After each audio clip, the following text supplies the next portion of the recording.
How are you all? I'm doing great. Thank you. So good to see some faces after long. Hope all of you are having good time. Nice. And how is your preparation going on? That is one thing that you shouldn't ask, sir. Right. So all of you done with your breakfast? Great. So ready for a long day? Excellent. All of you are active? Nice. So definitely your cooperation is much needed because it's going to be a long day where we are going to cover the entire concepts of strategic management. And I'm quite sure that all of you have already been through this content. So this is not something new that you are going to learn. Let's make sure this should be like revision. This should not be like learning. Learning you already did. Today we are just going to brush up our basics. That's it. Right? Don't say no, sir. We are here to learn again the entire concepts. So we want to learn from the beginning. That is not going to happen. Right. So hope all of you are having your materials with you. Nice. So whatever the key terms that I'll be insisting on, so better highlight them. At least that will helpful for you to grab the attention towards the concept, that what the point is trying to convey. If possible, just have a notes with you. If any small frameworks, if I draw, better you can make a note of those frameworks also. Might be helpful for you at the time of revision. Right? Good. Shall we start? Excellent. So you all are aware that we have 8 chapters. So we are going to start with our first chapter, which is of Introduction to Strategic Management. Before we go with any chapter, it's very important for everyone to understand the learning objective of the chapter, because every chapter will give us some content, right? So when it comes to the learning objective of the first chapter, Introduction to Strategic Management, for your easy understanding, let's divide this entire chapter into 3 parts. The first part is introducing you about the term strategy, and it talks about the nature of the term strategy. The second part is with respect to definition of SM, objectives of SM, advantages and disadvantages of SM. And the third part is going to be application of SM. Right? The entire chapter is into 3 parts. First part is to know about strategy. The second part is to know about strategic management, where we are going to understand the definition, advantages and disadvantages along with objectives. The third part is application of SM. In application of SM, we are going to discuss in which areas SM can be applied. Strategic management for not-for-profit organizations, for medical organizations, government agencies, for educational institutions. These 4 areas are covered. In that, it's enough for you to pay attention on SM for not-for-profit organizations, along with that SM for educational institutions. In certain cases, government agencies have been asked, but first primary focus should be on not-for-profit organizations and educational institutions. These 2 you have to pay attention on. Clear? This is the learning objective of the chapter. So the first thing that we have to know is we have a concept called business policy. So pay attention, don't deviate.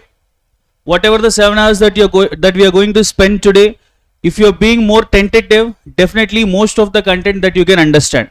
It's all about the kind of attention that you are paying that matters. And this is not a regular class where peacefully things will go on. So if the things goes on a rapid way, you have to be that rapid to get the things. So the first concept in SM that we have is business policy. So 3 things to know about business policy. Those 3 things are: first, evolution of business policy, meaning of business policy, importance of business policy. Evolution, from where this concept has come from. Prior to the evolution of strategic management, which means before the concept of strategic management even evolved, strategic management used to called as business policy. Let's say, in other words, the previous name of strategic management is business policy. In that context, you can understand. That is the reason why it has been kept as the first concept. And in 1911, this evolution, this concept has come in 1911 in Harvard Business School. This concept was first introduced in 1911 in Harvard Business School as an interactive course for management students. You have heard about Harvard Business School? In Harvard Business School, as an interactive course for management students, this course was introduced so that managerial capabilities of those management students can be improved. So it is enough to know three things in the evolution of business policy. In which year it came into picture? 1911. Where? Harvard Business School. For whom? For management students to improve their managerial capabilities. Evolution is over. Meaning, in meaning of strategic management, business policy, three things is enough to understand. Business policy talks about, we'll do one thing from here itself, we'll highlight the key terms. So as I have said, Harvard Business School, 1911, for whom? To increase the general managerial capabilities in business executives. That is a evolution. And the meaning of business policy stated by Christensen. About business policy, he says three things.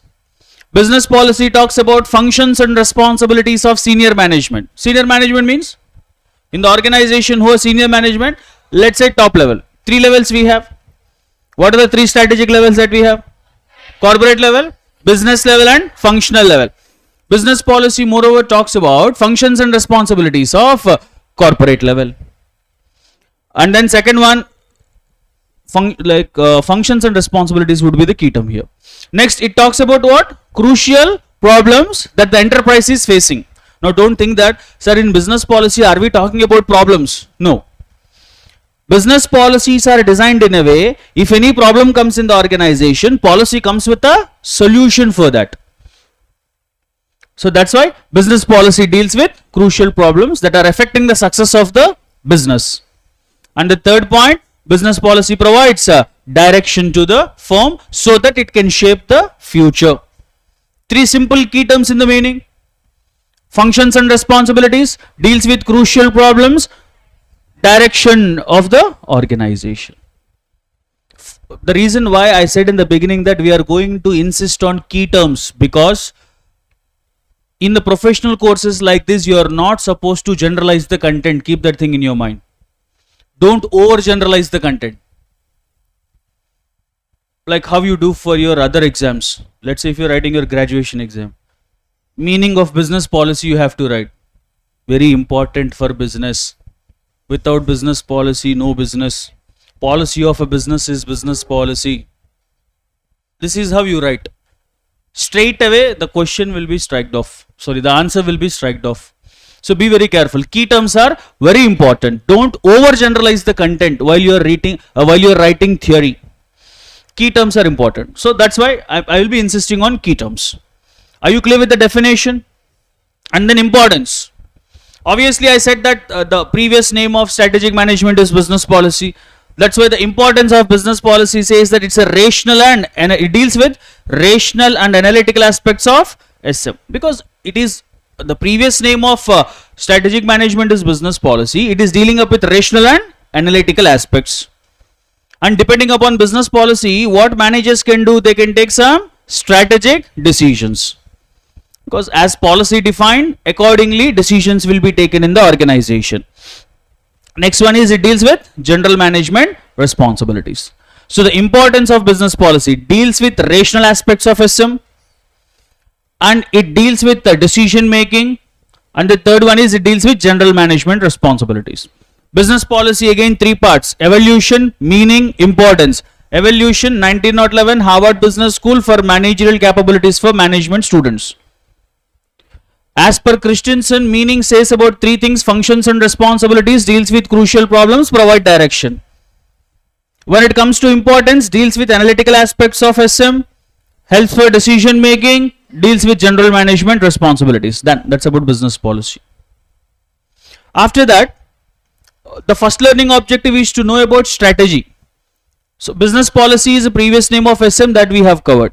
Now we have to understand about the term strategy, and you are very well aware where this term is used. Origin of this term is strategy is not designed for businesses at the war field. The origin of this term is into military. Strategy stands for techniques adopted by the army to defeat the enemies. Now it is nowhere different to the companies also. Who is the enemy for the company? Competitor. So techniques adopted by the company to defeat the competitors is nothing but strategy. Strategies are for future or for past. Done. So strategy is a long range blueprint. In strategy, very clearly organization defines where it wants to go, what it wants to be. Right? Because it talks about future. While you are answering about this question, strategy, first write that strategy is a term which is used in the war field with respect to techniques adopted to defeat the enemy. For business, it is nowhere different. A business need to continuously respond to the competitive environment. That is the introduction says. Something related to war field, ways to win over the enemy. So the same thing is applied even for the organizations also. Look at the next line what it says. In the context of business, the application is not much different, because for business also they need to defeat with the competitors. For that, business have to respond to the dynamic environmental factors. You all know what happens if a business does not respond to the environmental factors. Yes, it can't survive. Our environmental factors are static or they'll be changing. Whenever there is a change in the environment, business need to adopt. What happens if it doesn't do so? It can't survive. That's about the first introduction that you will write about the term strategy related to war field. After that, continue with the rest of the points. There are two definitions are there. It's enough for you to at least mention one definition. Better you go with the definition of William F. Gluck, so it can be easily understood for you and easily you can remember. William F. Gluck definition for the term strategy. Remember three key terms in this. William F. Gluck have compared strategy with three things: unified, comprehensive, integrated plan. Which means William F. Gluck also saying strategy is a plan, but he is comparing the plan with three things: unified, comprehensive, integrated plan. Generally, why do organizations prepare strategy? One of the reason of preparing strategy is to reach the goals. Do you agree with this point? It is not every time defeating enemies. In some of the situations, the strategy is even to achieve the goals also. That is what William F. Gluck says. Unified, comprehensive, integrated plan designed to assure the basic objectives of the enterprise are achieved. Let us understand this definition vice versa. Vice versa in the reverse way. In order to achieve the goals, whatever the unified, comprehensive, integrated plan prepared by the company is called as, got the point now? Like this, if you can understand the definition, if you understand the content of the definition, things are easy. We don't do that. How is our preparation? Unified, comprehensive, integrated. This is our preparation. Instead of that, why can't you just make it simplification? Okay, William F. Gluck have stated a definition. He is comparing the plan with three things: unified, comprehensive, integrated plan, he said. Why this plan? To reach the goals. At least if you can mention these key terms, then definitely you will get some good marks. Instead, while writing the definition, you are writing your own definition. Strategy is very important. Strategy is to fight with the competitors with all the ornaments wearing. Don't do such kind of things, right? So in this definition, key terms would be unified, comprehensive, integrated plan. Why? To achieve the goals. objectives of the enterprise, we can say. So at any point of time, if you are writing about the meaning of the term strategy, first you go with a definition. You will be writing the introduction. This is something related to warfield, winning over the enemies. This is same for the businesses also. Business also need to fight with the environmental factors. That introduction is over. And then you will start meaning, definition, William F. Gluck, Unified Comprehensive Integrated Plan. After that, you can write some other points. What is that? Strategy is a long range blueprint, which means strategy is prepared for future with respect to what it wants to be, what it wants to do, where it wants to go. About all these things, whatever the plan that is prepared is called as a strategy. And another key terms, can we consider strategy as a game plan by the top management so that they can defeat the competitors, so that they can gain customer satisfaction? Yes or no? Don't think that strategy is always about defeating competitors. Strategy is to achieve goals, strategy is to gain customer satisfaction, strategy is to achieve market position also. Market position means any company which wants to be number one in the market, its market position. To achieve all those things, company needs a strategy. That is the point, says game plan used by management to achieve the market position, to satisfy the customers and to compete successfully. Next statement is a crucial one to write. How the strategy should be, flexible or rigid? Good, flexible. Why? Because of the environmental changes. That is what you have to write. Strategy is a cautiously chosen and flexibly designed scheme of corporate intent. You have to choose your strategy carefully and you have to design your strategy flexibly. Why are we making the strategy flexible? To change according to the environmental changes. At any point of time in the statement, it says that the strategy of the organization should be rigid. Then the statement is false. How the strategy should be? Flexible. Because environmental factors will be dynamic. Why we call environment as dynamic? It will be keep on changing. As per the changes in the environment, business need to adapt to those changes. If it doesn't adapt, business cannot survive. So if any one of you have attended of my SM sessions in the regular batches, you might have remembered some of the case studies that we have discussed for this. If a business does not change to the environmental changes, business cannot survive. Any case study that is there in your mind who have attended my SM sessions?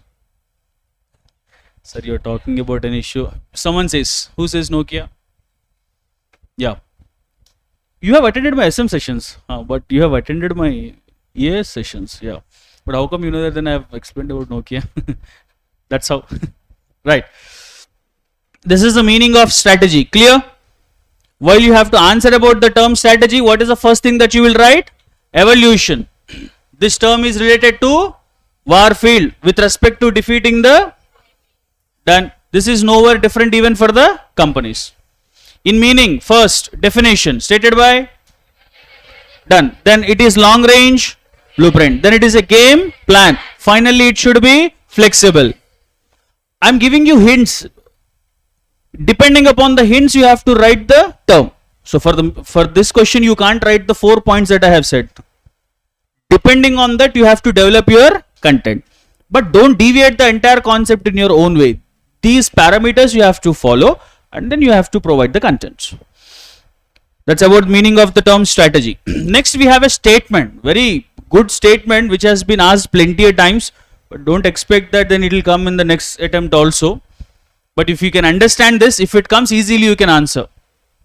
The statement talks about how the strategy of the organization should be, right? Here we have two options. How the strategy can be. Either it has to be proactive or it has to be reactive, right? So what first we need to understand what is proactive and what is reactive. All of a sudden, if any changes happens in the environment, then you should show your reaction quickly, isn't it? When all of a sudden happens, you should be quickly reactive to it. If not, if you know that something is going to happen, then at least you have to be proactive. So reactive is to face unanticipated changes. To face unanticipated changes. I am writing in a very simple terminologies to make sure you can understand the concept. Environmental factors are dynamic, just now we said, which means they'll be keep on changing. You don't know when, what kind of change happens at what time. When sudden change happens, then what you have to do? Immediately you have to react. Like, this is not a right situation to come with a lot of examples. I will be focusing only on concept and key terms. If possible, every now and then only I can throw the examples. In 2016, all of a sudden when Jio slashed down the prices of internet and other tariff rates, what the other companies did? Reacted and quickly changed their tariffs or not? Because other telecommunication companies know that if they don't change, they can't survive. Whatever the move that they did at that time is called as reactive. Whenever sudden changes happens in the environment, a business need to quickly respond. If not, it is very important to prepare the company for future also.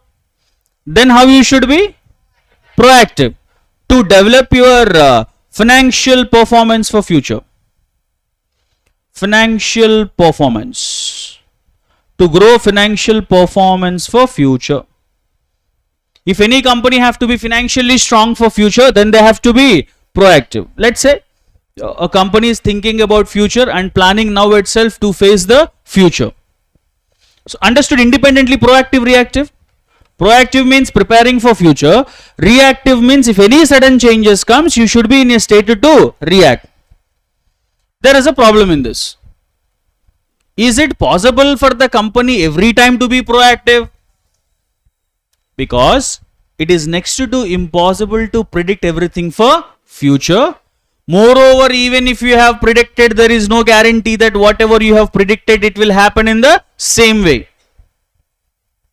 There will be a significant deviation between what you visualize and what actually happens. Isn't it? Future is uncertain.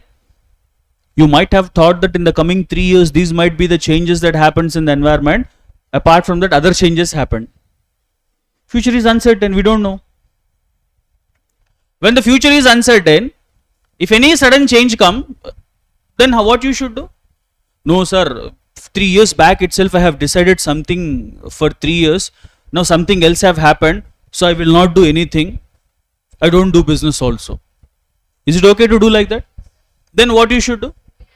You thought of some change, it haven't happened, something else have happened. For that, will you quit? Like, you thought of that questions in the exam, other questions have come. Then what you will do? Sir, then our strategy is, it is not what they have asked, it is what we know. Reactive or not? That's what you will try to recollect any examples that you remember in the classes. Somehow you will manipulate the content and project in the paper. Like, more or less, businesses also, when sudden changes happens, they should be quickly react to it. That's why an organization's strategy should be partly proactive and partly reactive. Every time not possible to be proactive, every time not possible to be reactive. Why every time not possible to be proactive? Okay, before that I have a question. Is it good to be proactive? No, general scenario, is it good to be proactive? Because business could able to understand what is going to happen in the future. But the problem is not possible to be proactive. Why not possible to be proactive? Future can't be anticipated. For that reason, you have to be reactive. Got the conclusion now? That's why the organization strategy should be partly proactive and partly reactive. Clear? This is how you have to provide your explanation. First, you will be writing about what is proactive and what is reactive. Then you will say that every time not possible to be proactive because future is unanticipated, significant changes between what you visualize and what actually happens. That's why a perfect organization strategy is stitching between proactive and reactive measures. This is how systematically you have to keep the content in your mind, blindly reading and trying to remember. Proactive, reactive answer when you are providing, you have to keep in your mind. First I have to write what is proactive, then I have to write what is reactive. After that I have to say that every time not possible to be proactive. That's why an organization is a perfect combination of proactive and reactive strategies. Like this, if you can create some scenarios in your mind and remember the content, it becomes very simple for you. In SM there is no rocket science involved. First of all, unnecessarily people have created such kind of thing for even SM and AIS, that these two are two nightmare subjects in group 2, that you have to be so careful with that, because when someone seeded a seed in our mind, automatically it will grow. Before you are coming, someone might have seeded this into your mind. Careful, in group 2 there are two nightmare subjects. Now you have decided they are nightmare subjects, isn't it? No such kind of thing. If you can simplify the content, these are the things very easily you can go ahead with. And one more thing, the pattern for ES and SM question paper is different. I hope you are aware of this. In strategic management, the first question is a compulsory case study. One case study will be given. You have to identify which concept the case study is related to, and you have to provide the explanation about that concept. And then all the questions are for 5 marks. Marks won't fluctuate like ES. In ES, marks will fluctuate between 3, 4, 5, 6, like that it will come. But here every question is for 5 marks. So while you are preparing, keep this thing in your mind. The content that you are writing, it should be in a way that you can get some 5 marks. Every question is for 5 marks. Let's say very lengthy question has come, so many points are there, then use your common sense, because this is for 5 marks. Let me produce the content that is enough for 5 marks. Are you getting my point? Like that you have to plan. And in our SM we don't have any such questions where the content is huge. Every question content remains very simple. Let's say if this question comes for 5 marks, now you can't write only 3 stars at 3 lines, first proactive, then reactive, then every time not possible to be proactive. 3 lines you have written and came.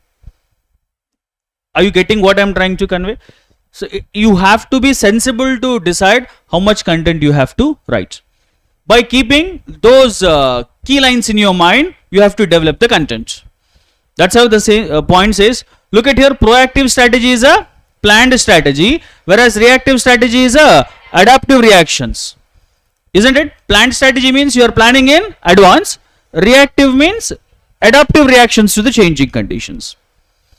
In proactive strategy, what a business do? They will understand all the environmental developments and they will prepare the strategies in which way? Predetermined manner means in advance. They are trying to prepare everything in advance. They have analyzed the environmental factors, understood these changes may happen in future, and accordingly they have prepared their strategies. What is the problem here? Not possible to anticipate the moves of rivals, consumer behavior and technologies. Hence, there can be significant deviation between what we visualize and what actually happens. That's why your strategy should be a mixture of proactive and reactive measures. Clear with this concept? Done. So whatever we have discussed so far, okay, even this concept also we'll keep in the first learning objective itself. Business policy, meaning of strategy. Strategy is partly proactive and partly reactive. The next concept is to know about strategic levels. Even this also you can simplify by remembering 3 things that I am going to tell you now. Strategic levels. So how many strategic levels we have in the organization? 3 strategic levels are there, right? What are they? Good. Corporate level, then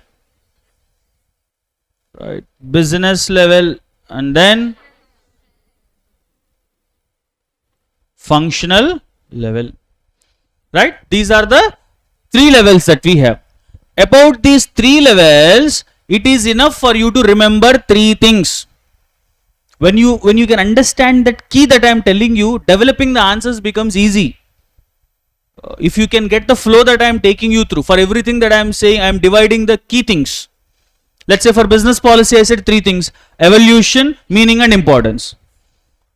Like that, you have to create a pattern in your mind while you are reading the concepts.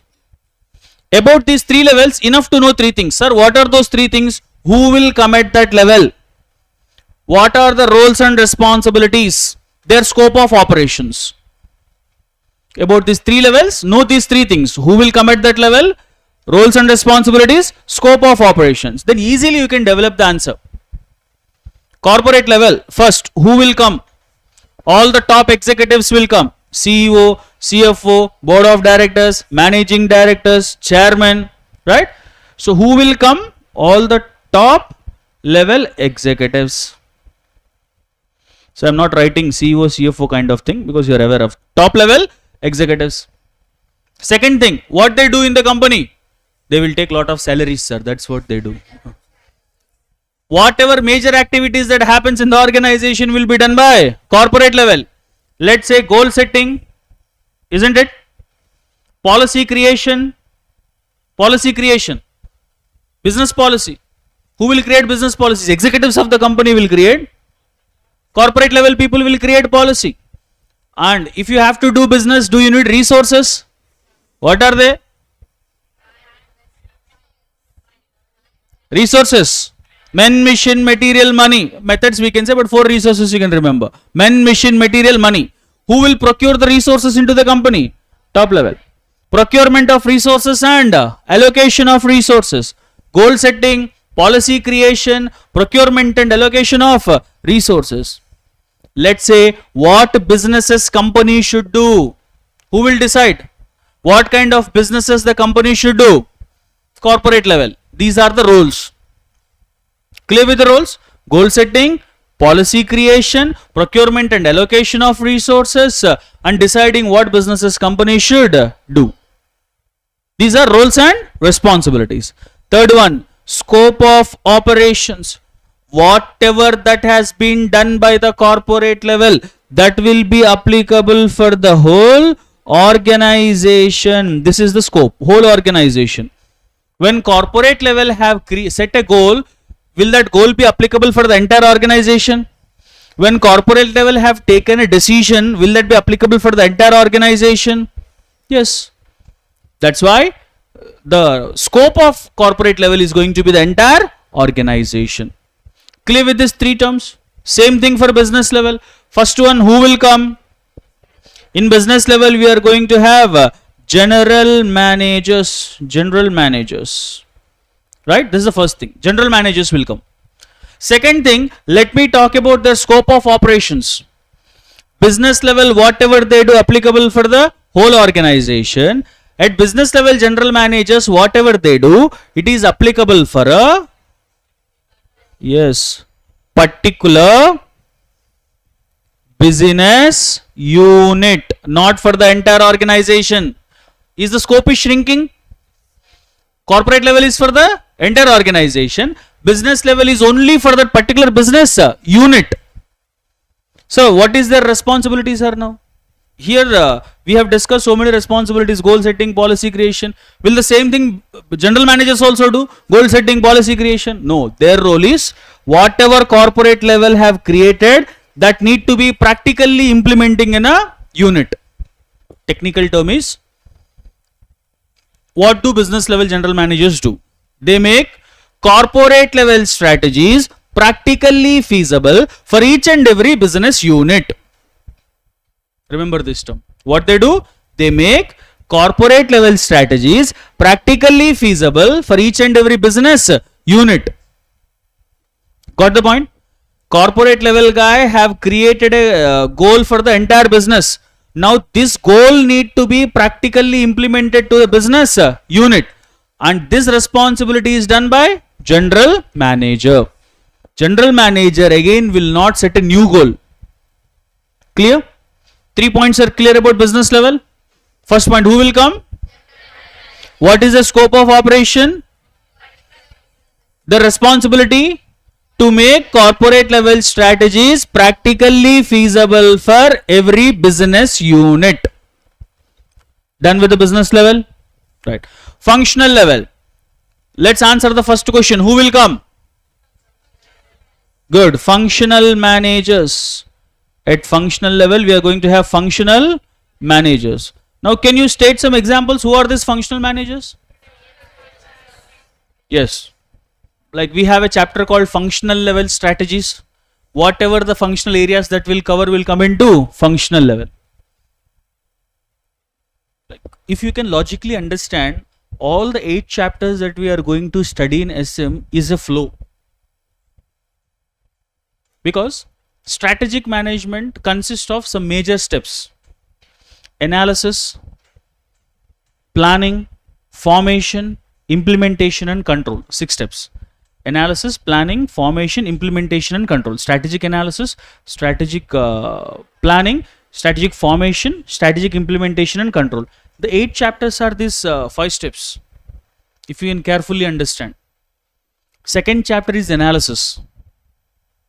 Yes or no? Who knows, sir? The entire second chapter is analysis. Competitive analysis, industry analysis, portfolio analysis. Isn't it? Yes. Next, 4th, 5th and 6th chapters are preparation of strategies. Corporate level, business level, functional level. The last chapter is implementation and control. Haven't we gone through the steps now? Analysis, planning, formation. Last chapter deals with implementation and control. The first and third chapters are about introducing SM.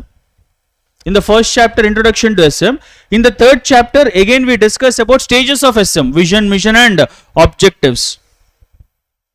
Whereas the 7th chapter talks about 3 concepts, those 3 concepts that will help for the strategic implementation.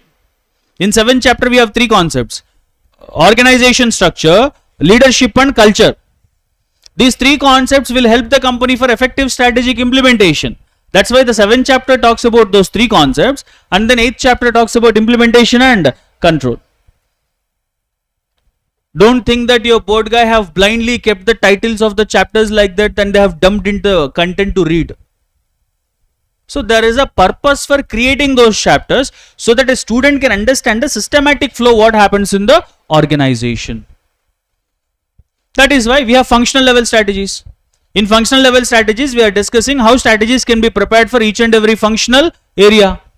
That's what this functional level is all about. In functional level, we are going to have functional managers. Marketing, finance, production, R&D, HR, logistics, supply chain. All these are functional areas. All those managers will come into functional level. Will a functional manager prepares goal for the entire organization? For a business unit? Then what is the scope of operations? To a particular functional area. To a particular functional area. When a HR manager prepares a strategy, that is applicable only for the HR department. Now, sir, what is their roles and responsibilities? Are they preparing something for the entire organization? For business level, what I said, to make corporate level strategies practically feasible for business unit. Here, to make corporate and business level strategies practically feasible for each and every functional area. Got the point? Whatever corporate business level have said, functional level managers are making those strategies practically feasible for each and every department, because a functional level guy is only responsible for that particular department. Clear with the 3 levels? Done. About these 3 levels, what you have to understand? 3 things. Who will come? What they do? Scope of operations. Look, technically that is what it says. Corporate level. First point talks about who will come. Second point talks about their scope, applicable for the whole organization. Then the third point talks about their roles and responsibilities. Look how simple it is to remember these 3 points now. Instead of like forcefully reading those 3 points to remember. The conclusion is, don't read to remember, read to understand. There is a lot of difference between these two. Many cases you read to remember, memorizing. Don't do that. When you read, understand what it is saying. Create such kind of scenarios in your mind. In the exam, when I am writing about strategic levels, first of all, for every level, anyways, you know the three levels: corporate level, business level, functional level, you remember. But the problem is you don't know the content what to write. Headings anyways you will memorize, but content you don't remember. And to remember the content, follow these patterns. Okay, I have to remember three things about these three levels. Who will come? Roles and responsibilities, scope. Done with the three levels? Great. First learning objective is over. We have understood about business policy, meaning of strategy, statement. Strategy is partly proactive and partly reactive, and then strategic levels. Clear so far? Any quick doubts to answer? Done. Let's go with the second learning objective, where we are going to understand about three things: definition of SM, objectives of SM, advantages and disadvantages of SM. Let's begin to understand the meaning or definition of SM. This definition also you can understand in a very simple way. Instead of making it more complication, simple key terms if you can keep in your mind, the entire definition is easy that you can remember it for a longer period of time. There is no scope that you can forget this. Let's understand in that way. The point is strategic management. The concept is strategic management, meaning. So whenever in the exam, if you have to write the meaning of this term, remember one thing: strategic management is a process. Right? Strategic management is a process. When we call something as a process, what the process consists of? Steps that you have very well learned in your ES. Business process automation. Their process means? Process. What is process stands for? Sequential arrangement of activities to get a desired outcome. Process stands for certain steps. When you follow each and every step, ultimately you reach a desired outcome. I am saying strategic management is also a process, which means this also consists of certain steps. When we understand the steps, definition is over. 5 steps you have to keep in your mind. Clear?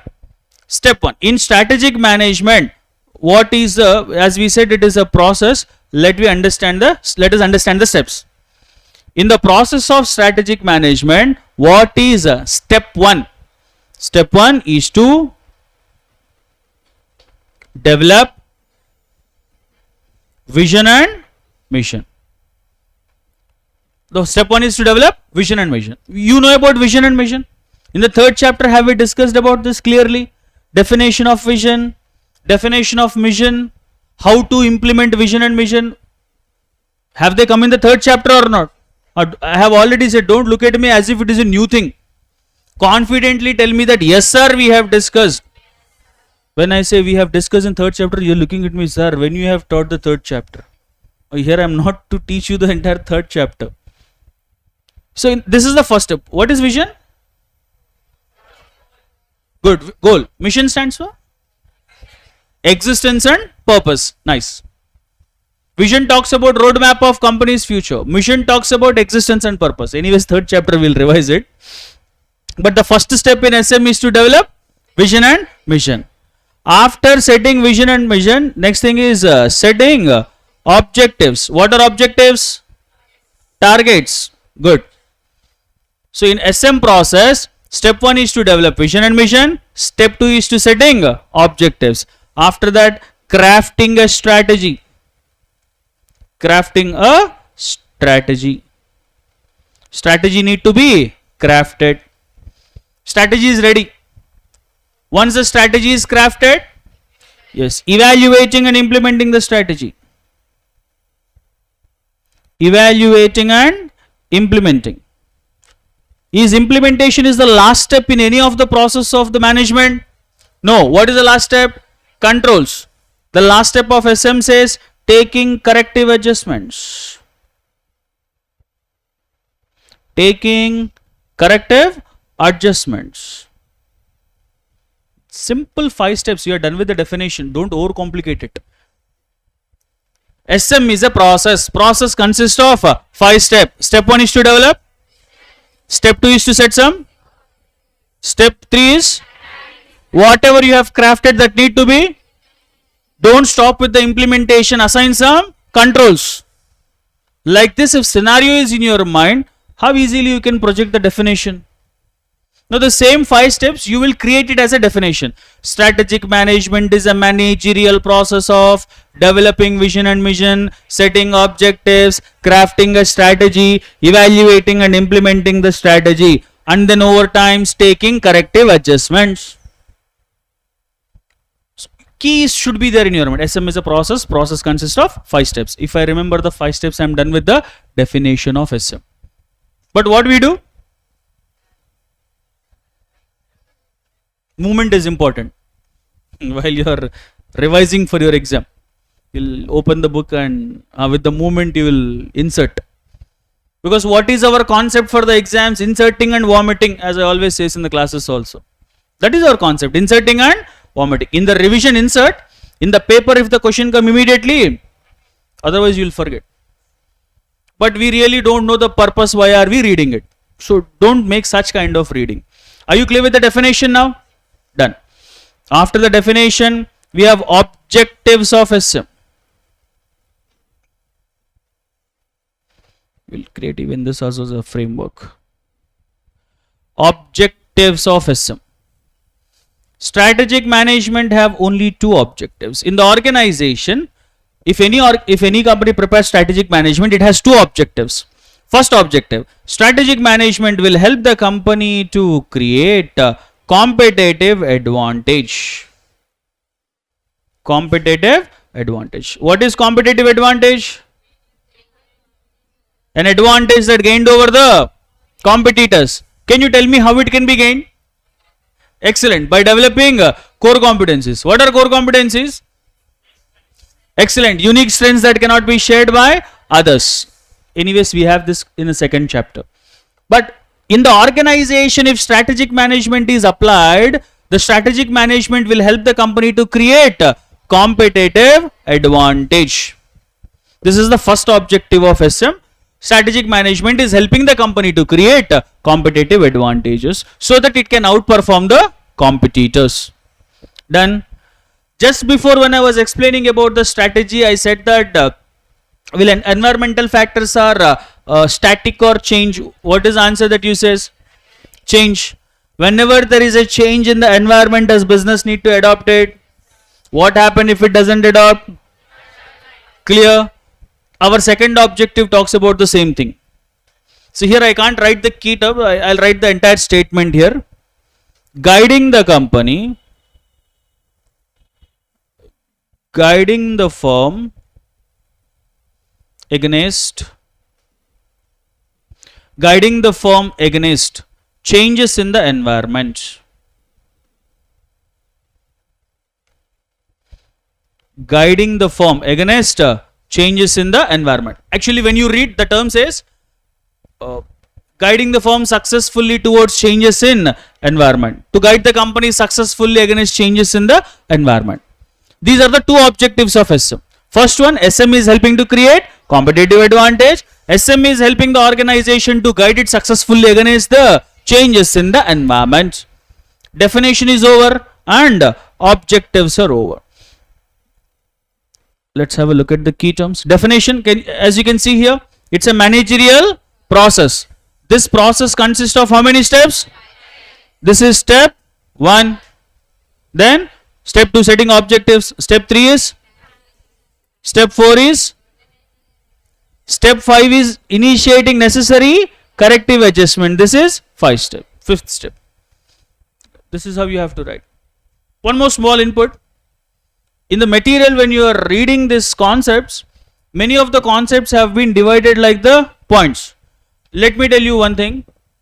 In the exam, meanings, definitions should be written in a paragraph. Got it? If you are defining the term strategic management, here for your understanding they have given you in the form of points. But in the exam, how you are going to write? As a paragraph. Definitions and meanings have to be in the form of paragraphs. Advantages, disadvantages, importance, characteristics, these things can be in the form of bullet points. So keep that thing in your mind. Some of the meanings in the material have been given in the form of bullet points for your easy understanding. But in the exam, you better write it in a paragraph. Rest of the points you can write in the form of bullets, characteristics, importance and limitations. Clear? Done. Objectives. What is the first objective? SM helps to create. Usually competitive advantage is gained over whom? On the competitors. When you gain competitive advantage, can you dominate the market? That's the point says. To create competitive advantage so that company can gain advantage over the competitors and dominate the market. Even this point also you can create an interconnection. First remember competitive advantage. While you are writing, what thought should come in your mind? Okay, SM is helping to create competitive advantage. Gained over whom? That you will write. It is gained over the competitors. If a company gain competitive advantage, it can dominate the market. Like this, if the scenario is created in your mind, writing will become so simple. Second one, SM is guiding the company. Against what? Changes in the environment. So remember competitive advantage and guiding the company. Then rest of the points automatically will flow in your mind. Competitive advantage over the competitors, guiding the company against the changes. So this is about definition of SM and objectives of SM. After this we have importance and limitations, advantages and disadvantages of SM. In advantages, I'll straight away take you to the key terms. The very first advantage of strategic management is providing direction to the company. This is the first key term, direction to the company. When top level management have set a goal, this goal is helping the entire organization to move ahead. Yes or no? The entire goals have been decided by the corporate level. If your strategies are strong, effectively company can move ahead. So this is the first advantage. SM provides directions so that company can move ahead.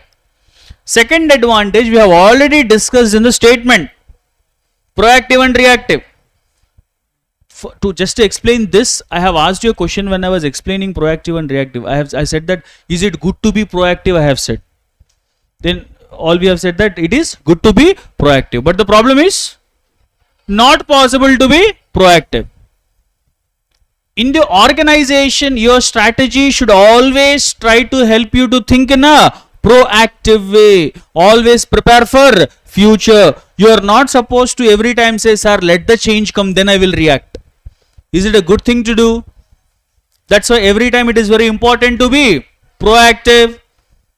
Now, who are helping the company to be proactive? Strong strategic management.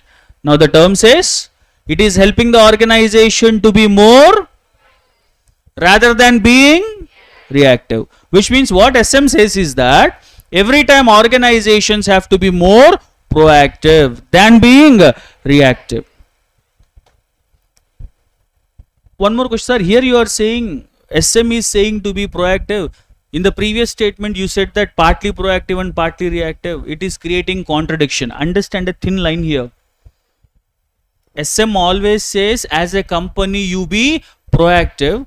At the same time, SM says that environmental factors are uncertain. So you can't be proactive every time. That's why it is better to be reactive. That is what the statement says. But here, effective strategic management advantage says that it is helping you to be more proactive. Next, strategic management helps in which area? Provide aim for decision making. Any decisions that you take, businesses, products, markets, where to invest money, how your organization structure should be, all these decisions can depend on your strategies. So strategic management is providing framework for decision making also. Strategies are prepared for future or for past? Future. If your strategies are strong, does it mean that you are finding a good path for your future? That's the next advantage says. It prepares the organization as a pathfinder so that a business can utilize opportunities. Can you tell me for a business where opportunities will come from? For a business, from where the opportunity will come from? Good. From the environmental factors. What happens if the business does not utilize the opportunity? If a business doesn't utilize the opportunity, what happens? It grow and get success. Yes. That's why what a business have to do every time? Utilize the opportunity and immediately grab it. And who is helping the company to grab those opportunities? Strategic management. That's why it prepares the company as a pathfinder to utilize the opportunities. Next key term, SM helps as a defensive mechanism. Defensive mechanism. SM is helping the company. There are 2 points. Defending and offending. Defensive or offensive, let's say.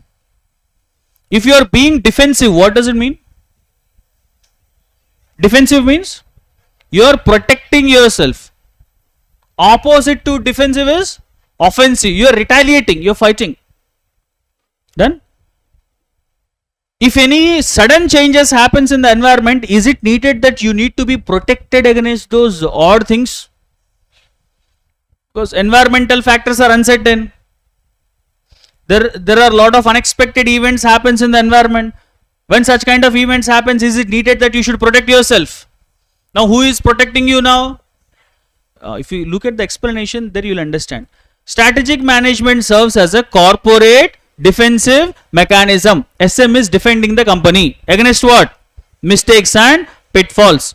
In the business, whenever we do business, we commit some mistakes and pitfalls.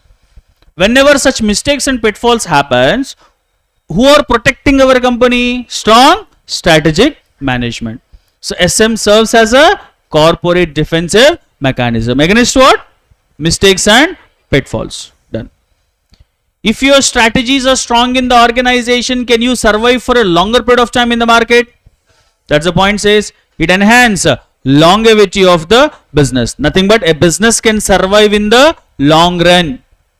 And last point, we already know SM helps to create core competencies and competitive advantages.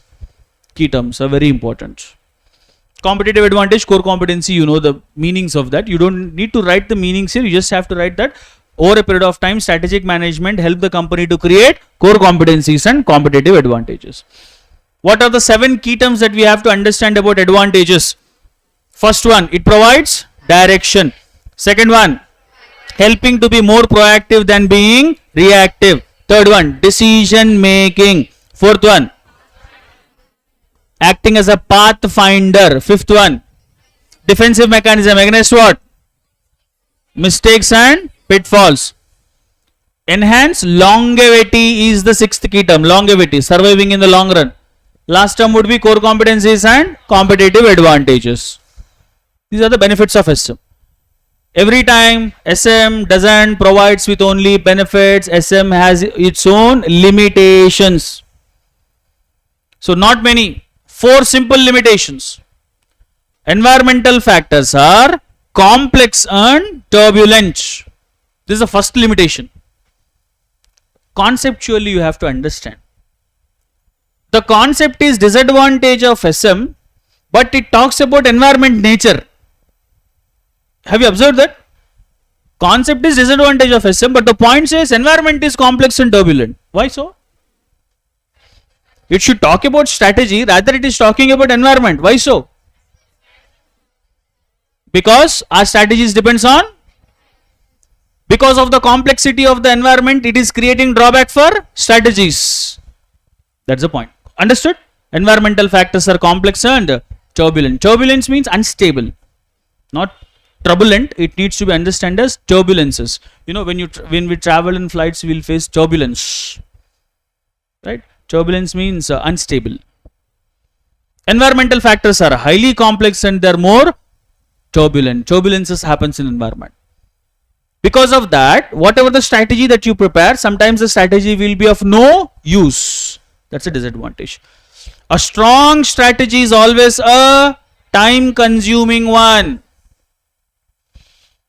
Some companies spend years and years to implement one plan that create disrupt to the other plans. That's why it is disadvantage. When a company focuses for 6 to 7 years on one plan, it will disturb to the regular operations. That's why it is a disadvantage. Strategy is a time consuming one. And to prepare a strong strategy, you need to involve a lot of money. Strategic planners need to be engaged. Lot of resources need to be spent. Time, money have to be spent. And small companies cannot spend that much amount of time and money. For them it is disadvantage. A strong plan requires high amount of resources. Small companies which lacks resources, they can't implement big plans. That's why it's a disadvantage. And the last one, we are talking about uncertainties. Uncertainties in, again, environmental factors. Environmental factors are purely uncertain. 4 disadvantages of SM. First disadvantage talks about environment. How the environment is? Second one, strategies are. You might be thinking, sir, what's wrong if time consuming? Because it creates disturbance to the regular operations. That's how you have to write that point. In many cases, preparing strategies sometimes will take lot of time. If lot of time has been spent on preparing one strategy, it may create disturbance to the regular operations. That's why it is referred to as a disadvantage. Costly. Companies who lacks resources, they can't spend. Uncertainty in the environmental factors. So, definition of SM, objectives of SM, advantages and disadvantages. Done. Last is application of SM. I will not go through all the areas. I will take only one area in the application of SM, which is non-profit organizations. Rest of the things, when you read, you can easily understand for educational, government and medical. The concept is application of SM for not-for-profit organizations. If this question comes, many cases, even as a practical question also, this will be asked. Don't expect in your exam every question will be a straight question. Hardly 1 or 2 questions will be straight questions. Rest of the questions are going to be indirect and a case study scenario. First question anyways is a case study. Even rest of the questions also, they will create a small scenario as a case study and they'll ask.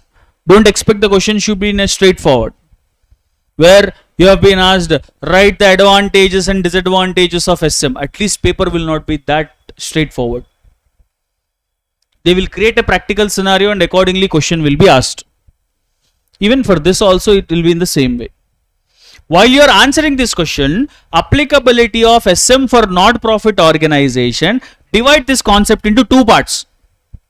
First part, explain about what is a not-profit organization. Second part, explain about how SM is applicable to it.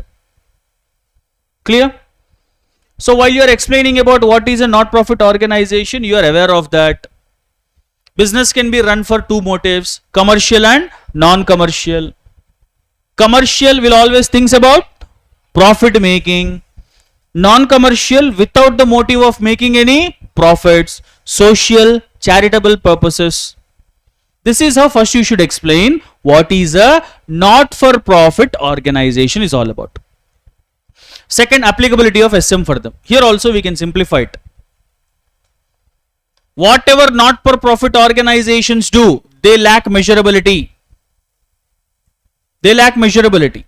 Moreover, whatever not-for-profit organizations do, they will not have any internal sources of funds. A charitable organizations, they are not manufacturing any product to sell in the market and generate income. Will they do so? No. But if they have to run, do they need funds? And to get the funds, they will take the help of strategic management. So, while you are writing applicability of SM for not-for-profit organizations, you have to say that whatever not-for-profit organizations do, they lack measurability. They don't have any internal sources of funds. They have to purely depend on external sources. Here, strategic management will act as an excellent platform to get the needed funds. Nowadays, we see some advertisements for charitable organizations. Like we see a lot of advertisements of SaveTheChildren.com. Have you seen that advertisement? In the advertisement, they say that every 500 that you spend every month will save someone's life. Save the Child also have come now. What are all these strategies?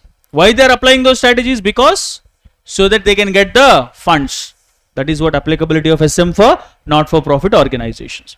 So first explain what is a not-for-profit organization, then talk about the importance.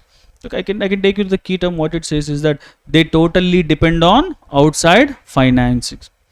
Thus, strategic management acts as an excellent vehicle for such companies to get the needed funds. This is how you have to answer applicability of SM for not-profit organizations. We are done with the first chapter. So keep all these concepts, divide the entire chapter into parts. First, for the first part, I have to learn about business policy, meaning of strategy, partly proactive and partly reactive, strategic levels, over. Second part, definition, objectives, importance and limitations. Third part, application. In application, not-for-profit organizations, government institutions, medical and educational institutions. In this, pay attention on two things, not-for-profit and education. Pay attention on these two things. Then content becomes simple. So we are done with our first chapter. All of you are clear? Basics got revised? Good. Any quick doubts you have at this point? No doubts? Done. So let's move with our second chapter. What is the title of the second chapter? So let's understand the learning objective first. Among all the chapters that we have, this chapter is the one which is quite extensive. So many concepts are there to learn, but no need to worry. When you divide them into parts and create some scenarios in your mind, things are easy. And moreover, first understand the objective, what this entire chapter is conveying. It's a point. So let's have a look. Dynamics of competitive strategy.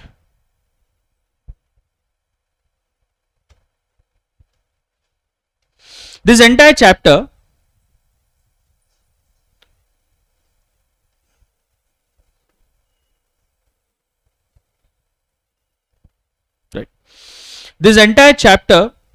is dealing up with one term. Yes, that is nothing but analysis. Okay, a business is trying to analyze, and when I was explaining you the SM phases, I have said analysis, planning, formation, implementation and control. This chapter deals with the entire topic of analysis. What are all the things that need to be analyzed is a question. In this entire chapter, three things are going to be analyzed. A business need to analyze three things. One is, yes, competitors need to be analyzed. Then industry need to be analyzed. Then self, that comes into portfolio. Yes, self analysis. All the concepts of the chapter is about these three things: analyzing competitors, analyzing the industry and understanding the self. In this self, we are going to understand portfolio analysis. This is a major concept for this chapter, because in portfolio analysis we will cover so many concepts. So clear with the learning objective? Let's start with first analysis is to understand about competitors. For that, what is our first concept that we have? Competitive landscape. The first concept is competitive landscape. Carefully understand. In competitive landscape, first we will know the meaning of competitive landscape and steps to do competitive landscape. Very simple concept. Competitive landscape is all about competitors analysis. Just now I said. That's why one key term that you have to keep in your mind. Competitive analysis is an in-depth investigation of competitors. So, sometimes I'll try to generalize the content. Competitive analysis is all about in-depth investigation of competitors, where a business is studying about the competitors, or else we can say in more sophisticated terms, it's a business analysis where a business studies about competitors, right? Is it needed that a business need to study competitors? Why? Because strategy is about defeating the enemy. To defeat the enemy, first you should know your enemy, isn't it? When you know goods and bads of your enemy, you can prepare a strategy to effectively defeat them. That is why in competitive landscape, a business studies about whom? Competitors. So it's a business analysis. A business studies about competitors. For a business, there are two types of competitors are there. Direct and indirect. Direct competitors, those who are in the same line of business. Indirect competitors, who offer substitute products. Simplified version. Indirect competitors are substitute products. A business need to study about the both direct and indirect competitors. So two key terms for the meaning of competitive landscape. First one, it is a business analysis to study the competitors. There are two types of competitors are there, direct and indirect. If any business have to successfully run competitive landscape, they need to have an application called competitive intelligence. You might be thinking, applications, does that mean that the company need to install any app in their mobiles to do? So to run competitive landscape successfully, business needs to have a mechanism in the organization that they have developed. That mechanism is called as competitive intelligence. Competitive intelligence is nothing but the knowledge that you have about your competitors. How you can gain knowledge about your competitors? When you detailedly study about your competitors. In the meaning, remember these 3 to 4 key terms. The first key term, competitive landscape, is a business analysis. Studies about direct and indirect. That's the first key term. Second, if you have to successfully do this, you need an application called, nice, let me highlight the terms. It's a business analysis which studies about both direct and indirect competitor. Which means you should know everything about your competitor. Goals, policies, markets, products, services, strengths, weaknesses, every nook and corner of your competitors you should know. For that, what some companies do, they will design a team. The job of this team is only to focus on the competitors. 24/7 they will be having eye on competitor. What is he doing? What they are going to do next? What they are good at, what they are not good at. If you have this much evaluation about your competitors, then business can effectively defeat them. Same thing in the war also. If one country is going war on other country, what the countries will do first, they will understand what the other country is good at, like how much equipment that they have to fight, will they have nuclear powers or not. Let's say if the other country is having more nuclear power, this country will be thinking whether to go on a war or not. Which means if a country is going on a war on the other country, is the country is thinking about the strengths of the other country, weaknesses of the other country. Same thing for companies also. If you have to defeat your competitor, first know about your competitors. That's what competitive landscape says. And to run this, what is needed? It requires an application called competitive intelligence. Let me connect to this other point. If a company have to gain competitive advantage, then also they should know about the competitors. Competitive advantage means gaining advantage over the competitors. When you gain advantage, only when you know your competitors. This is what competitive landscape is all about. Business analysis to study direct and indirect competitors. It requires an application called competitive intelligence. And if a business have to successfully run this competitive landscape, it should follow certain steps. Create a scenario in the mind. Steps become so simple. First, identify the. In identifying the competitors, you have to answer a question. Who are the competitors? Ultimately, you are studying about your competitor. When you study about your competitor, first thing that you have to know, who are they? That is nothing but identifying the competitor. Okay, you have identified these are my competitors. Once you identify them, start understanding them. While you are understanding your competitor, what you should know? Products and services of the competitor have to be known. So first identify, then understand. Once you understand them, know about their strengths and then know about their weaknesses. Both you are trying to know, strengths and weaknesses. All the strengths, some of the strengths have given here. Let's say you are studying about their financial position. You study about their cost and price. You will try to know what they are doing next. And you will try to know how strong is their, you know about distribution network. If your competitor is having strong distribution channel than you, isn't it a strength for him? Yes. And what are their HR? Your competitor is having skilled employees than you. The competitor's employees are more skilled than your employees. Isn't it strength for him? Yes. That's about knowing strengths.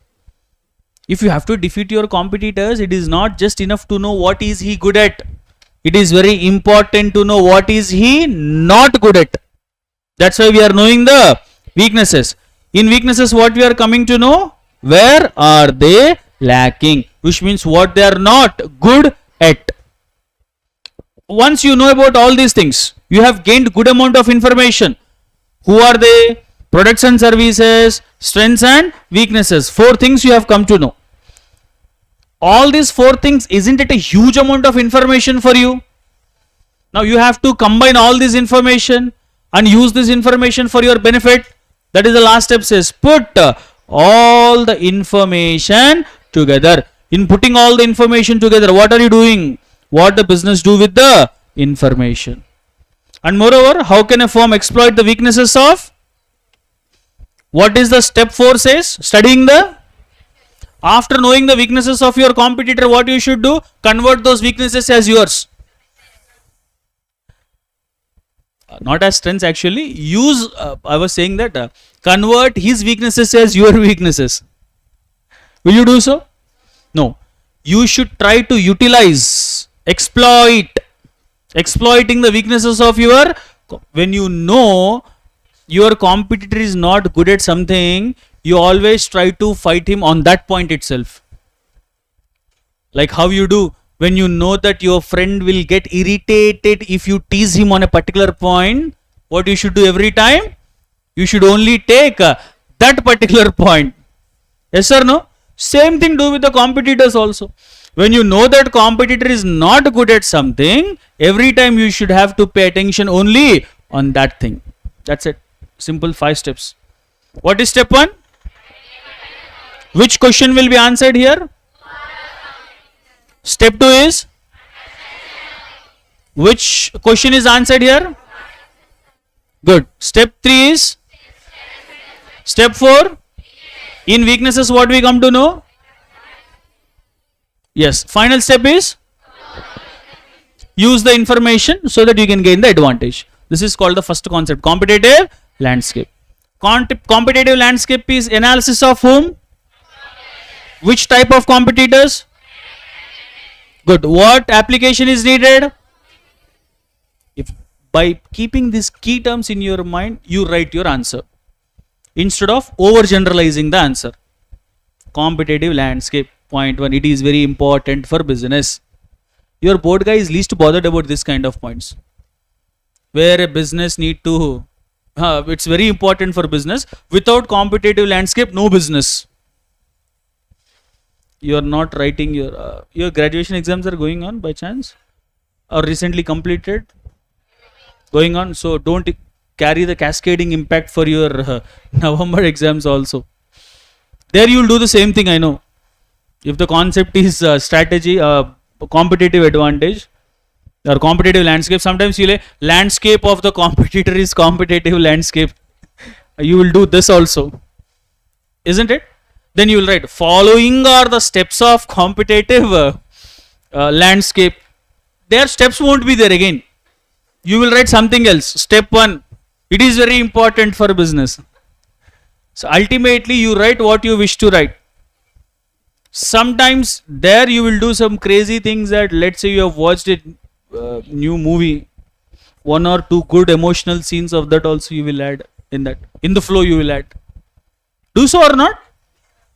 Don't kindly do that for your professional exams. So here every line is going to be read.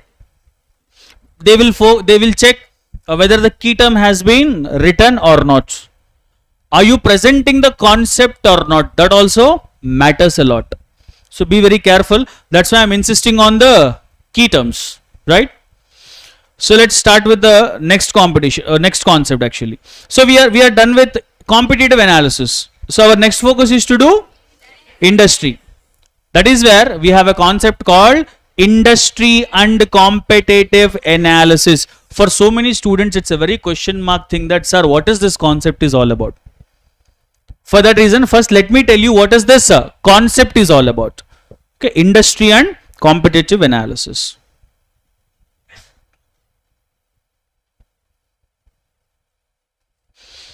Industry and competitive analysis.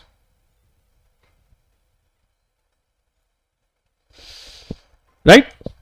Industry and competitive. In this, there are two things that are going to be analyzed, as the concept very clearly says. You are analyzing industry, at the same time you are analyzing competitors also. Both kind of analysis you have to be done. And to do industry and competitive analysis, there are certain factors have to be kept in mind. Some factors have to be kept in mind. Make sure that. So when the picture is taken, I was expecting a smile on your face, but very seriously sitting. Sir, this is a punishment for us. This is how you will be even when your friends are taking picture of yours. No, but why here? Not. No, sir, we felt like if we smile, you may misunderstand. Or you may not feel good. Just kidding. Right. Have you given a good pose for the picture? No, not done. Like they have a good advantage, those who sit in the front benches. Sir, for every marathon we are there, sir. Huh? I think that's why some people are occupying the first benches. Sir, we don't want to be in limelight, they're sitting at back. We don't want to be recognized that we are in the marathon. Or some people might be thinking that, sir, if I get in the picture, in the previous marathon also I was there, sir, in that photo. Is it so? No? You're not there in the previous marathon. In the next marathon, I think you will be. No? First time? Which means you're shifting the course. Right. To do industry and competitive analysis, some factors have to be kept in mind. There are 7 factors. When a business understands these 7 factors, then automatically they can do industry and competitive analysis. Let me take you through the 7 factors now. Put together all these 7 factors are helping to do industry and competitive analysis. The factors goes like this. First one, key industry traits. First, I will try to give you the outline of this concept. Then only few concepts in the traits in these factors I will explain. First, I wanted you to realize what is this concept is all about, because many of the students are in a confusion state. Sir, what is this factors are all about? We are not getting. So I'll help you out to know what are these factors are. Then some of the factors I will thoroughly take you through. Fine. Key industry traits. And the second one, nature and strength of competition. Nature and strength. Nature and strength of competitors. Nature and strength of competitors. So third one is triggers of change. Triggers of change. Right. After that, strongest and weakest competitors. Identifying strongest and weakest competitors.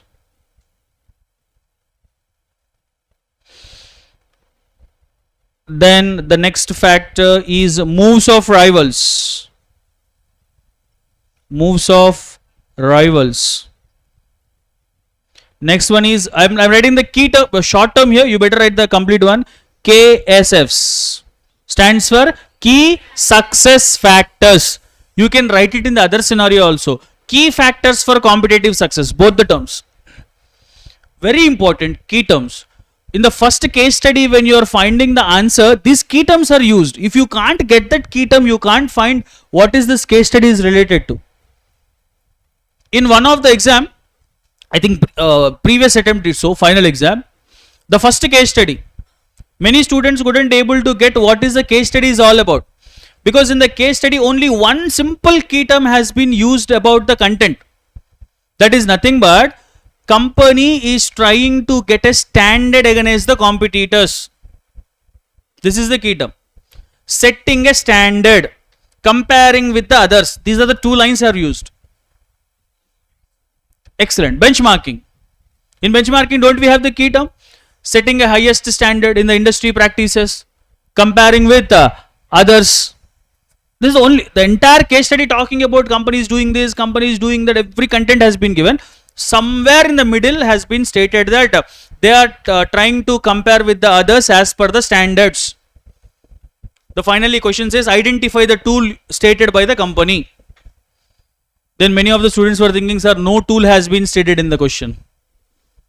Key terms are very important. Let's say somewhere in the line it says that company is trying to search for key factors for competitive success.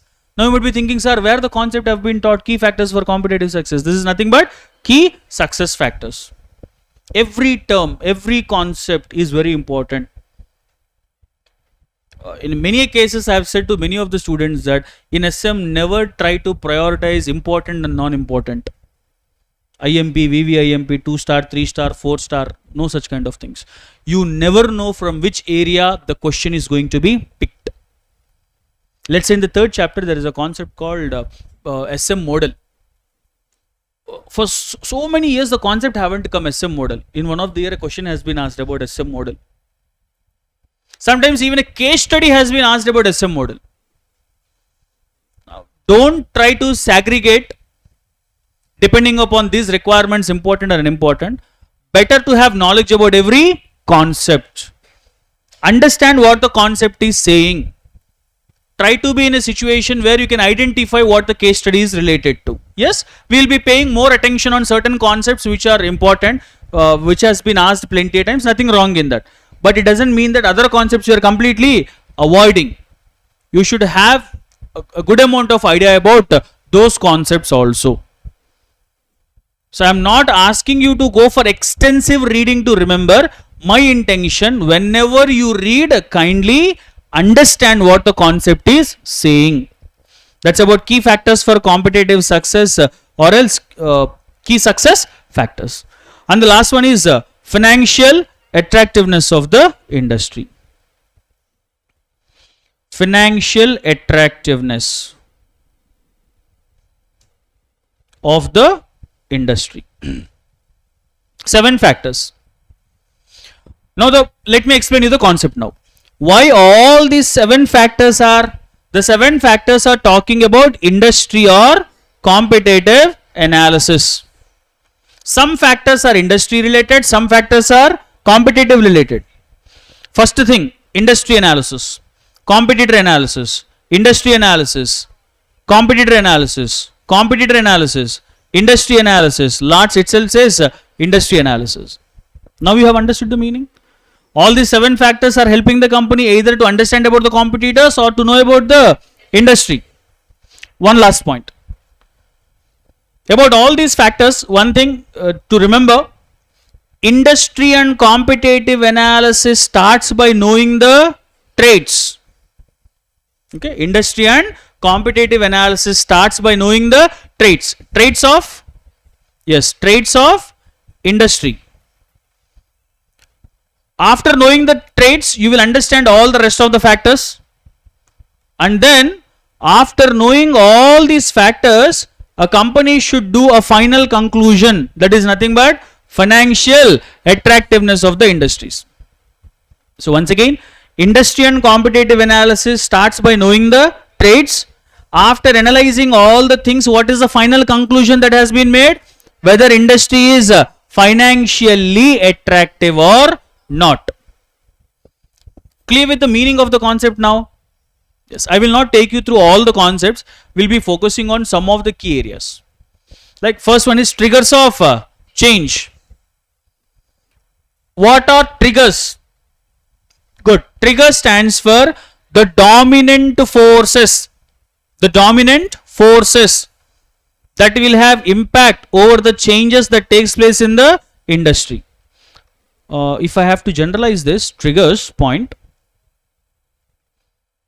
if I have to generalize the triggers point, whenever change happens in your life, will there be any motivational factor behind the change? Yes or no? Whenever change happens in your life, will there be any motivational factors behind the change? Yes. Many cases it will be. You don't change on your own. There might be a trigger point, because of that you have changed. Yes or no? All of a sudden you have decided to make a six-pack body. It is not that you have decided on your own. Sir, yesterday I went to a movie. In that movie I have seen a hero with that body. So I have decided that let me make my body like that. So that movie is a driving force for you now. For what? To transform your body. It's other side of a coin. 1 or 2 days you will go. Then you will. Sir, why to follow this hero? I will follow the other hero, sir. He is having family pack. I will. Whenever we adopt a change, there will be a trigger point. Same thing for a business also. Whenever business have to go to the change, there might be certain triggers. Triggers are the driving forces that are responsible for the change. Look at the term. These are the dominant forces that have biggest influence on the changes. If any change have to happen in the industry, that change happens because of some driving forces. A business need to understand those driving forces. Clear? These driving forces, some driving forces are common for all the industries. Some driving forces will change from industry to industry. When I say changes in customer taste and preferences, this driving force is commonly applicable for all the industries. Customer taste and preferences is a factor that is applicable for all the industries. If I say immunity in the people, this driving force is not for all the industries. This will show impact only for healthcare sector. How come immunity in the people will show impact on IT industry? Is it anywhere related? Immunity in the people is related to healthcare. Did you got the key term now? One driving force is commonly applicable for all the industries. Some driving forces are industry specific. You can see here, some are specific to a particular industry, while others show impact on all the industries simultaneously. This is the concept of driving force. What a business has to do, identify the driving forces and assess the impact. Know what are the driving forces that are having impact on your business. This is called triggers of change. After that, after triggers, let's understand the next one. Identifying strongest and weakest. This is somewhat related to competitor analysis. When you have so many competitors, it's very important for you to identify who are strongest and who are weakest. Is it needed to know? Yes. Among all the competitors, if you have to defeat them, it's important for you to identify who are strongest and who are weakest. For that, do you need to study all your competitors? When you have 100 competitors, in the 100, if you have to identify who is strongest and who is weakest, you need to study 100 competitors. Yes, but the problem is, practically it is not possible to study all the competitors in depth, isn't it? You can't, taking each and every competitor, identifying strengths, weaknesses, products, putting all the information together, it will take a lot of time.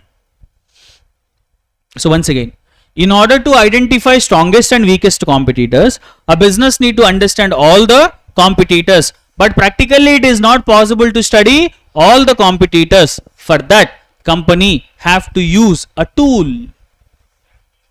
Excellent. The tool is called as strategic group mapping. Strategic group mapping. Why this tool? To identify strongest and weakest competitors, because practically it is not feasible to study all the competitors in depth. That is why a tool can be used.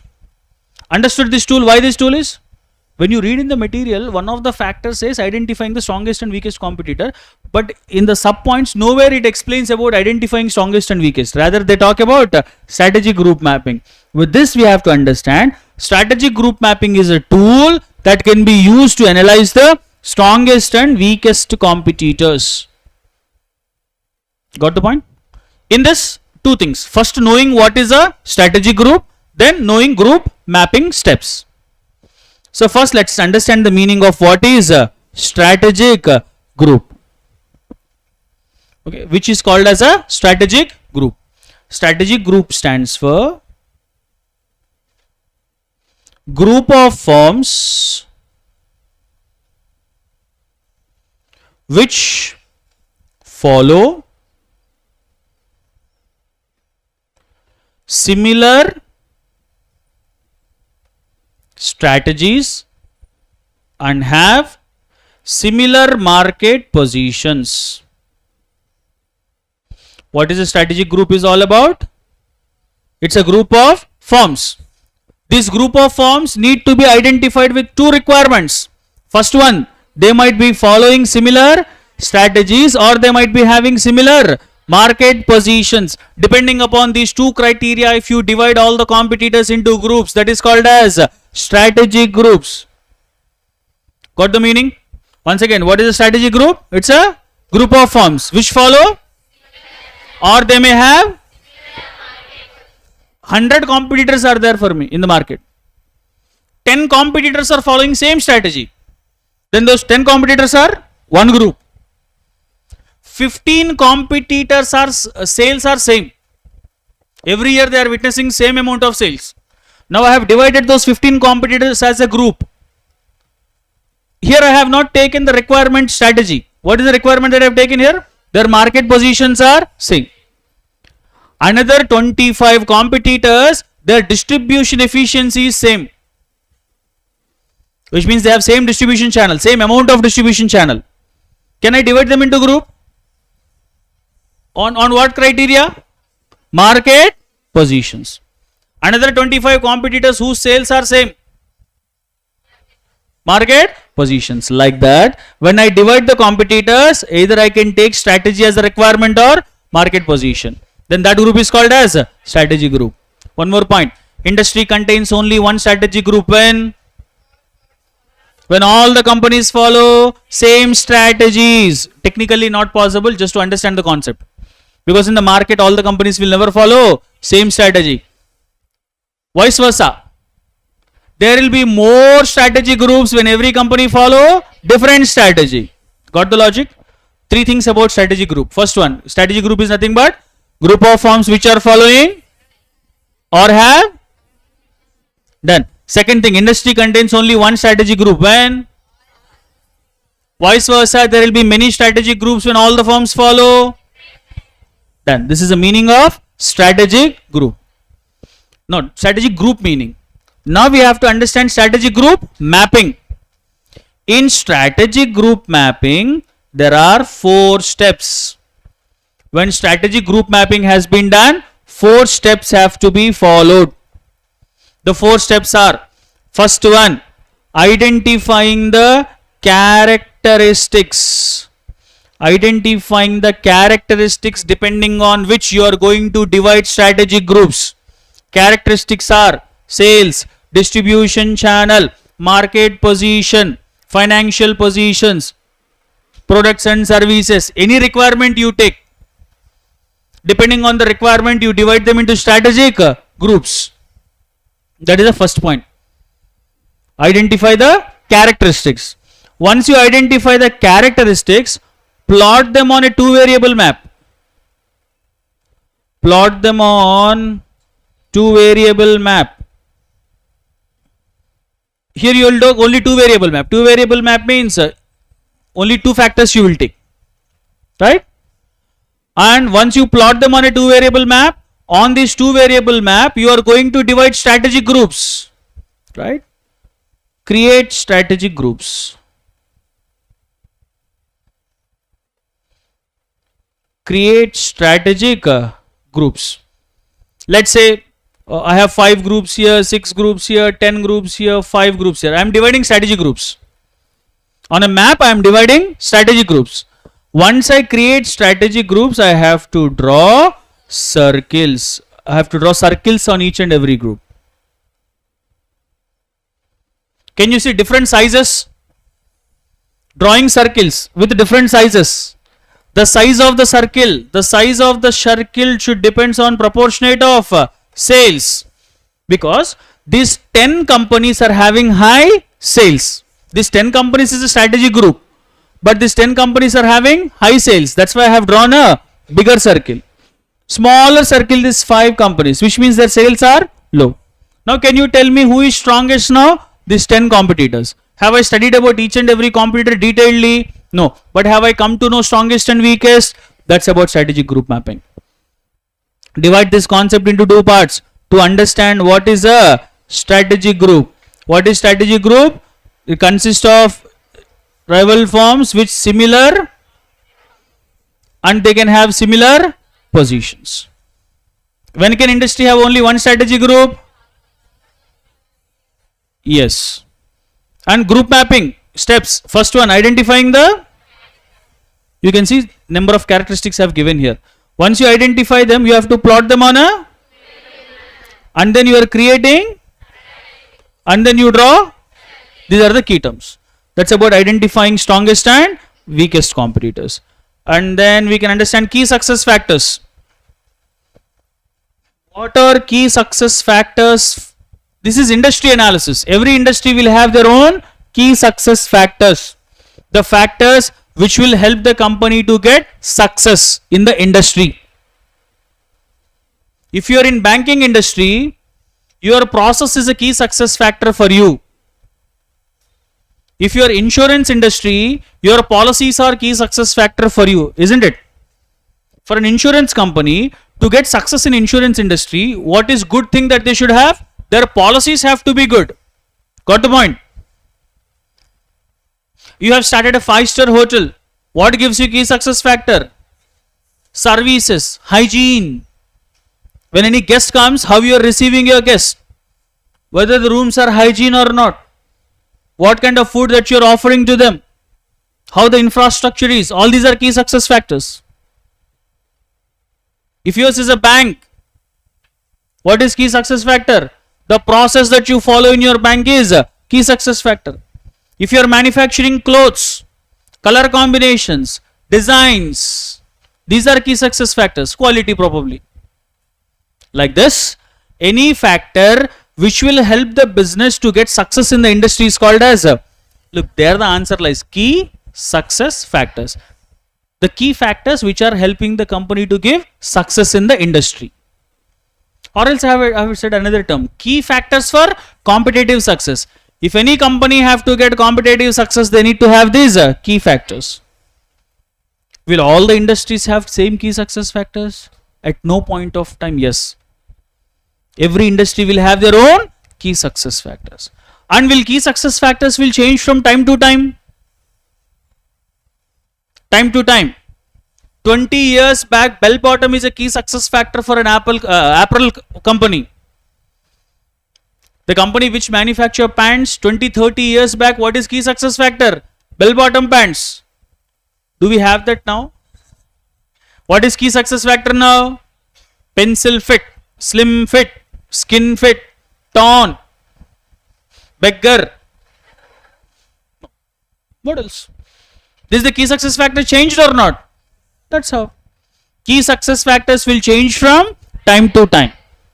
Key success factors will change from industry to industry. There can be many key success factors, but it is enough for a business to focus on one or two. And your key success factor should be so different from the competitors. Agree with this point? If yours is an apparel company, your color combination should be completely different from the color combination of your competitors. On this case, can we say key success factors help the company to gain competitive advantage? We are done with the concept. As you can see here, these are the things which will affect the most industry members' ability to prosper. If any company has to grow in the industry, then they need to develop key success factors. Then key success factors will help the company to gain competitive advantage. You will be searching for this kind of points. Look at point C, your point. What it says?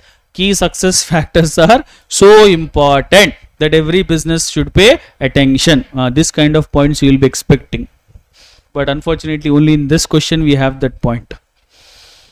Yeah, that is how you have to write. And key success factors, look at this point, will vary from industry to industry and even from time to time. There can be plenty of key success factors, but enough for a manager to focus on one or two. Are you clear with the meaning of key success factors? Okay, sir, we are saying that key success factors have a lot of importance, but how I can identify what is key success factor for me is a question. You are doing business. For your business, how you will understand what is key success factor for you? For that, there are 3 steps. If yours is a bank, yours is bank B, all the customers are going to bank A and doing their operations. You grabbed one of the customer and asked him, can you tell me why are you preferring bank A instead of coming to my bank? Then the customer says that I like the process there. What you should understand with this? You should also update your process, because process is key success factor in the bank. And to understand the key success factor, whom you have studied? Look at the first point. Identifying the key success factors. On what basis customer choose between brands? When you study your customer, you can easily understand what is a key success factor for you. Next, to get key success factors, do you need to develop some capabilities? If your process have to be good, do you need to have advanced technology? You need to have skilled manpower, good infrastructure. Will all these capabilities help to gain key success factors for you? That's the point. What resources and competitive capabilities are needed to get success? Other words, whatever helps you to give competitive advantage, can we consider it as a key success factor? Anything that helps you to gain competitive advantage, can we consider that as a key success factor or not? Yes, whatever gives competitive advantage. We are done with key success factors. Meaning and identifying the key success factors. There are 3 ways to identify key success factors. First, you should study about your, depending on what is he differentiating between the brands. Second one, know about the capabilities. Third one, whatever gives you competitive advantage will act as a key success factors. These are the factors that you have to pay attention on. If time permits, you study the financial attractiveness also. In financial attractiveness, what you need to know is that after analyzing all the factors, company will finally study the financial attractiveness. Clear so far? Nice. So we are done with industry and competitive analysis. Next one is to understand self-analysis, portfolio analysis. Before we go to portfolio analysis, there are 3 things to know: core competencies, competitive advantages, value chain analysis. Let's quickly understand core competencies and competitive advantage. These 2 concepts you are pretty much aware of. What are core competencies? Unique strengths of a company that cannot be shared by others. Understand this meaning. What are core competencies? Unique strengths of a company cannot be shared by others, which means a unique factor developed by a company that is not available with any other company. That factor will act as a core competency. Recently, a company has introduced launched a mobile called Nothing. Nothing mobiles are there. Can you tell me one feature that is differentiating Nothing from other mobiles? LED strips at the back of the mobile. When mobile rings, they are blinking. Is it available with the other brands? Hence, that thing is acting as a core competency. Got the core competency now? A unique thing developed by the company which is not available with the others. Will this unique thing is helping the company to gain competitive edge over the competitors? Because no other company is offering that. When your company offers, aren't you gaining an competitive edge over the competitors? Yes. And competitive core competencies can be of anything. Don't expect it should be every time tangible. Intangible things also will act as core competency. Let's take Apple. They have loyal customers. Isn't it core competency for them? No other company is having such loyal customers. This Apple is having. Brand identity. For Apple, brand identity is their core competency. No other brand is having such identity. When you hold an iPhone, it's a symbol of status, as only rich people. When you wear an iWatch, symbol of status, identity. Is it acting them to differentiate them from the others? That's how. All these things are called as core competencies. This is a key term. Unique strength that cannot be shared by others. And this will help to gain competitive advantage. Sometimes even intangible, invisible, intellectual assets can also be called as core competencies.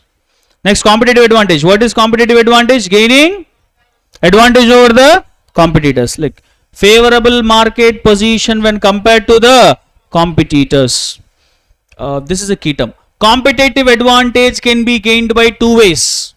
If a company have to gain competitive advantage, it can be gained by two ways.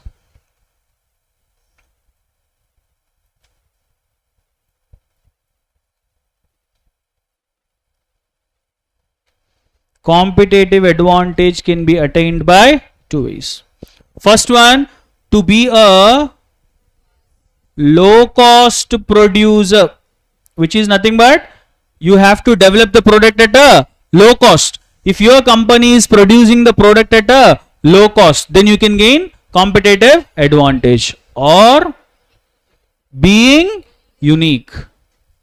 These are the two things. Either you have to be unique or you have to develop the product for low cost. If you do any these two things, then definitely you will gain competitive advantage. This is an important thing to understand. Look here, we have given this as a point here. Competitive advantage can be in the form of low cost or being unique. These are the two certain ways of gaining competitive advantage. This is about core competencies and competitive advantages. After this, we have a concept called VCA, valuation analysis. Once I explain the valuation analysis, straight away I will go for portfolio analysis. There we have to understand 6 elements in portfolio analysis. PLC, SBU and experience curve, then BCG, G and ADL. So that we are going to continue after the break. Right? So post break, we'll be completing this in the first 30 minutes or so, or else probably 40 minutes, and then we'll be dealing with the third chapter also, because third chapter there is nothing much. Straight away in the third chapter I'll be taking with vision, mission and objectives. Those are the 3 things that we have to pay more attention in that particular chapter. So third chapter is a very simple one. So pre-lunch we'll be covering up with the 3 chapters. So rest of the chapters that we'll be covering post-lunch. Because in post-lunch the major areas would be corporate level strategies and functional level. Business level strategies is just within, we can say, hardly 15 to 20 minutes. Entire picture will be coming with respect to the 5th chapter if you pay attention. Clear? Understood so far? Getting the things? Comfortable with this pace? Can we continue the same pace for the rest of the sessions? Great. Any quick doubts? In the last session when I was talking about competitive advantage, this thing also have to be kept in mind. This thing that we haven't discussed in the last session is that when any competitive advantage has been gained, 4 requirements are very important to call it as competitive advantage. Right? To qualify a particular element as a competitive advantage, 4 things need to be met. First one, the competitive advantage, whatever you are gaining, it should be valuable. And whatever the thing that is giving you competitive advantage should be rare. Just before I said, whatever the requirement that you are developing, it should differentiate you from the other companies, have I said this point? Which means your core competency should be rare. Then it will help you to gain competitive advantage. And moreover, whatever you gain, it should be costly to, by whom? One more thing. A core competency will act as a core competency until it is not copied by competitor. Yes or no? Once it is copied by competitor, it is no more a. That's why whatever the core competency that you are developing to gain competitive advantage, it should be costly to imitate by the competitors. And next one, it should help you to deal with substitutable capabilities. Depending upon your capabilities, you should develop your core competencies. 4 requirements. These requirements are specific criteria for competitive advantage. It should be valuable, rare, costly to imitate and substitutable capabilities. That's it. So understand the next concept that we are going to discuss. Our next concept is to discuss about VCA, stands for value chain analysis. The concept is stated by Michael Porter. That's why it's called as Porter's value chain analysis. Why Michael Porter have created this concept? In 2 points, I will sum up the meaning of the concept. In order to establish a business, what do we need? In order to establish a business, what do we need? resources. Just before we have discussed men, machine, material, money, resources. Let's say a business has procured all the resources and kept in one place. Can we call it as a business? Why? You said to start the business, resources are needed. I am saying that all the resources have been procured and kept in one place. Can we call it as a business? Why? Good. You have to utilize those resources. Having resources is not business. You should know how to utilize them. That is where Michael Porter is trying to convey the meaning of value chain by saying that, understand this carefully, organizations are much more than random collection of resources. There is no use of these resources unless they are not helping you to develop a product. Got it? Organizations are much more than resources. It is not enough to have resources. These resources will give you benefit only when you arrange them in a systematic way. This is one of the key aspects of value chain analysis. Once again, organizations are much more than random collection of resources. No use of the resources if these resources are not helping you to develop the products. Understood? At the same time, in value chain analysis, Michael Porter explains about the activities that happens in and around of an organization. Second point. What activities are discussed? In and around. So, two terms as a meaning of value chain analysis. First term, resources are of no use if you don't arrange them. Second point, it talks about the activities that happens in and around of an organization. And all the activities that happens in and around of organization are categorized into two heads. Yes, some activities are called as primary activities and some are called as support activities. So Michael Porter have segregated all the activities that happens in the organization into primary and support. The primary activities are inbound logistics. Next one is operations. After this, outbound logistics. Next one is marketing and sales, and the last one is services. All these activities are primary activities. In order to start a business, what do we need? Resources. Is it needed to bring the resources into the company? It's called inbound logistics. Procurement of resources. Collecting, storing and distributing the resources is inbound logistics. You have got all the resources. What you do with these resources? Conversion of these inputs into outputs. It is called as operations. Inbound logistics stands for collecting, storing and distributing the inputs. Operations means conversion of inputs into outputs. Output is ready. Will you keep it in your godown to create value? What this output need to be done? Send it out into the market. Outbound logistics stands for collecting, storing and distributing the finished product. Inbound logistics means collecting, storing and distributing the inputs.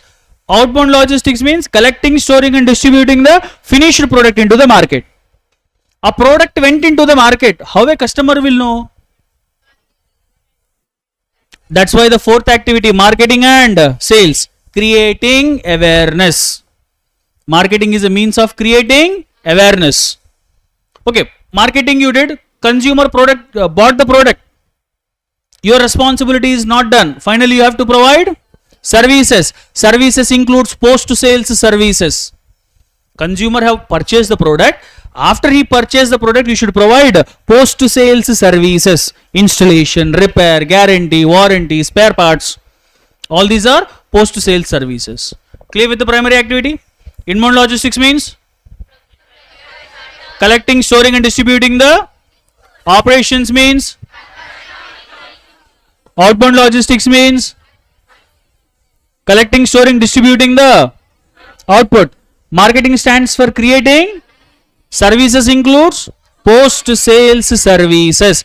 If all these primary activities have to be done successfully, they need to be backed up with certain support activities. The support activities goes like this: procurement,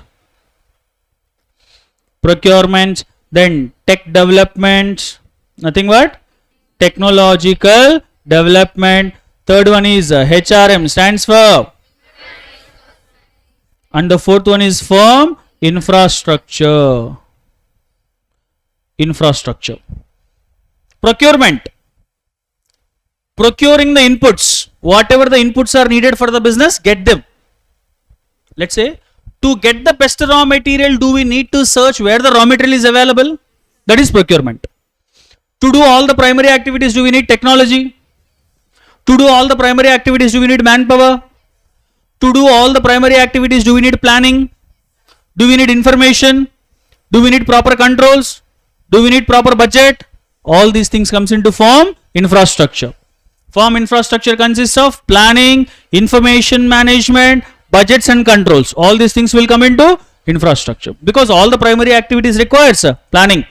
All the primary activities requires information, and proper budget also be needed. This is how Michael Porter have created primary and support activities. This is a concept called value chain analysis. If you check with the quick key terms, in the meaning you can see here, organizations are much more than random collection of resources. No value of these resources if they are not helping you to produce goods and services. And then it includes the activities that happens within and around. As you can see here, inbound, all the activities that I have said, primary and support activities, and the key terms. Clear with the concept? Value chain analysis. You don't need to draw this diagram. This is just for your pictorial representation. In SM, don't try to draw everything that is over there. It is enough to draw only few outlines, like BCG, GE, ADL, ANSOF. This you can draw. SWOT you can draw. TROS you can draw. Beyond that, from this chapter, there is nothing, any outline that you have to draw. Some of the students end up wasting their time by drawing everything that has been given over there in an anticipation that they'll get good marks. So don't do that. Some of the frameworks which are easy to draw, those you can draw, because that diagram represents the concept. BCG, through diagram we explain the concept. G, through diagram we explain the concept. Same for PLC also. Same for experience scope. For them you can draw. For the rest of the concept, not needed. Let's go with the next concept. Portfolio analysis. Straight away I will go for the methods. First one is SBU, because there's a third learning objective of this chapter, to understand about portfolio analysis. As here I have said, portfolio analysis. In portfolio analysis, the first concept that we are going to discuss is a strategic business unit. What is a strategic business unit is all about? Reliance group of companies, are they operating in multiple industries? Each and every diversified unit of the industry is called as SBU. Tata group of companies, they are into steel, telecommunication, automobile, hospitality, lifestyle, jewelry. Are they into all these things? Financial services, isn't it? Yes. Now every diversified unit of a business is called as a strategic business unit. Look at the key term. SBU is a company unit that has a separate vision and objectives, and which has to be planned independently. Can Tata group of companies have a same vision mission for all the businesses? Can they plan in the same way for all the industries? No. That is where we call it as a strategic business unit. Sometimes even examples also will help you a lot to understand the concept. ITC, are they into multiple industries? For ITC, tobacco is an SBU, stationery is an SBU, IT is an SBU, hospitality is an SBU. Is ITC into hospitality? They have their 3-star and 5-star properties are there. Now every diversified business is called as a portfolio or SBU, strategic business unit. Understood the meaning? But other companies don't have like this.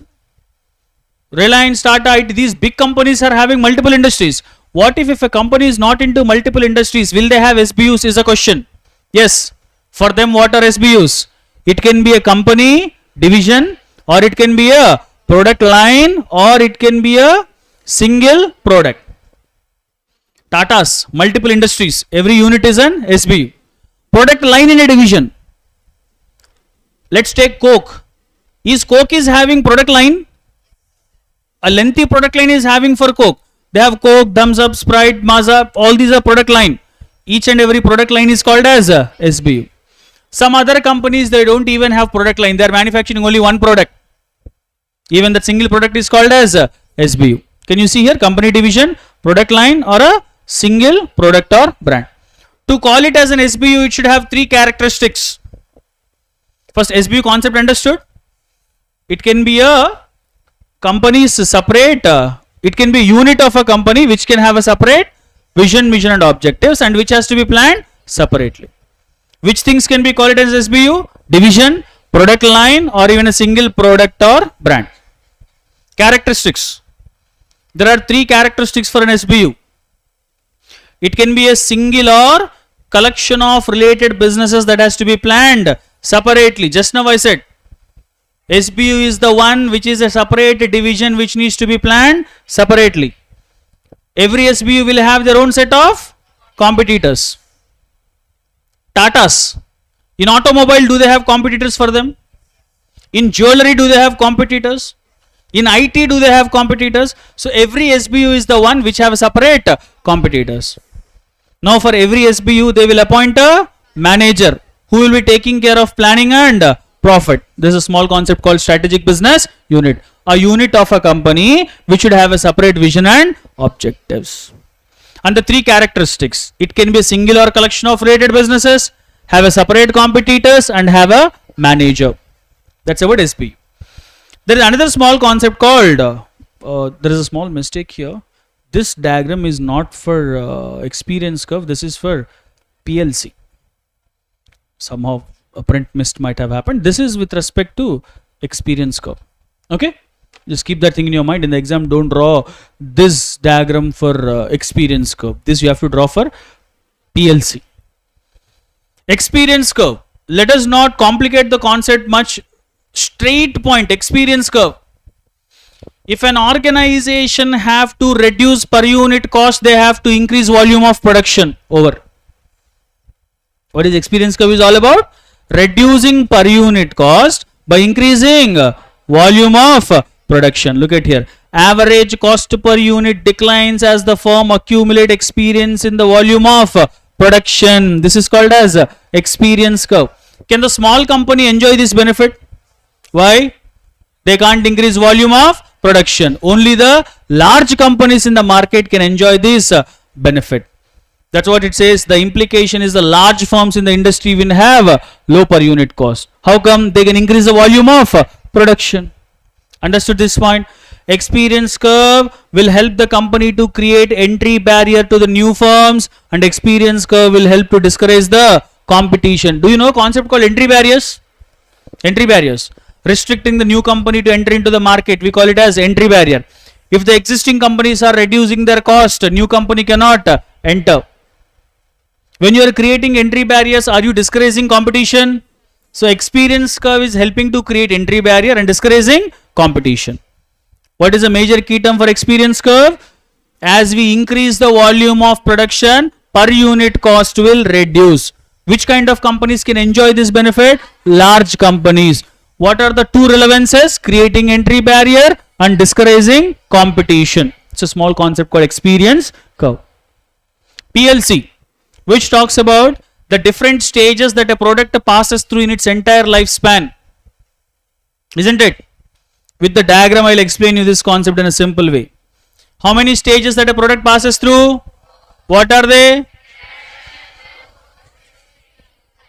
About these 4 stages, certain concepts are enough to know. You have to draw this outline. With this outline, you can explain the entire concept. A product is having birth and death, let's say. Between birth and death, it will process through 4 stages. Like how we passes through different stages in our life. In the same way, product is passing through different stages. Now, like for we humans in different stages, our requirements will change. In the same way, in every stage, product requirement will also change. When the product is introduction stage, let's understand the 4 things. In PLC, the 4 stages, I'll take you through the key terms. Introduction. When the product is in introduction stage, 4 things you have to know. First one, sales. if you look at the diagram in the introduction stage, how the sales are very low. Can you tell me why? In the introduction, sales are low. Why? Lack of consumer awareness. Just now product is launched. Many of the people aren't aware of that. Because of that, sales are very low. Next, prices. In introduction, prices will be high. New product price, old product. Whose price will be high? Because just now the product is launched. iPhone 14 and iPhone 11, whose price will be high? Because 14 is a new product. That's why the prices will be high. And competition. Competition is almost negligible. Almost negligible. Why competition is almost negligible? Just now the product is launched. Other competitors haven't copied it yet. That's why competition is almost negligible. And the markets are limited. Just now the product is launched. It is not available in more the markets. It is only available in limited markets. On time being, the product will be available in broader markets. About product, in introduction, only 4 things to know. Enough. What are the 4 things? First one is how they are, why, lack of consumer awareness, how the prices are, competition is negligible, no competition, markets are very. Same 4 things we will understand for the growth. When a human borns, is it that he will be in childhood forever? After some time he has to go to other stages. In the same way, when you launch a product, don't expect your product will be in introduction stage for long. After time being, from introduction, the product will go into growth stage. Depends on time factor. When the product reaches to growth stage, the sales will increase. Reason? Whatever the reason that we have said, it will become opposite there. Why here sales are low? Lack of consumer awareness. Time being, in time being, people have come to know about the product. Then they will purchase. Then the sales will increase. Here sales have increased because consumer is having awareness about the product and he is showing interest to purchase the products. Got it? Next, prices will decrease, not fall, decrease. Comparatively in the introduction phase, when it goes to growth, the prices will a bit decrease. And competition starts. Because other competitors might have started to develop your kind of product, the competition will start. And markets will expand. Markets will expand. Because in time being, what the product will be? Product will be available in vivid markets. Yes. These are the 2 stages. Understood? Like by understanding these key terms, you can develop the content. Then it's not that every time you expect your product to be in growth stage. After some time, the product will go to maturity. The product will reach us to the maturity stage. In time being, it will go to maturity. Only 2 things in the maturity stage we can understand. When the product, when the product reaches to the maturity stage, it will be dealing up with a high competition, yes or no? Because by that time, so many competitors might have launched the same kind of product. Yes? When the competition increases, can we say profit margins will come down? Yes. High competition and low profit margins for the product, low profit margin. And when the company's product reaches to the maturity stage, company needs to follow stability strategy. Stability strategy. So where we discuss the stability strategy? Corporate level strategies, right? There in the corporate level strategy, when we discuss about stability, we say that stability is followed by the firm when the product reaches to maturity stage. And you know what happens in stability. Anyways, we discussed that in the 4th chapter. After enjoying some time in maturity, now what happens in maturity? The competition is high, profit margins are low, stability strategy need to be followed. And finally, it will go to the another stage. It is nothing but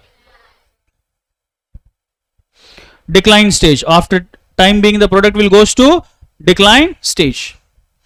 If you observe the diagram, in decline stage, can we see there is a sharp fall of sales here? Sales have dropped down. Why? Actually, this is sales curve. On one axis we have sales, on the other axis time. If you check with the sales curve, when the time it reaches to decline, there is a sharp fall of sales or not? Why so? Yes, here you can write a sharp fall of sales. Sharp fall of sales. What is the reason of sharp fall of sales? Whatever the product that you are using, they have become outdated, because the products have become outdated. In other words, we can say new products might have launched. Conclusion is same. Even if I say the existing product have outdated, or if I say new products have launched, both are conveying the same meaning, isn't it? That's about PLC 4 stages. Understood? A quick recap.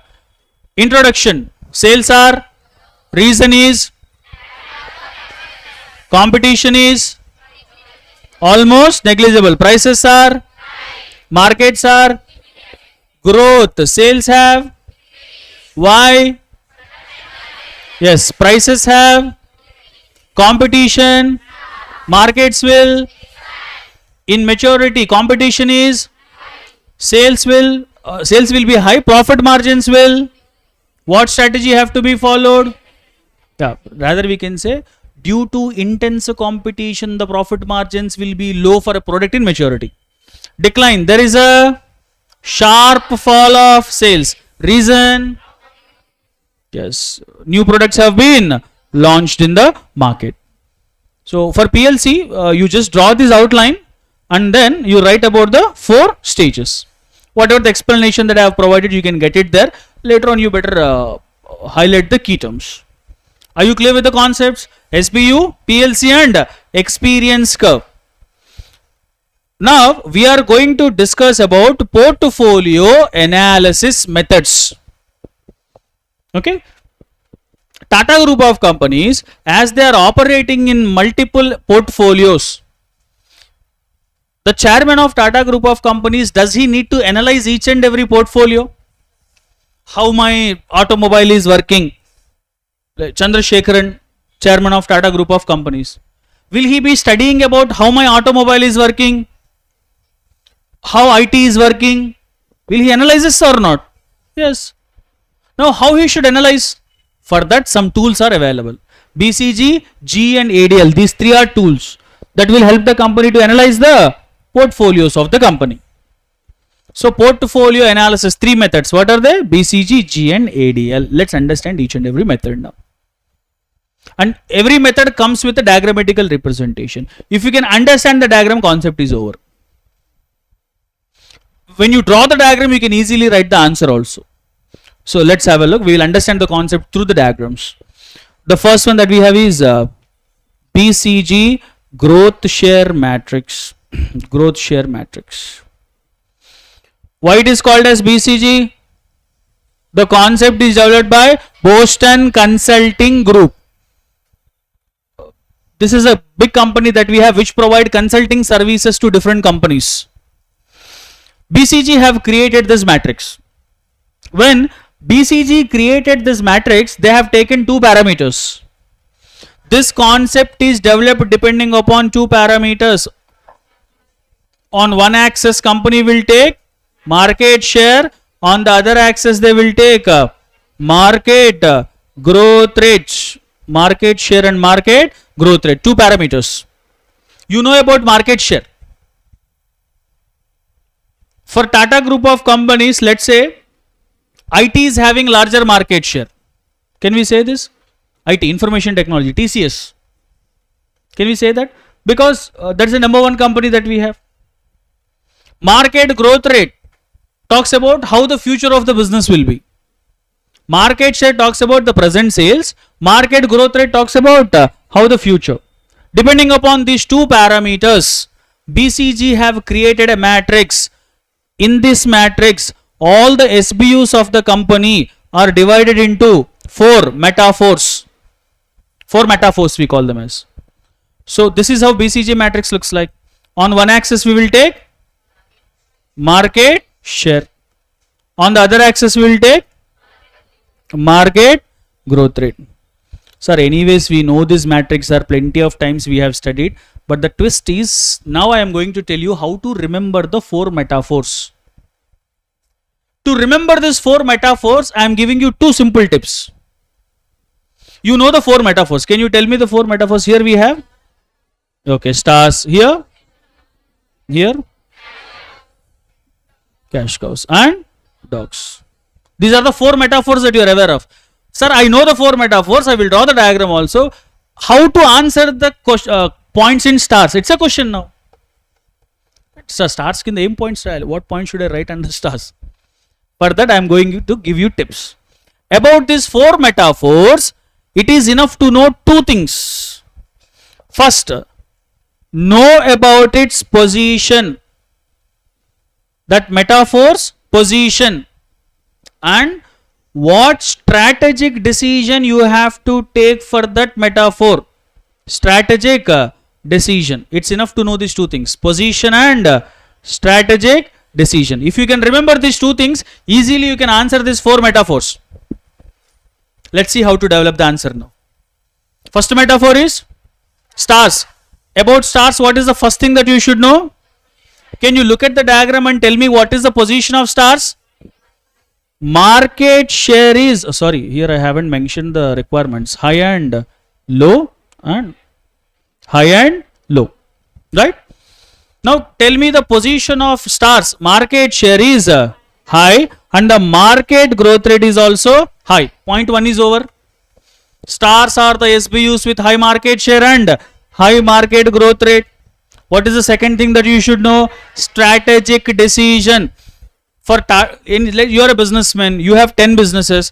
There is one business which is having high market share, which means that business is having high sales.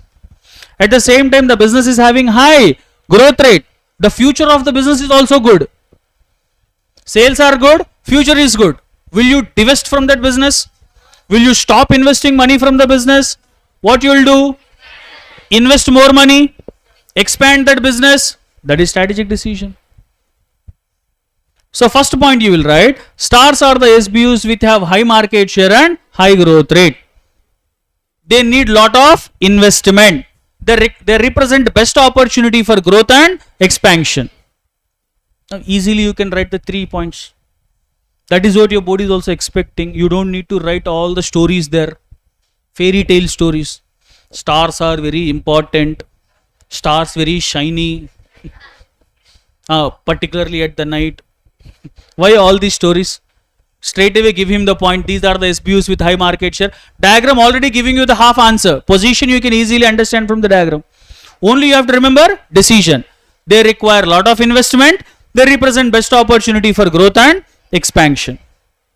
Because high sales, high growth rate. Clear? Let's check with the next one. Question marks. About question marks also same requirement. Position. Can you tell me the position of question marks? Market share is, but the market growth rate is. What does this mean? As of now, these products are having high sales, but they don't have future. Sorry, I have said in reverse way. Yeah, as of now, market share is very low, but they have good future. As of now, your product doesn't have sales, but it doesn't mean that the product does not have future. Product have the future, but your product doesn't have sales. Are you getting the point here? Such kind of SBUs you will keep them into question marks. What is the position? Low market share, high market growth rate. One more thing, question marks have some other names. They can be called as wildcats or problem children because of their position. Because of the position, these 2 names will be given. Wildcats and problem children. Because for company, they create lot of problem. That's why they call as problem children. Wildcats never know how they will respond. Now you tell me, in this SBUs, will you invest money or not? Will you invest in question marks or not? Why? Because it has a good future. By anticipating the future, company will invest money. Even though money invested, some businesses, their market share haven't increased. Isn't it problem for the company? That's why they are called as problem children. You have invested lot of money in question marks in the anticipation that there is a good growth, but sales haven't increased.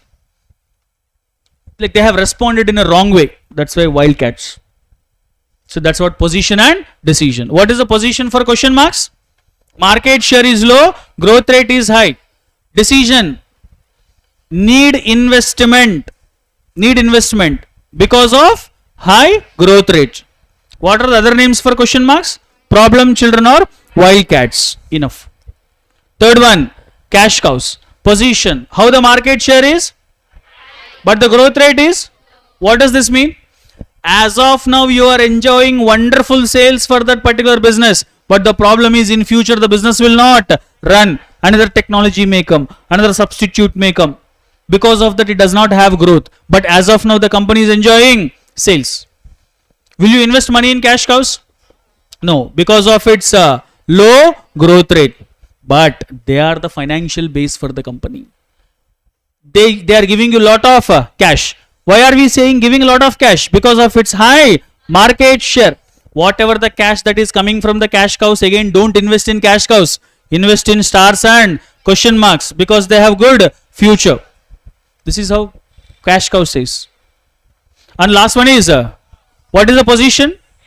Low market share. There is no market share for them as well as no growth.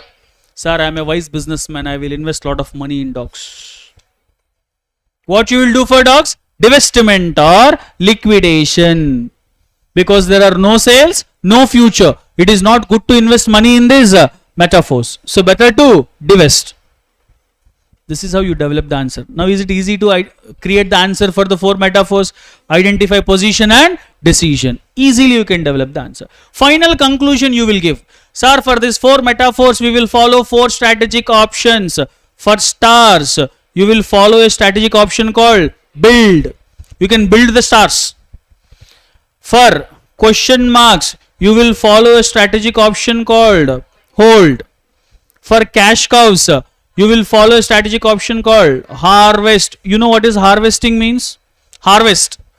In farming we use. Harvesting is nothing but taking the crop. When the crop has fully grown, you take the crop. You take the crop and you sell the crop. Will you generate money? That's why for cash cows do harvest. Take all the money. And this money need to be invested in other businesses. And for dogs, you will use divest. That's it. BCG matrix. While you are answering, you do the same. You just draw this outline. Don't draw these diagrams. Don't draw the diagram. Just like I have written here, right? Stars question. You don't need to write this also. You have to write question marks. You have to write here. So draw this outline and after that explain. This kind of questions will give you good amount of opportunity to go for a wonderful presentation. First you will write meaning developed by BCG, 2-dimensional matrix, market share and market growth rate.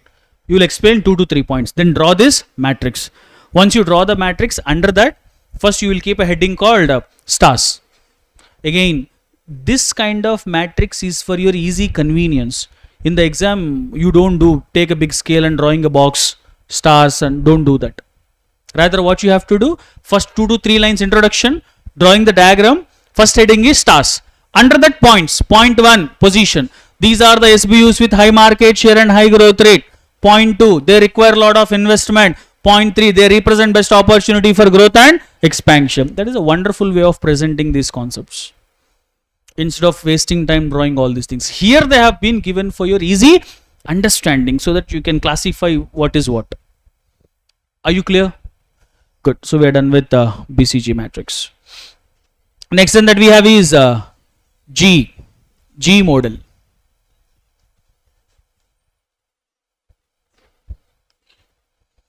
G model. The reason why we call this G model, because developed by a company called General Electric. There is a company called General Electric with the help of McKinsey & Co. There is another consulting firm called McKinsey & Co. With the help of McKinsey & Co, G has created this matrix. To understand G model, first we have to know the other names of G model.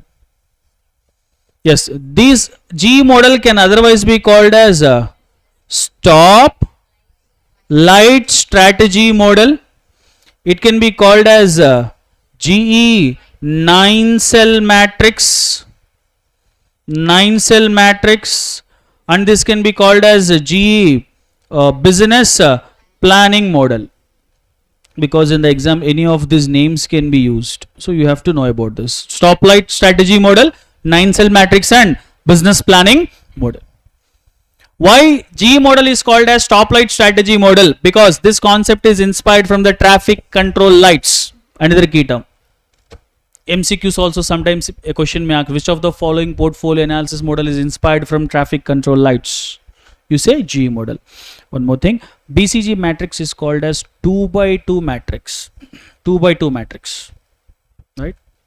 And GE model is called as a 3 by 3 matrix. It's 3 by 3. So when I draw the matrix, you'll understand why it is called as 3 by 3. Yeah. First point is stoplight strategy model, because this concept is inspired from traffic control lights. In BCG, all the SBUs of the companies are categorized into 4 metaphors. In GE, all the SBUs of the company are categorized into 3 zones, that are traffic control light zones. Yes, they are nothing but green zone, yellow zone, and then red zone. These are the 3 zones. How a business SBUs are classified. You know the color identification. Green is safe, red is danger, yellow is about entering into danger. When you measure the temperature, let's say if green comes, we will use some the gadget that we use to measure a temperature. This one, infrared one that we are using nowadays, like a gun. If it is temperature is normal, it will show green.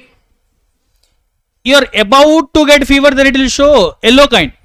Let's say if you have a high fever, now take that and keep it near the stove, it will say red color, it will come, danger. If it is normal temperature, it will show in green color. About to get into the temperature, it will show yellow, right? Same concept. Green zone, all the business, safe zone, all the businesses which are at advantageous position. All the businesses which are at advantageous position, which means everything is going well.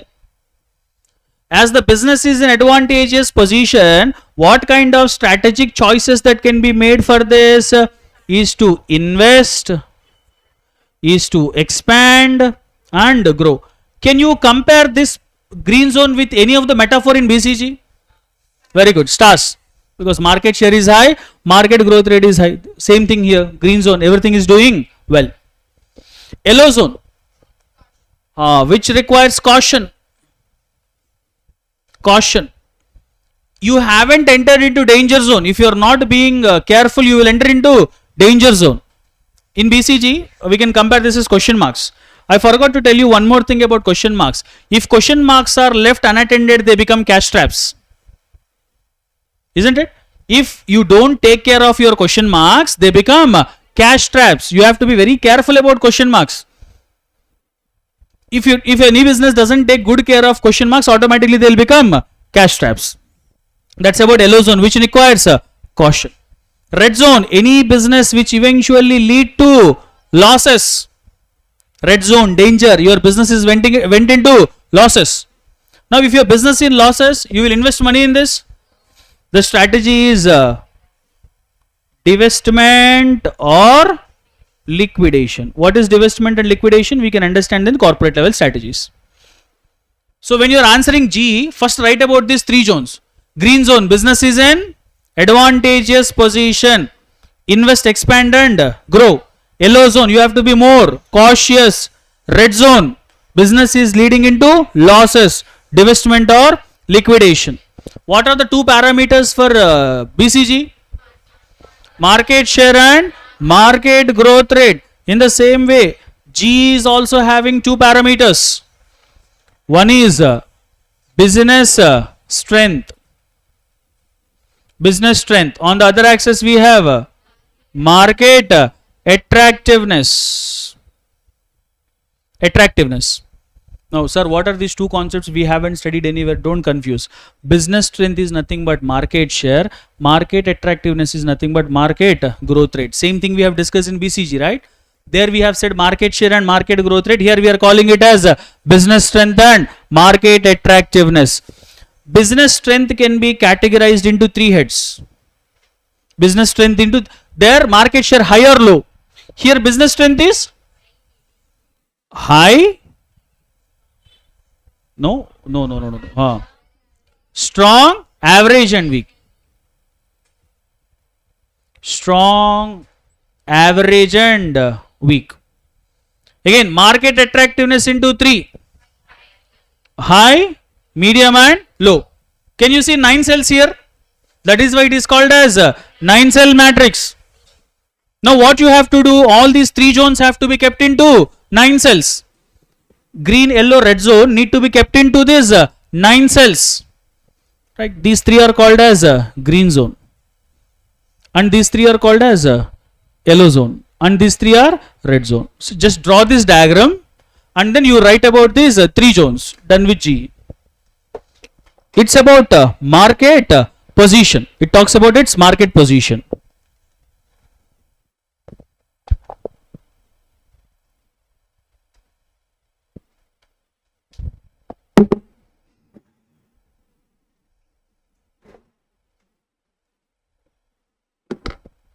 So clear with G model now?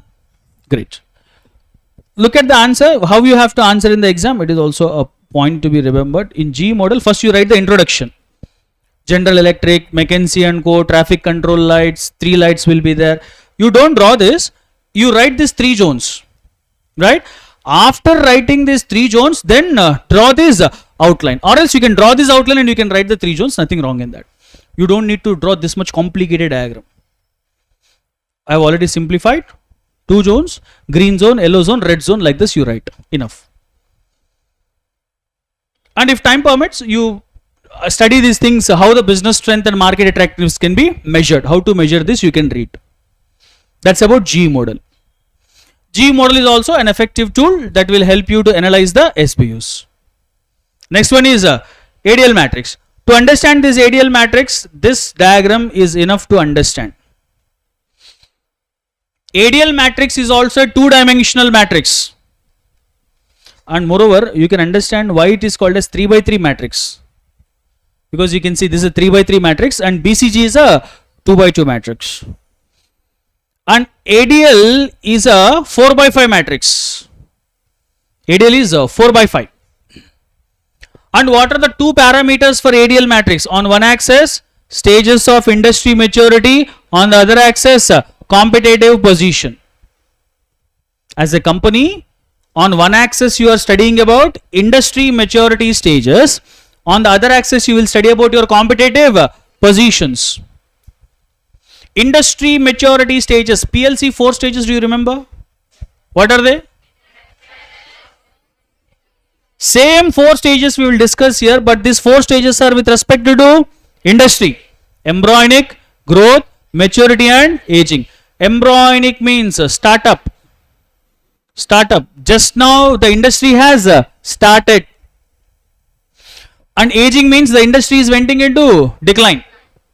On one axis, stages of industry maturity. On the other axis, competitive position. What you have to learn is these 5 competitive positions. These competitive positions are about our company. On the other axis, we are checking with industry stages. Under what condition you can say your company is in dominant position? Whatever I am going to tell you now, carefully understand. Under what condition you can say your company is in dominant position?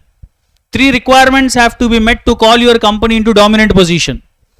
First one, it is called as a rare position because your company is acting as a monopoly, and moreover you have strong protected technological leadership. For your company, if these 3 requirements are met, we call it as dominant. Why we are calling this as rare position? Because your company is enjoying almost monopoly. Got it? And moreover, why we are calling? Moreover, they are having strong protected technological leadership. Understood the 3 requirements? If your company is meeting up with this 3 requirements, then it is called as dominant. Strong. Three requirements. By nature, your position is very strong. Right? By nature, the company's position is very strong. And they will have freedom over the strategic choices. If your company is strong in the market, can you create your own strategies without depending on the strategy of your competitors? That is where we call you have strategic freedom. Favorable. This happens only when industry is fragmented. Fragment is nothing but divisions. Industry has completely divided. Previously, there are good competitors for the company, but now the company got divided. Sorry, industry got fragmented. Hence, industry got fragmented. There is no clear competitor for your company.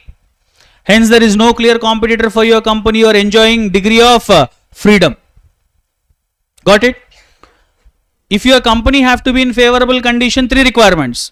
Favorable happens only when industry got fragmented. Because of that, no competitor for you. Hence, you are enjoying strategic freedom. Tenable. If your company is tenable position, how your position will be? Performance is satisfactory.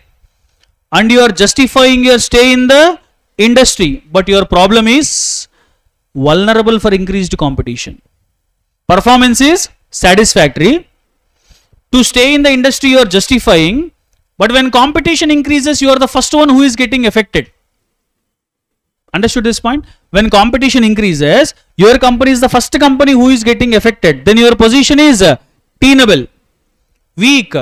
Performance is unsatisfactory, even though opportunity for improvement do exist. Even though there is scope for opportunity, your company is not growing. Then that position is called as weak. Understood 5 competitive positions? Now you should check which position your company is in. Accordingly, these strategies have been created here. Only one example I will give for this. Let's say your company is weak and industry is already aging. What you are doing here? Your company position is already weak. On the other hand, industry is also aging. Can you invest money in that position? Withdraw. If not, look at the other one. Your company position is dominant. Industry has just now started. What you will do? Fast grow. Because industry has just now started. You can build barriers and you can act offensively. This is how this entire matrix is created. If you can remember the strategies of this matrix, it is better to remember. You have to draw this outline. If not all the strategies, at least 1 or 2 in each and everything. No sir, next to impossible. Then no other option. Write this introduction and then write about this competitive positions. At least you will be at a safe side if you can't remember all these strategies in the matrix. That's about ADL matrix. Clear with the matrix? Done. 3 matrix we are completed. BCG, G and ADL. Next one that we have is ANSOF. This is not something related to analysis actually. ANSOF have created this matrix by creating 4 strategies. Again, simple concept like BCG, you can draw an outline and you can easily find out the answer for this question. The concept is ANSOF's product market growth share matrix. ANSOF's product market growth share matrix.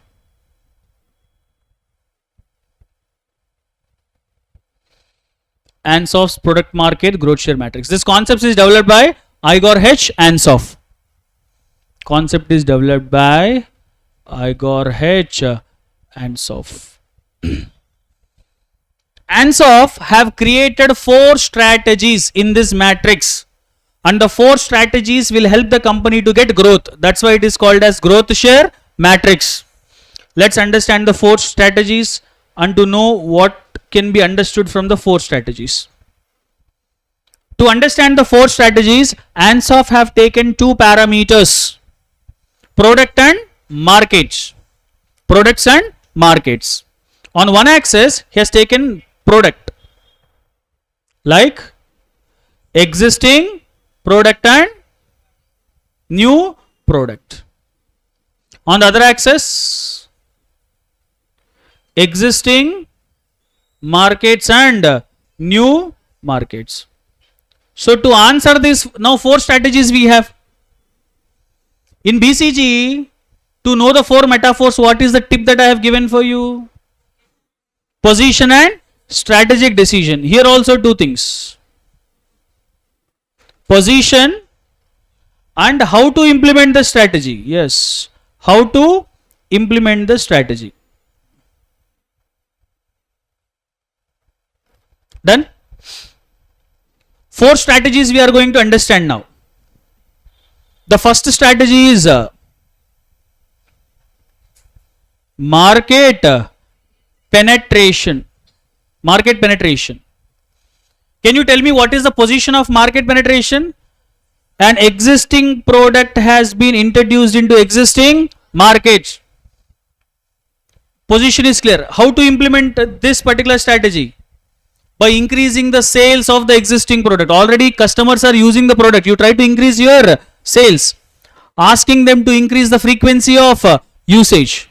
So that is called as market penetration. Existing product is sold in the existing market.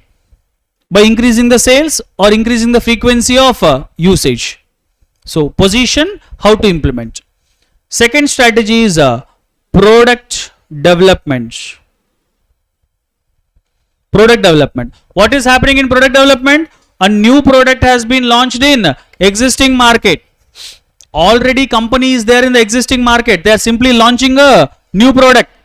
This can happen by two ways. Either launch a new product or make modifications in the existing product. Clear? Next, third one.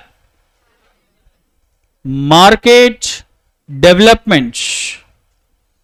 What is happening in market development? Existing product is launched into new market. Product is already existed. This product you are taking into new market. New market means new geographical area. The existing product has been taken into new geographical area. Indian product has been launched into US. When the Indian product is launching in America, certain things need to be changed. New pricing policy, new distribution channel, new packing. These three things need to be changed. So it is called as market development. An existing product have been taken into new market and certain things have to be changed. New market means new geographical area. Next one is diversification. What is happening in diversification? New product has been taken into new market, which means completely entering into new business. When Apple says they are launching electric cars, it is diversification for them. Because the product is new. So far Apple is not into automobile.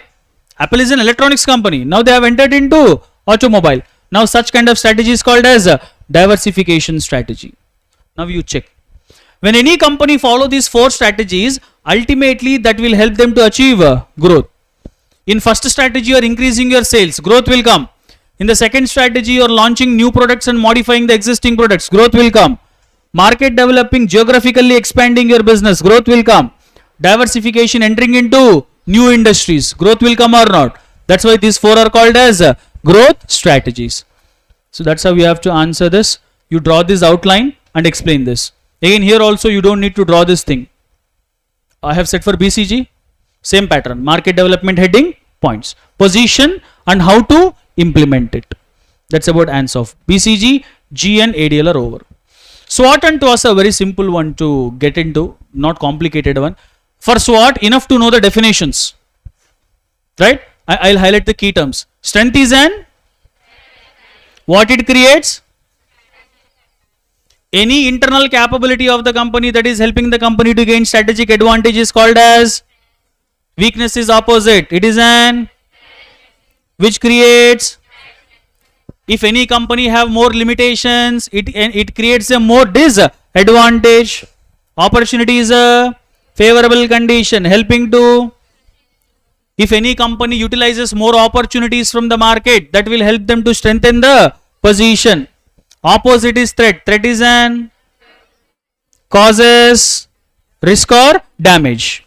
Depending upon these key terms you can easily write the 4 points. Once again, strength is an, which creates, weakness is an, creates, opportunity is a, helps to, threat is an, causes, That's about SWOT. You don't need to draw any outline for SWOT. You write the definitions.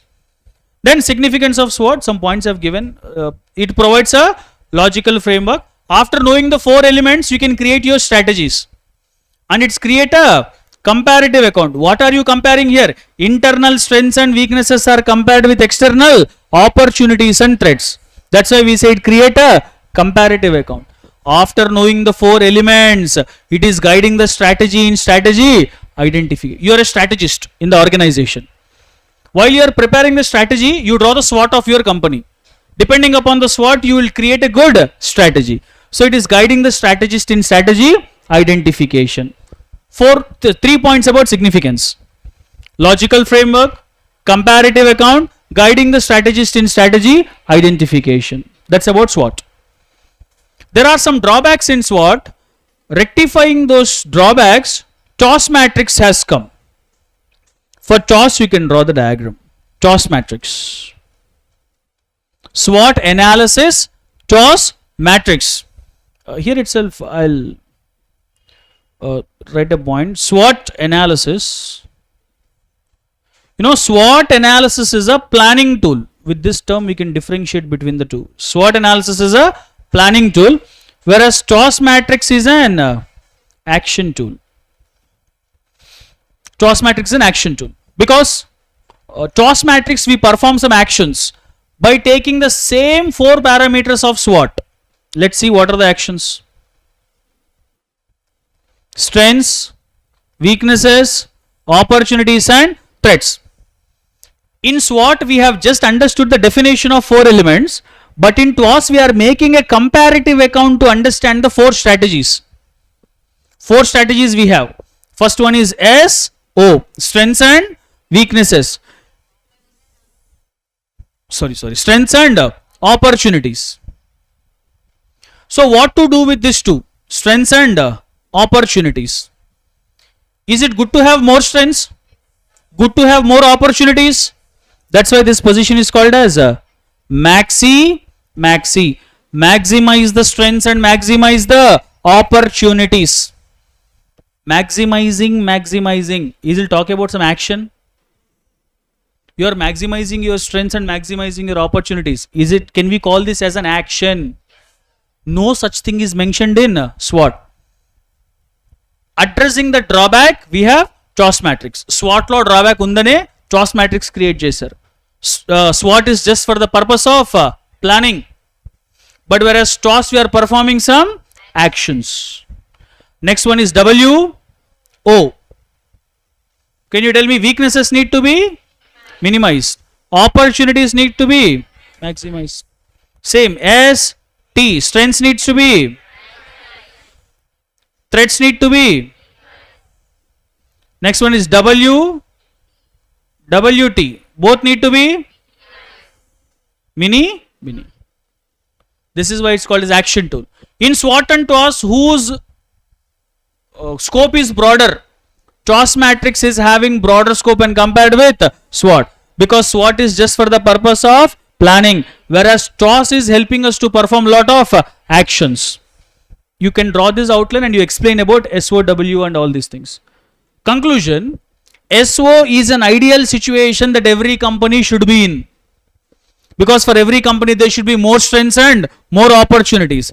W is the position that every company should try to avoid. It is not good to have more weaknesses and threats. That's about SWOT and TOS. You have to remember, SWOT is an planning tool, TOS is an action tool. If this particular outline makes you more confused, then the one that I have drawn, you can draw that. For TOS, if this feels like more confusion, you can draw the one which I have drawn in the exam. There is nothing wrong in that. And then you will provide about this 4: SO, ST, W and WT. That's about SWOT and TOS. Clear for now? Yes. I'll not be dealing up with the globalization. There is nothing much from interview or studying about this, integrating the world into one huge market. So you are aware of this. A global company is an MNC. When we can call a company as an MNC? When it operates in more than one country. That does not need to have more technical things to understand.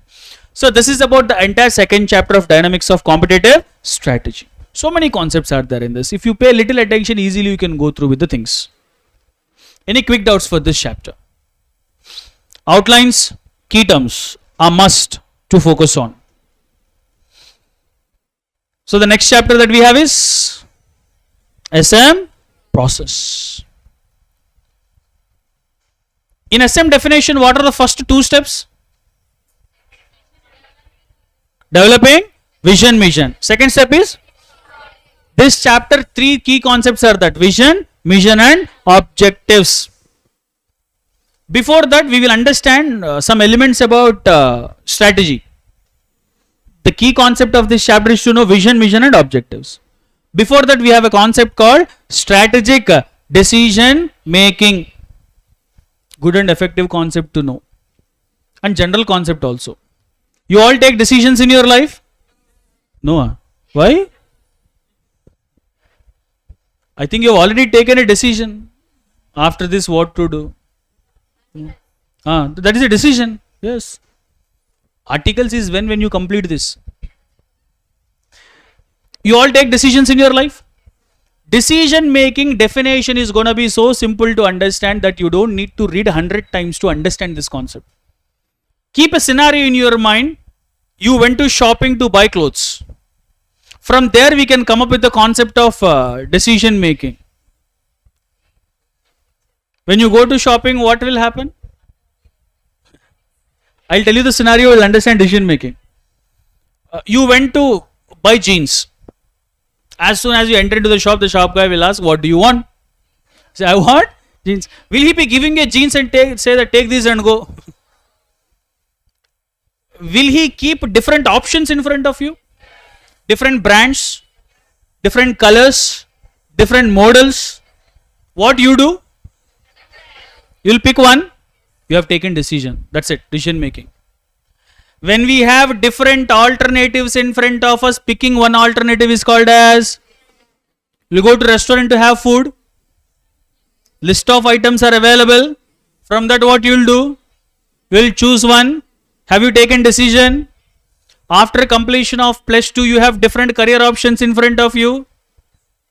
Don't you have? After completion of your intermediate, don't you have different career options? From that what you did? Selected one. I am not talking about consequences of decision making. I am only talking about what is decision making. You have selected one or not? Decision making. What is decision making now? When you have different alternatives in front of you, selecting one best alternative is called as decision making. Technically you have to explain. Choosing a particular course of action out of several alternative courses that are available for the purpose of accomplishment of a goal. Look at the point here. Choosing a particular course of action. From where? Out of several alternative courses. For what? Accomplishment of goals. Isn't it easy to understand decision making? There are two types of decisions are there in the business. Operational decisions and strategic decisions. The decisions that have been taken by the top management are strategic decisions. The decisions that have been taken by functional levels are operational decisions. Which business need to be established next year? What decision is this? How many units have to be produced today? Got the clarity? Good. What is decision making? Choosing a particular course of action out of several alternative courses for the purpose of? Good. Who will take the decisions in the company? First feature. Decisions have been taken by top management. Because when top management takes the decision, applicability for whole organization. Next, when we take the decision, do we need to allocate resources? I have decided to start a new project in the future. For that new project, do I need to allocate resources? Manpower, machinery, material. So decision making involves allocation of resources. Next one, when we take decision, do we need to consider the environmental factors? Depending upon the changes that happens in the environmental factors, we need to take decisions. Whatever the decisions that we take now, will they show immediate impact? No, this impact will be in the long term. That's what? Impact on the long term prosperity. The impact of decision making cannot be enjoyed immediately, rather in future. Can we take decisions for past? Try once. saying that I am thinking what to eat yesterday, then people will ask you that have you not taken your medicine today?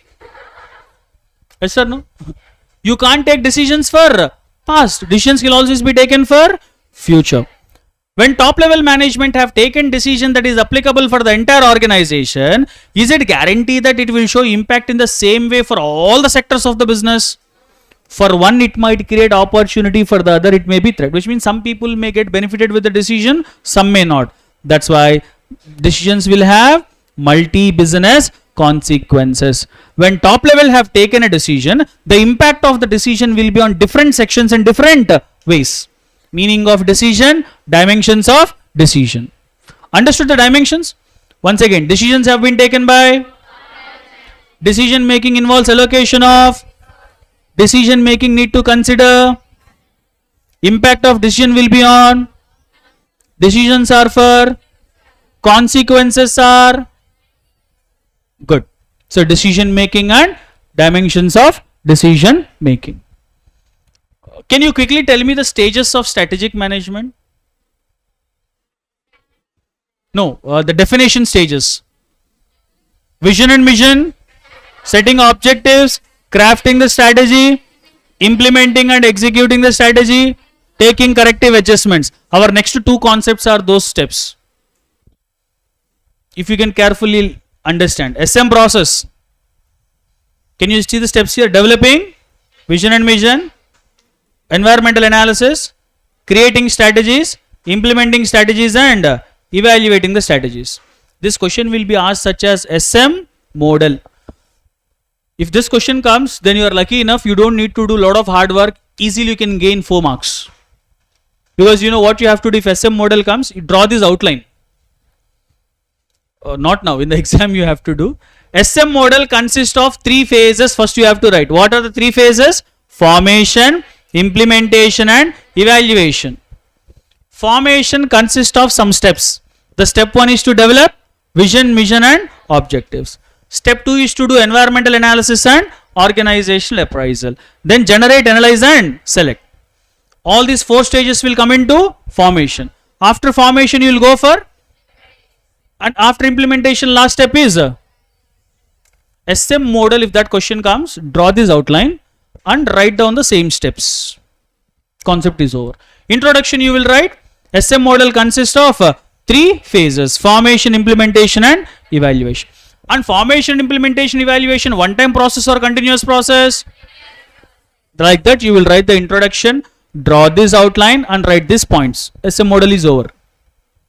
Same steps that we have discussed in the definition will come here. Next concept is also same.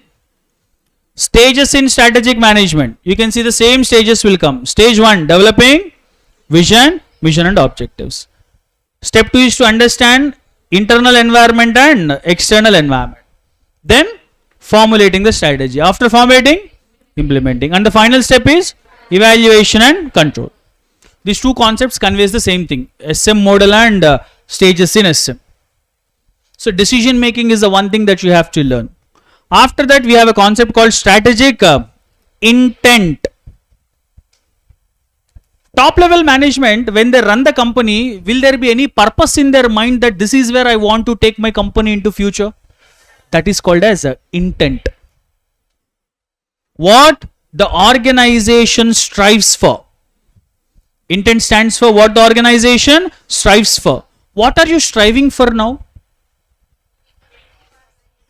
To pass CA, Inter. Now your intent is this. Your strategic intent, what you are striving for is your intent. Your intent is to complete your CA, Inter. Like that, organization will also have some intent. That is what they are striving for. Your intent is for past or for future. That's what the organization desire to attain in future. Now whatever the decisions that you take, they will be depending upon your intent or not. That is what the intent stands for.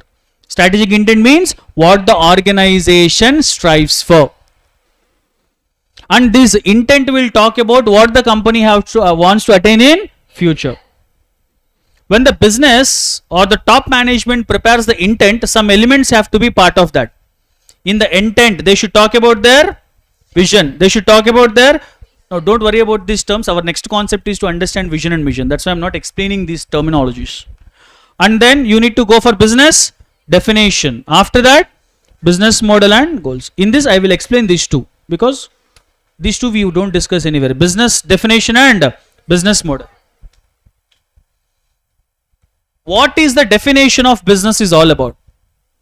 Your business definition talks about what customer needs you are satisfying, which markets you are targeting, and what technologies you are using. Which means your business choices is your business definition. Got the point? Whatever the business choices that you are following is called as your business definition. What is your business model? What is the business model of Byju's? Recording the classes and keeping them in an online platform and educating the students by which they are creating profits. Is this the business model? Now got what is business model stands for? Got it what is business model means? Look at the point. Business model talks about how effectively they are operating and what are the sources of income and who are their customer base and what are their financials. This talks about business model. If any company's business model is strong, then they will get good profits. I'm connecting model to profits. If business model is weak, then they cannot generate profits. Definition talks about your business choices. Model talks about how you get your profits. Now, in strategic intent, you should talk about vision, mission, objectives, business definition, business model, goals and objectives. All these things have to be part of your strategic intent. So, SM process, we will divide into two parts. First part is all these concepts, decision making, SM model, stages in SM, strategic intent. Then the second part, three terminologies, vision, mission, objectives. Let's understand those three now, vision, mission and objectives. Again, key terms will help you a lot to understand these three things. If anyone asks you what is your vision, which means they are asking you what you ultimately wants to be in your life. Whatever you may have, now you don't think about what you want to be. That is your vision. Same thing for the company also. One term to clearly understand about vision, where the company wants to see itself in the future is called as vision. Who will create this vision in the company? Top management. Got it? What is vision stands for? Where the company wants to see itself in the future is called as vision. Vision relates to goals. Mission talks about existence and purpose, what you are doing now. As a company, what you are doing now is called as your mission. At the company where you want to see yourself in the future is called as vision. One example to have a clear-cut idea. Let's say I have started a school. Not telling. I have started a school. And you have asked me, sir, what is your vision? I said, I wanted to see this school as a #1 school in India. That's my goal. In the coming 5 years, I said. This is my vision, where I wish to see my school in the future. Then others have asked me, sir, why have you started this school? Then I said, I have started this school to provide quality education at an affordable price. This is my purpose. Now got the difference between the both? One talks about where I wish to see my organization. The other one talks about the reason why I have started. So vision talks about goals. Mission talks about existence and purpose. Got the conceptual clarity about these two terms? Yes. Here you have to remember some definitions. Every company will have vision and mission statements. If you go to the website of a company, you will be seeing vision statement and mission statement, isn't it? In the vision statement, company talks about their goals. In the mission statement, company talk about their purpose. Your ICAI is also having vision and mission. If you ever go to the website, they'll be writing vision and mission. But here you have to understand the definition. Look at the term, definition. What vision stands for? The key term. Vision is a roadmap of company's future. Company have created something for future. And to reach there, they are creating a roadmap. While they are traveling this roadmap, they need to mention certain specifics. When they fulfill the specifics, they can reach the goal. Let's say if your vision is CA. To become a CA, do you need to fulfill any specifics? Like, there are targets. Specifics are nothing but the qualities that you should have. Right? When you have those specifics, you can reach your goal. In the same way, when company is having a vision, they should have some specifics. Look at the specifics. First, they need to have strong technology. In the vision, you should talk about your technology. In vision, you should talk about your customer focus. In vision, next thing need to be mentioned is geography. Previously, when I was talking my school's vision, I said that I wanted to see my school as a #1 school in India. India means geography. If the same day, I wanted to see my school as a #1 international school. Am I talking about geography? So vision always mentions about geography. And then vision talks about products and markets. Vision talks about capabilities planned to develop to reach your goal. Do you need capabilities? Yes. And finally, what kind of company management is trying to create? How many specifics? 1, 2, 3, 4, 5. Let's say sixth one is not a specific. By mentioning these 5 specific, whatever the roadmap prepared for future is called as a vision. Got the definition? Once again, what is vision stands for? Roadmap of company's future. Providing some specifics. What are the specifics? Geography and product markets and capabilities it plans to develop. By mentioning these specifics, whatever the roadmap prepared is called as a vision. Understood the meaning? When you prepare the vision, vision needs to have some requirements. That is nothing but entrepreneur need to think creatively. He should think intelligently. Your vision create enthusiasm among your employees. And your vision have to be short and precise. They are statements. When we consider them as statements, they should be very short and precise. These are some requirements. Whereas what does mission talks about? Existence and purpose. The key term goes like this. Vision talks about the present business scope, which involve 2 things: who we are and what we. Who we are and what we do. Are these both are answering about existence and purpose? Yes. Who we are and what we do, which talks about our existence and purpose. That is what mission is. Key terms are very important. Vision is roadmap of company's future. Mission is existence and purpose. One more, you can see here the key term says when you read about a mission. Yeah. Mission clarifies the firm, why the firm is there, what existence it seeks, and what purpose is it seeks. Got with this point you can understand existence and purpose is all about mission. And rest of the points you can read to understand that. Some examples I have given here. When you check the examples, you will come to know. Yeah, here also the same thing says mission should create unanimous purpose. Mission should be motivating to use the organizations. Mission is a focal point. Like this, some requirements have been given for mission. But when you understand the concept, easily you can go through with the requirements how the vision and mission have to be. So vision is a goal, mission is existence and purpose. What is the second step in SM process? Objectives. What are objectives? Our key term is targets. Objectives are targets. What is your vision? As of now you are sitting in this class, let's say your vision is to become a CA. For the sake of subject, you may have your own visions. If your vision is to be a CA, to reach that vision, do you have any targets in front of you? Target 1, then, if you fulfill each and every target, ultimately you reach your.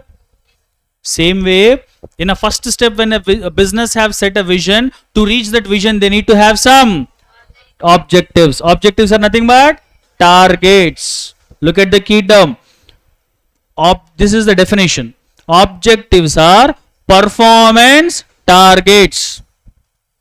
These targets is with respect to the results and outcomes the company wants to achieve, and these objectives will act as yardstick. Yardstick means measuring tool. Yardstick stands for measuring tool. Only when you have targets you can measure your performance. In the journey of CA, let's say there are no targets, foundation, inter, final. Can you measure your performance now? Can you judge to what extent you have traveled in the journey? That's why targets will help us to track our performance and progress. Let's see 3 key terms once. Vision is roadmap of company's future. Mission is existence and purpose, present business scope. Objectives are targets. That's what it says, performance targets. They are helping as a yardstick. Pursuit of objectives is an unending process. Why so? When one goal is achieved, another goal, and to reach that goal again you will have objectives. So that's a definition. When the objectives have been set, some characteristics are there for these objectives. Characteristics of objectives. First one, objective should help you to achieve vision and mission, isn't it? Your goal is to become CA. You are saying, sir, my first target I will crack prelims. Prelims. Second target I will crack mains. Third target I will crack interview. Your goal is to become CA. These are your targets. Can you reach your goal?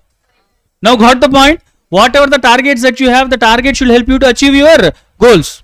Prelims, mains and interview is for which goal? Let's say if you want to become an UPSC aspirant, civil servants. That's why whatever the targets that you set, the target should help you to achieve your vision. After completion of your CA Inter, can you tell me what is the next target? Articles. Depending on these targets, can you tell me what decision you will take? Where to do the articles. After articles, what is the next target? Depending on the target, can you tell me what decision you will take? Where to get the coaching. So targets helping to take decisions or not? That's the next point. They are providing for decision making. Next, targets even will help for performance appraisal. For the employees, if performance appraisal have to be put, targets will help. Next, 3 requirements. Target should be concrete and specific, related to time frame, measurable and controllable. A company wants to achieve 15% of growth rate in market share in the coming 15 years. Got it? 3 things I have said. 15% of growth rate in market share in the coming 5 years. First one, concrete and specific. They want growth in market share. Time frame, 5 years. Measurable and controllable, 15%. Rather, if I say, want to achieve some growth rate sometime, some percent. Is it a target? It is missing these 3 requirements. There is no specificness, no time frame, not measurable and controllable. Like how you keep your target. If someone asks you, when you will become CA, slowly but surely. Slowly but surely. Is it a target? No measurability, no time frame. So these 3 requirements are must. Next one, your objective should be to whom? To your competitors. To whom your objective should be challenging? To your employees. They are the one who are trying to fulfill your targets. They should be challenging to your employees. And they should correlate. One objective should be related to other. Because when you put together all these objectives should help you to achieve your goal. You can't say that in journey, sir, first I will do articles, then I will do CA foundation. Your board will say, get lost. There is connectivity between objectives or not? Because when you put together all these objectives, they should help you to achieve your goal. Finally, objectives should set within. There are limitations for your company. Financial limitations, resource limitations. Depending on the limitation, you should set your targets. So when you set your targets, all these requirements have to be met.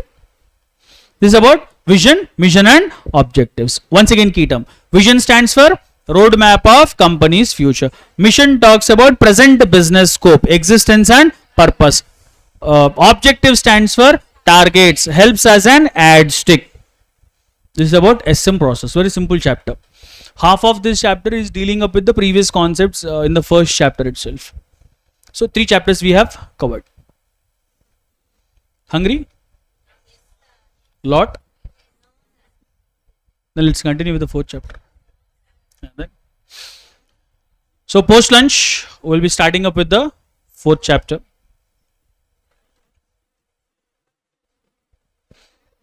Clear for now? Very eager and hungry to go. We'll see you post lunch, and don't have a very tight and heavy lunch because we are going to have a 2 hours continuous session. So make sure you are going to be active for the 2 hours. A lot of content to be discussed. See you post lunch. So ready for the rest of the half? Great. We are going to start with the fourth chapter now, right? Yes. From now we are going to understand strategies at 3 levels: corporate level, business level, and functional level. At these 3 levels, we will discuss what kind of strategies that are prepared. In the last session, we have completed with respect to analysis. Let's say whatever we are going to understand now is preparation of strategies at 3 levels. That is going to be the fourth chapter, corporate level strategies. Subsequently, fifth one is business level strategies, and the sixth one is functional level strategies. Let's understand the next chapter, that is of corporate level strategies.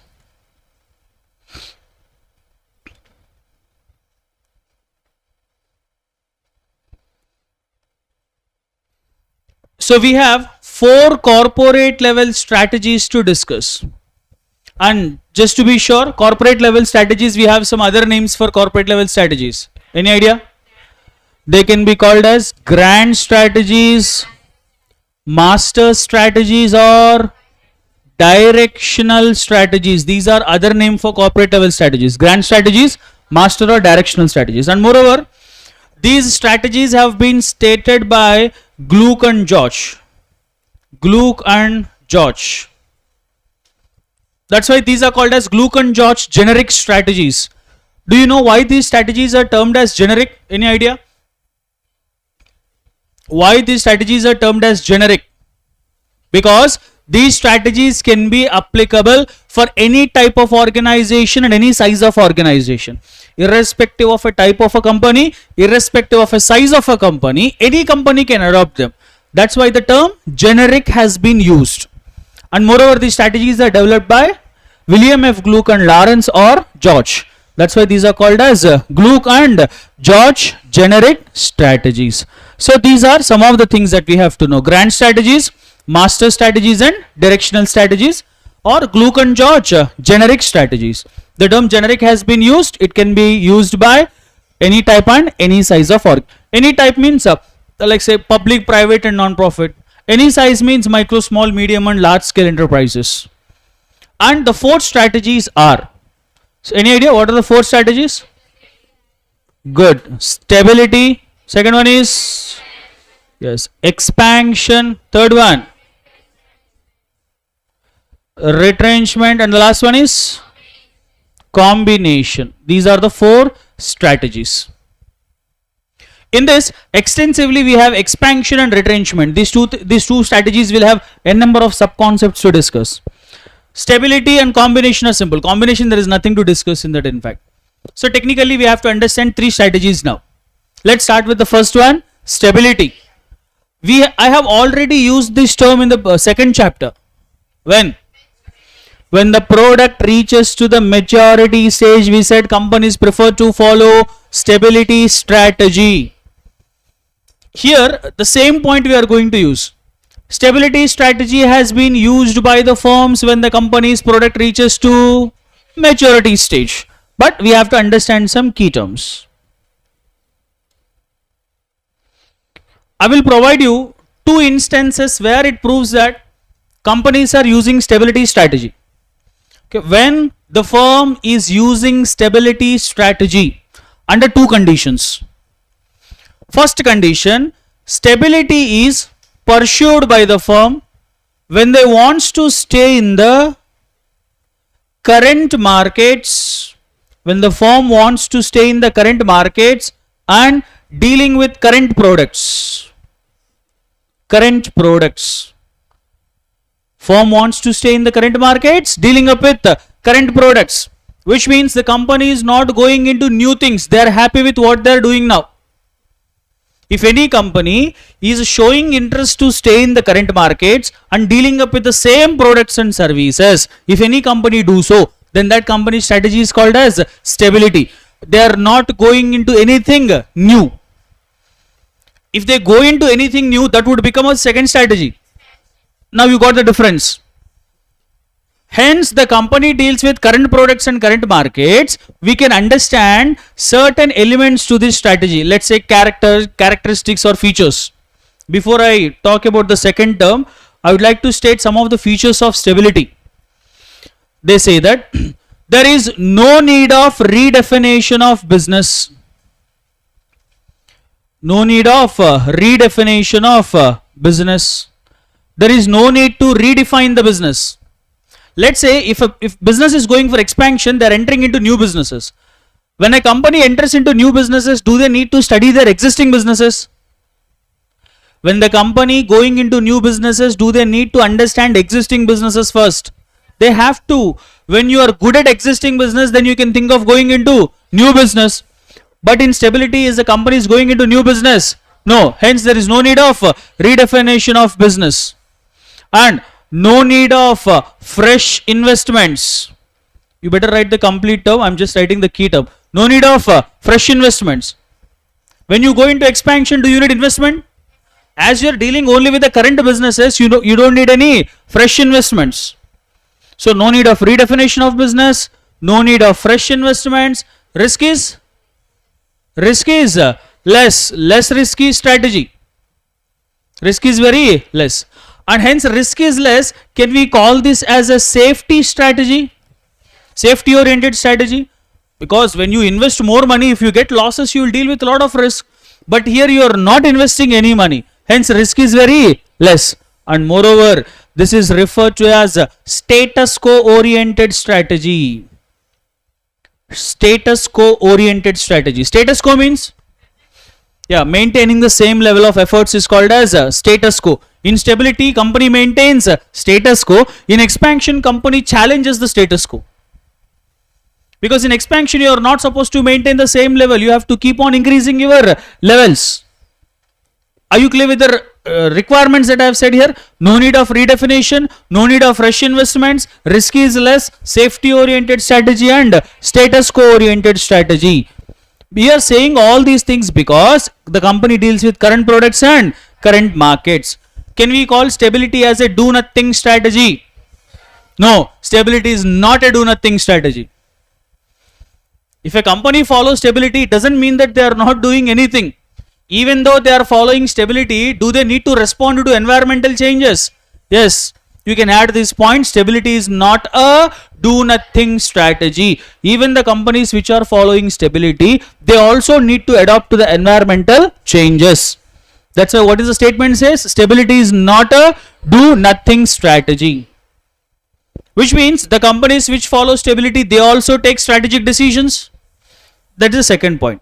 Their strategic decisions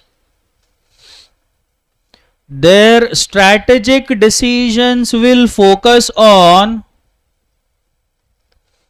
incremental improvement. Their strategic decisions focus on incremental improvement. Incremental improvement. Here, incremental improvement is nothing but, it stands for modest growth. Modest growth. When you are following stability, is it possible for you to get rapid growth? Because you are dealing with current products and current businesses. Can you tell me when a business can get rapid growth? When they go into expansion. Adding new businesses will give you rapid growth. Rather, if you deal with the same products and services, this will give you modest growth. That's why in stability a term says that the company which follows stability, they get modest growth. Conversely, the companies who wants modest growth, they follow stability. Did you get this term? When the company follows stability, they get modest growth.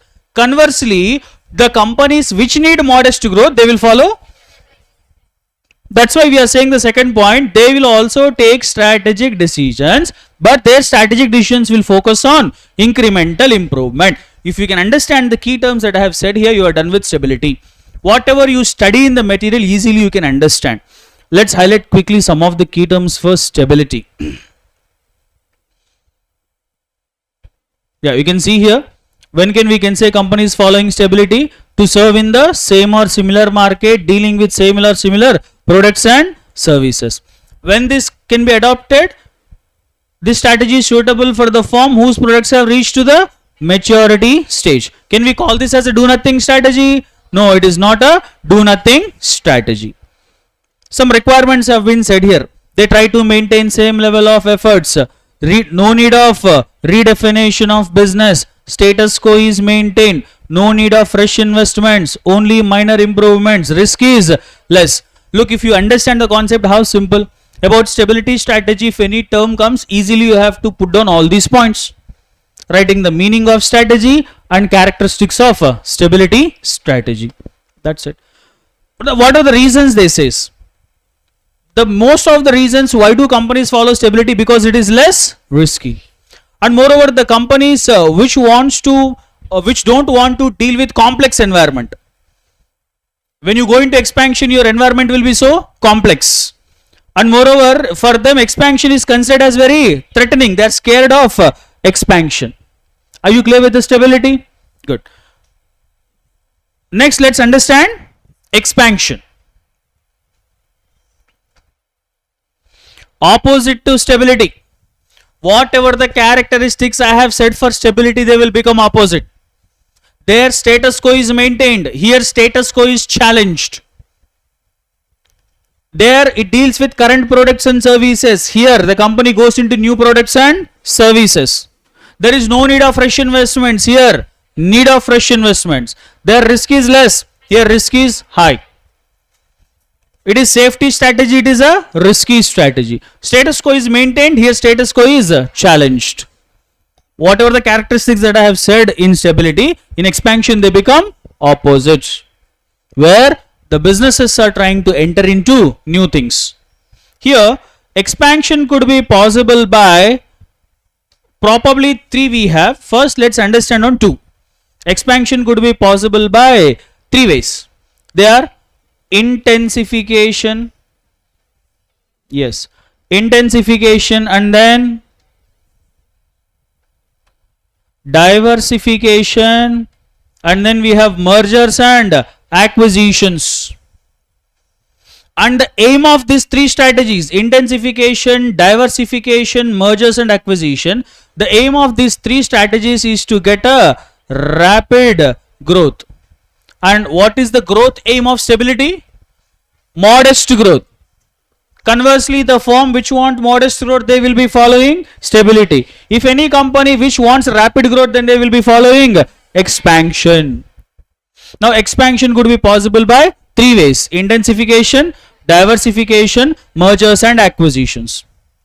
What is intensification stands for? Here the firm wants to pursue growth by working with its current businesses. How the firm will get growth? By working with its current businesses, which means they are not going anything new. Whereas diversification stands for by working with the businesses that are outside to the current businesses. Are you getting the meaning? Outside to the current businesses. In intensification, firm is getting growth by working with current businesses. The key term is current businesses. In diversification, they are going outside of the current business and trying to get the growth. Related to existing businesses is intensification. Going out of the current businesses is diversification. Intensification could be achieved by three ways. Intensification could be achieved by three ways. Yes, market penetration. Good. Second one is market development.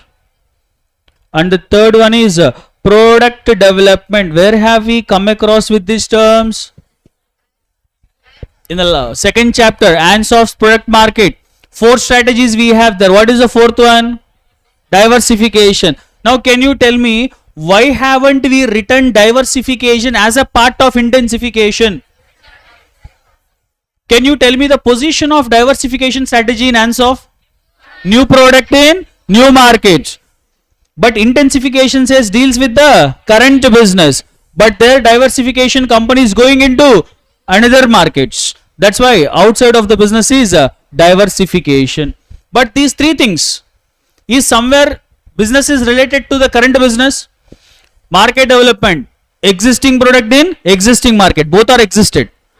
Market development, existing product in new market, here product is existed. Product development, new product in the existing market, their market is already existed. In these three, business is somewhat related to the current businesses, but in diversification what it will do? Outside of the current businesses. Now to achieve the diversification outside of current businesses, it can follow 4 strategies. Right? The 4 strategies goes like this.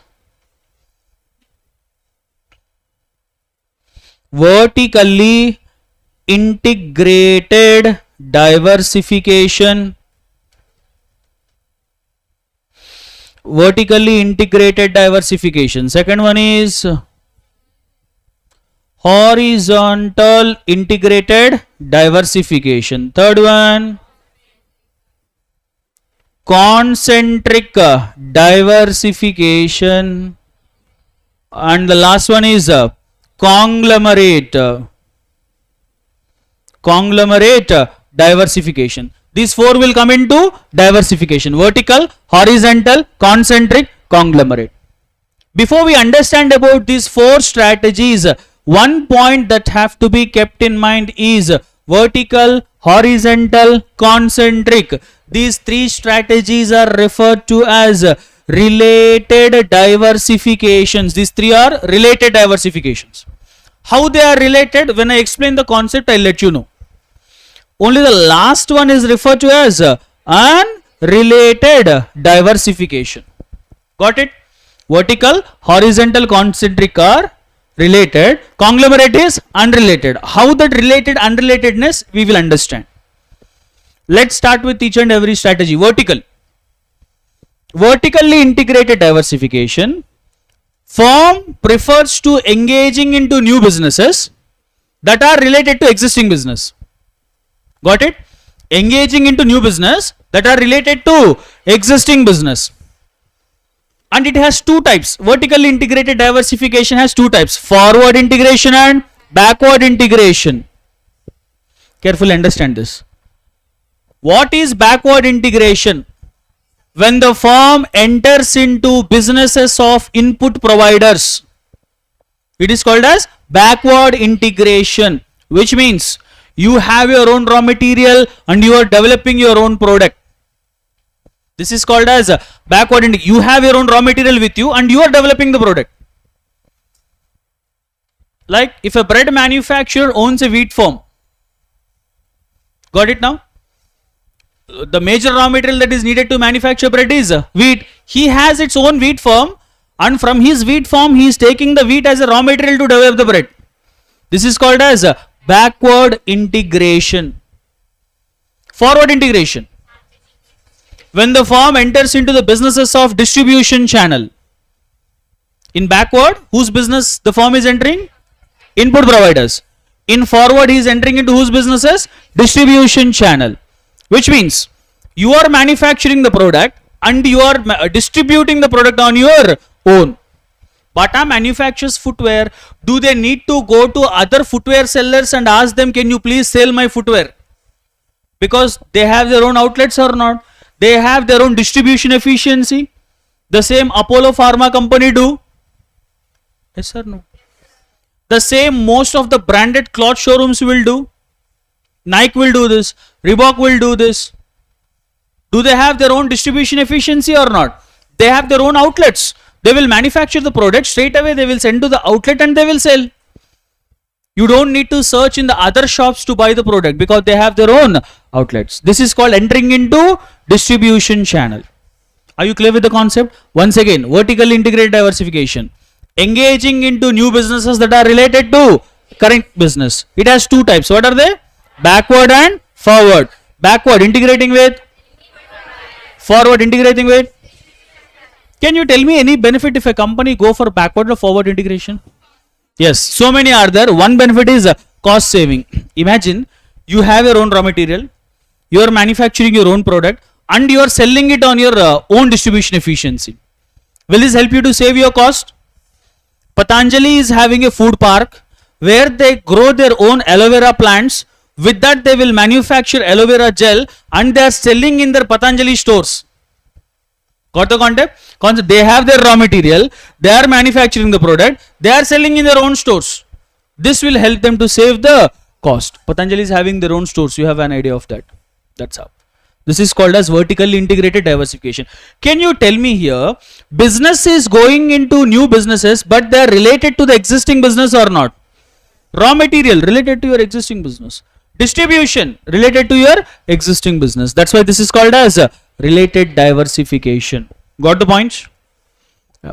Quickly key terms. So as you can see here, expansion characteristics has been said, involves redefinition, opposite to stability, leads to growth, fresh investment, versatile strategy. Like all these things I have already said to you, where it is considered as an opposite. Let me take you through vertically integrated diversification quickly. Yeah, this we have covered, backward and forward. In backward, whose business they are entering into? Input providers. In forward, entering into the business of distribution channels. Let's understand horizontal. This is also related. So what is happening here involves adding or acquiring one or more similar businesses. Here also one company is acquiring similar businesses, but they are operating at a same stage of production and marketing chain. You as a company acquiring another business. Whatever the business that you have acquired, your business and their business is operating at a same stage of production and marketing chain. Then that is referred to as horizontal. Here the point says this is also related because adding one or more, here also says similar businesses. But to achieve horizontal integrated diversification, 4 ways are there. First one, take over your competitor's product. But what is the requirement? When you are taking over competitor's product, your company and the other company that you are taking over, they should operate at a same stage of production and marketing chain has to be there. Next one, production of complementary products. You are aware of complementary products, where both have to be utilized together to generate the desired input. Your complementary product you are manufacturing on your own. Apple, when they manufacture the iPhone, they need a chipset that is needed to run the mobile. Then what Apple do? They are developing their own chipset or not? But the other manufacturers, what they have to do? Are they having their own chipsets? From where to whom they are approaching? They are going to Qualcomm. Qualcomm should give them chipset. Snapdragon that is used in Android phones. Have an idea? I am not teaching you any big technologies. All of you are having smartphones with you. I am asking something that is related to that. Those who are having. And those who have in their homes, when you went on a holiday, that's what you are playing on. Let's say you have a laptop. Which chipset will be there in laptop? Intel.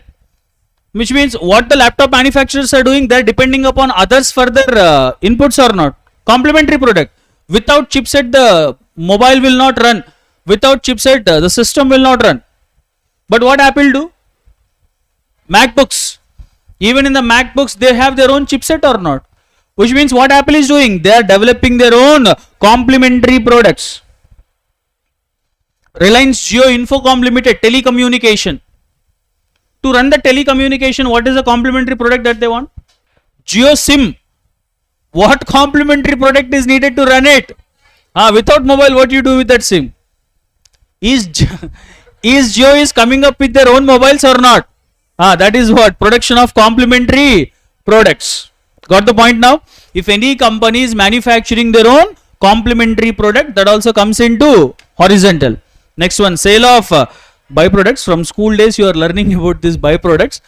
If any company sell its own byproduct, that also comes into horizontal, or else entering into, look, so many automobile companies, have they entered into repairs and services? When you buy any vehicle, they offer repairs and services on their own in their premises where the sale is happening. That also comes into horizontal. Now you check, are these four also related or not? Like complementary products you are manufacturing on your own, your byproducts you are selling on your own, and you are providing repairs and services of your product. All these are related to existing business or not? That is where we call it as horizontal. Clear with vertical and horizontal? Yes. Next, third one is concentric diversification. This is also concept, a simple one. Let us understand in a general scenario, if any company have to develop a new product, do they require new technology? General scenario. If company manufactures a new product, obviously they will be requiring a new technology, new process, where the product might be sometimes sold in the new market. But in concentric diversification, something different will happen. They are using existing process, existing technology, but developing a new products. They have good amount of resources with them. They are using those resources so that they can launch a new product. By using existing resources, if a new product has been developed, then it is called as concentric diversification. That is where we say company enjoys synergy benefits. You know what a synergy benefit means? By using existing resources, generating more benefits. You have resources with you. Use those resources and develop a new product. It is called as concentric. Resources are same, but the product is new. This is what Tata do. We have Tata Motors is one sector. Now Tata is having Jaguar and Land Rover also. They have resources. Jaguar and Land Rover, excellent high build quality platform is there. What Tata did, they have developed a car which is of Tata on the JLR platform. Which model of Tata is that? Which model of Tata car which is built on JLR platform? Yes, that is JLR brand. Tata's car which is built on JLR platform. Very good. Tata Harrier. You know this model, Tata Harrier car? Don't know, sir. When they advertise, they say this Tata Harrier, this has been built on JLR platform. Tata have utilized the resources, using the existing resources and developing a new product. They would have built Tata on Tata Motors platform, but they did not do that. To build up more efficiency, this model they have built on JLR platform. They're like coming up with a new product by using existing facilities. Now, can we consider this as a related diversification? What is relatedness here? Product is new, but what is relatedness? Process, technology, markets are related. That's the point says. The new business is linked to the existing business by means of process, technology and marketing. Nothing but a new product came out from where? From existing facilities. That is where we say we are enjoying synergy benefit with the current operations. This is about concentric diversification. Understood the meaning concentric? Opposite to this is conglomerate. Can you tell me what is conglomerate now? A new product came out by using new process, new technology in new markets. There is no connection between the existing product and new product. That is why we are calling this as unrelated diversification. Morning also I have stated this example when Apple is launching up with an electric car. That is unrelated diversification. Apple is trying and doing its research to launch an electric car. Same as Sony also. Apple and Sony, these are consumer electronic companies. Now they are entering into which industry? Automobile. They are entering into a business where there is no connection from the existing business and new business. Now such diversification is called as conglomerate. That is the point says taking up of activities which are unrelated to existing businesses. In this, there is no common thread at all with the firm's existing position. That's why total it is called as unrelated diversification. That's about intensification and diversification. Clear with these two strategies? Key terms you have got. Is it really needed to understand mergers and acquisitions? What is a merger? What is merger? Two or more organization joining together to expand their, like one more thing, mergers and acquisitions are quickest way of achieving growth. Look, in concentric conglomerate, you have to establish a new business, you have to prove it to be successful, you have to show your market presence, all these things happens. But what happens in merger acquisition? Already an established business is there, simply you are acquiring it. Will this give you quick growth now? That's what. Acquisition means one organization take over the other organization and controls all operations. Which sort of companies will acquire which sort of companies? That point is also very important. Financially strong organization will take over the financially, vice versa possible? No. So that's what acquisition is all about. Generally, during economic recessions, acquisitions will happen. When poorly performing companies, when they are not operate effectively, the big companies will immediately acquire the small companies. Many big players have acquired big business empires only by means of mergers and acquisitions. We don't have different types of different types of acquisition. Acquisition is only one way. If any company acquires more than 50% of stake of the other company, which means that they have acquired, that you already know. More than 50% stake if you acquires of any company, which means you become the owner. That is acquisition. There are no different ways of acquisition, but we have different types of mergers are there.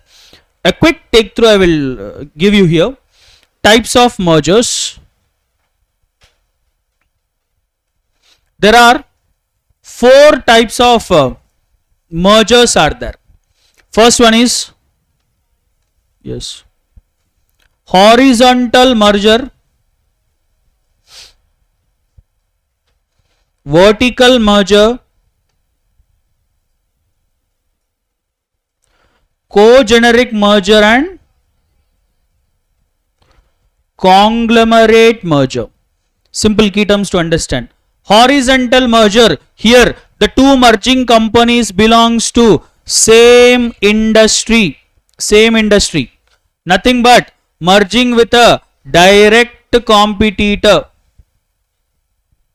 Can you state any example? Very good. Idea and Vodafone. They two belongs to same industry. Previously they both are competitors. Now they have merged. Such kind of merger is called as horizontal. Companies belongs to same industries merging with a direct competitors. Vertical merger. Here also companies belongs to same industry, but operating at a, yes, operating at a different stage of production and distribution system.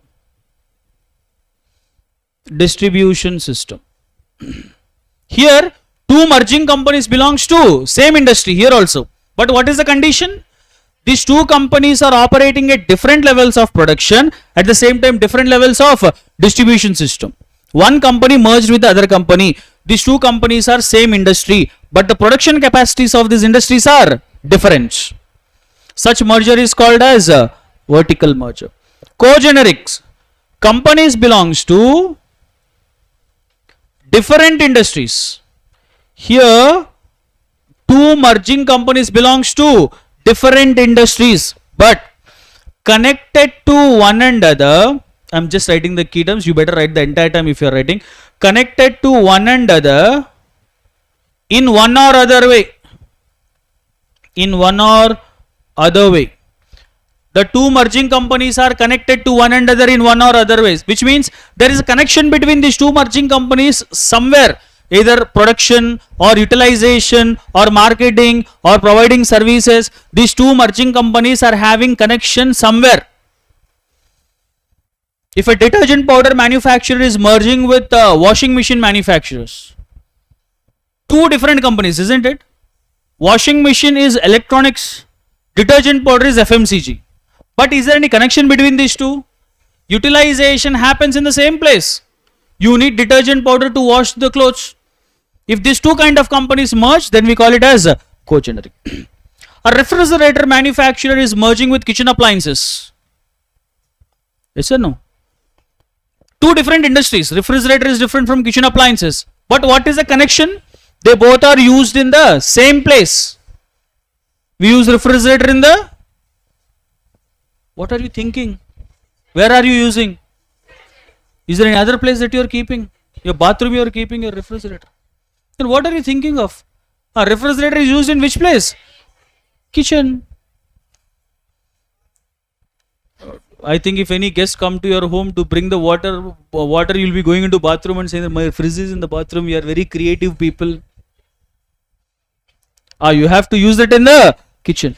So a refrigerator manufacturer is merging with a kitchen appliances. Condition is applied. Two different companies belongs to different industries, but they both are connected to one another. The next one that we have is a conglomerate. Here also companies belongs to different industries. Different industries. Condition, no connection. No connection. There is no commonality between these two merging companies, two different companies. When they both have merged together, such merger is called as a conglomerate. Not now, previously, this is not a old example I can say of Tata Sky. Now it is Tata Play, but previously it was Tata Sky. Two different companies. Tata with Sky Technologies. They both have come together and established Tata Sky. That's how. Now it is called as Tata Play, which is into one roof now. But previously it is two companies those who have put together established that. So are you clear with the types of mergers? Done. That's about mergers and acquisitions. And there is another concept called strategic alliance. Alliance is also like merger. Alliance is also like merger, but the only difference is that the two merging companies are operating in two different countries. One scenario to understand the concept. A German automobile manufacturer wants to launch his car in India. But they know that independently if they come to India, they can't do their business. For that they need to take the help of an Indian company. Now they came to the Indian company and they said that you help us to launch our products in India. Then they both have come together and the German car with the Indian company's help launched in Indian markets. Now whatever the connection that established between these two companies is called as alliance. So strategic alliance is also a merger where the companies from two different countries have come together. This happens only in international market, we can say. Because you might be asking, sir, what is the difference between merger and alliance? Merger can happen between any companies, but alliances usually happens in international markets where the two companies are operating in two different places. Have a look at the key term. Relationship between two or more businesses.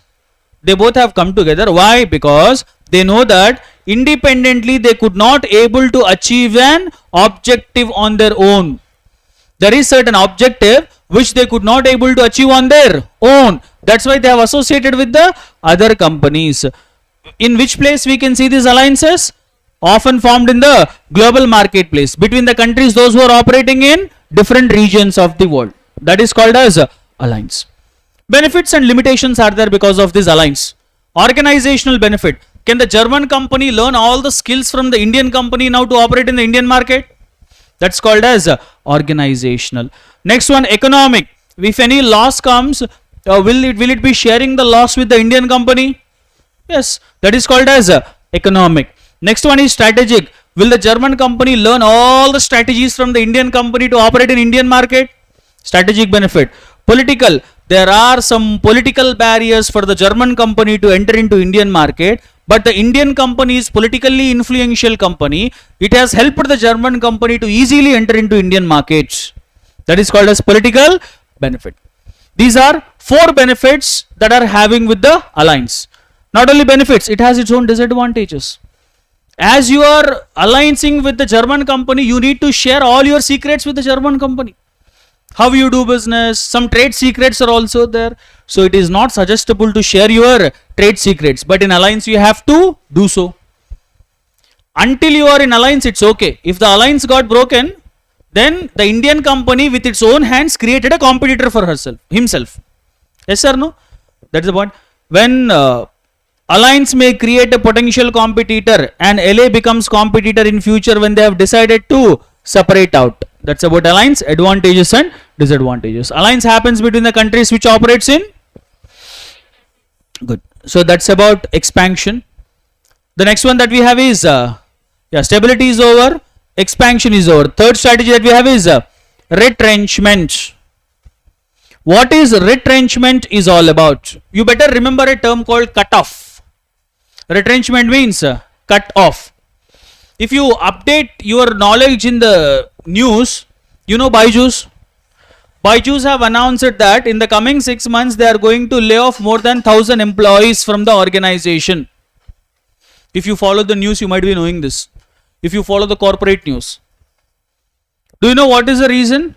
Because in the recent statements, Byju's have suffered with 4,500 crores losses. So why are they laying off the employees? Why are they laying off the employees? Because organization is in losses. This is called retrenchment. Is Byju's intentionally reducing their scope? Intentionally they are removing the employees. When they are removing employees, their scope is shrinking or not? Why are they doing so? They are in losses. This is called as retrenchment. The key term for retrenchment, reducing the scope of organization's activities. Intentionally company is reducing the scope of organization's activities. Why they are intentionally reducing the scope? Because the company is in losses. Such process is called as retrenchment, cut off. They are removing the employees. Sometimes they stop the production. Sometimes they sell the machinery. Sometimes they close the branch offices. Sometimes they stop withdrawing the slow moving products. Sometimes you will be hearing in news. Because they know that the product is not moving well and they are already in losses. So it's better to close down all these things.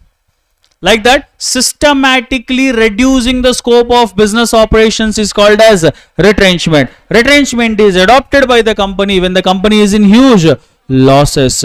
Look at the key term. Retrenchment stands for reducing the scope of its activities. And in a step-by-step way, the actions have to be taken. In retrenchment, what the companies will try to do is that reverse the process of decline. They are already in losses. Now they are trying to convert into profits. You can see here, cut off loss making units. Just now I said this. And they are trying to curtail the product line. Even they are reducing the functions performed. So that's what actually how retrenchment works. The key term that you have to remember for retrenchment is when the key term is reducing the scope of activities.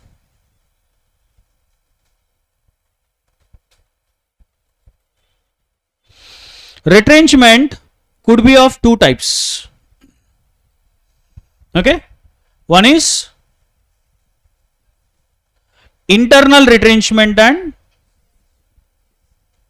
external retrenchment. Internal retrenchment stands for turnaround.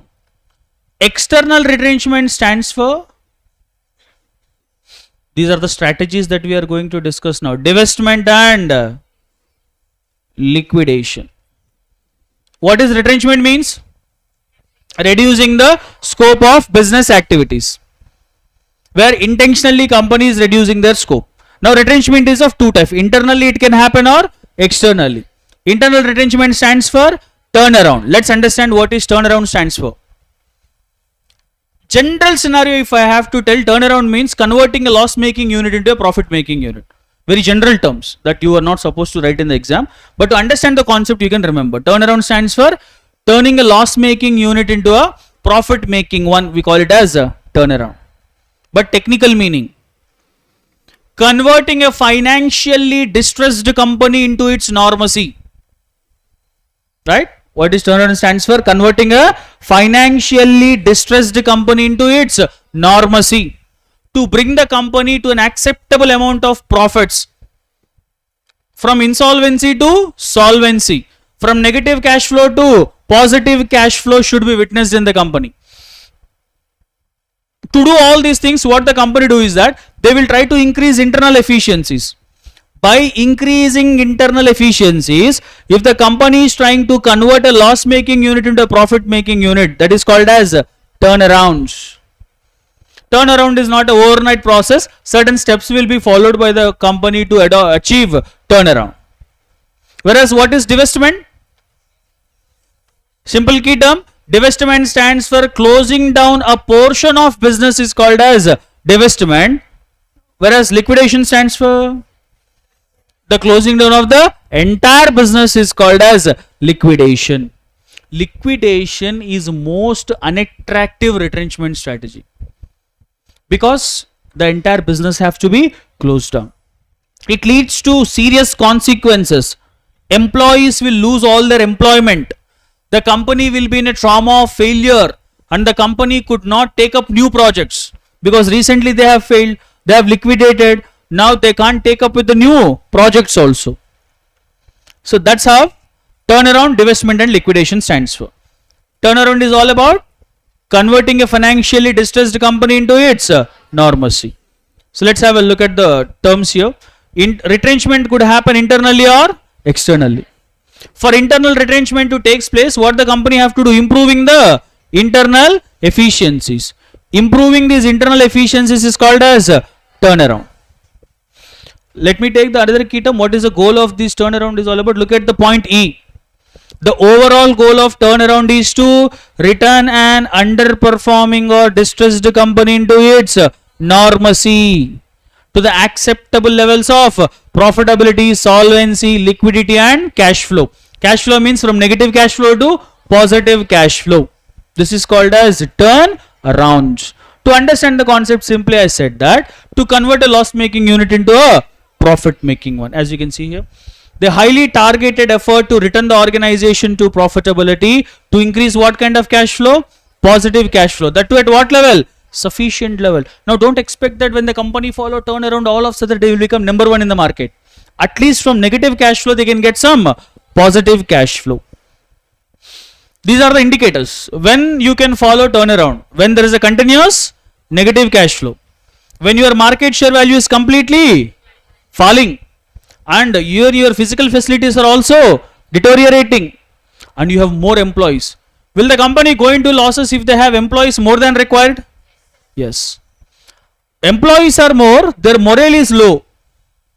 Morale means level of confidence and courage.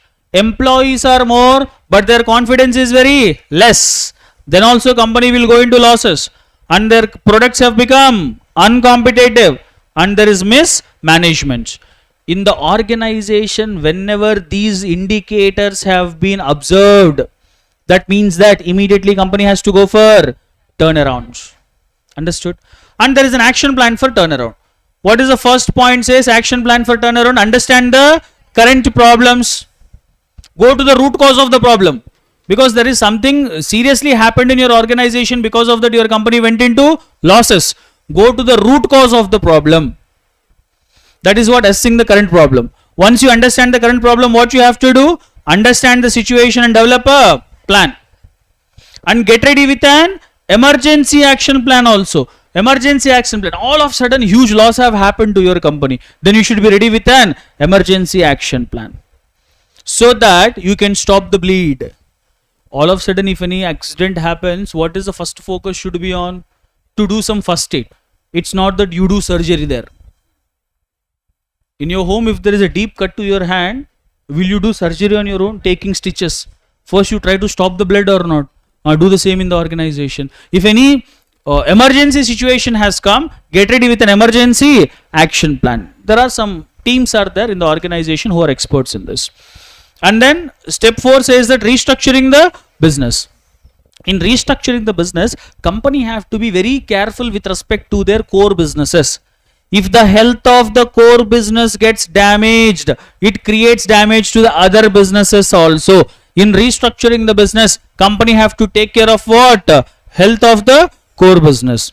If they do all these things, finally they could see, yes, in the final stage of turnaround strategy, the organization should begin to show the signs of profitability. This is about turnaround. Divestment and liquidation, as you know very much about divestment. Divestment stands for selling down portion of business. Right? Usually, under what condition companies will go for this divestment? You can see here. Sometimes the option of turnaround may even be ignored if the divestment is only answer. Sometimes you don't go for turnaround because you know that even though when you go for turnaround, no success will come. Then better not to go for turnaround. Straight away go for divestment. When you know that even when you write the exam, you are not going to pass. Yes, don't go for the exam. Same concept. Company is so strong, turnaround is next to impossible. Then why to waste the time in turnaround? Straight away go for divestments. Liquidation. What is liquidation stands for? Closing down a firm and selling of all assets and paying off all its liabilities. Entire firm is closed. Divestment, disinvestment. There the answer lies. You have invested money in the business in the anticipation of returns, and when you are not getting your anticipated returns from that business, you bring back your investment. That is called as disinvestment. But liquidation is not that. Liquidation is closing down of your entire business. It is considered as a most extreme and unattractive retrenchment strategy. Unattractive one. Not a good strategy to be followed. And moreover, this is the last option. You tried everything to bring your company into profits. Removed employees, stopped the production, closed down the slow moving products, branches have been moved, top level positions, retirement from production. Even you have asked for the takeover for the other company. You tried everything. Nothing worked. Then you have no other option than to. That's the point says. It is considered as a lost option, lost option. That leads to serious consequences. That's about retrenchment is all about internal and external. In internal turnaround, in external divestment and liquidation. Combination, there the answer lies.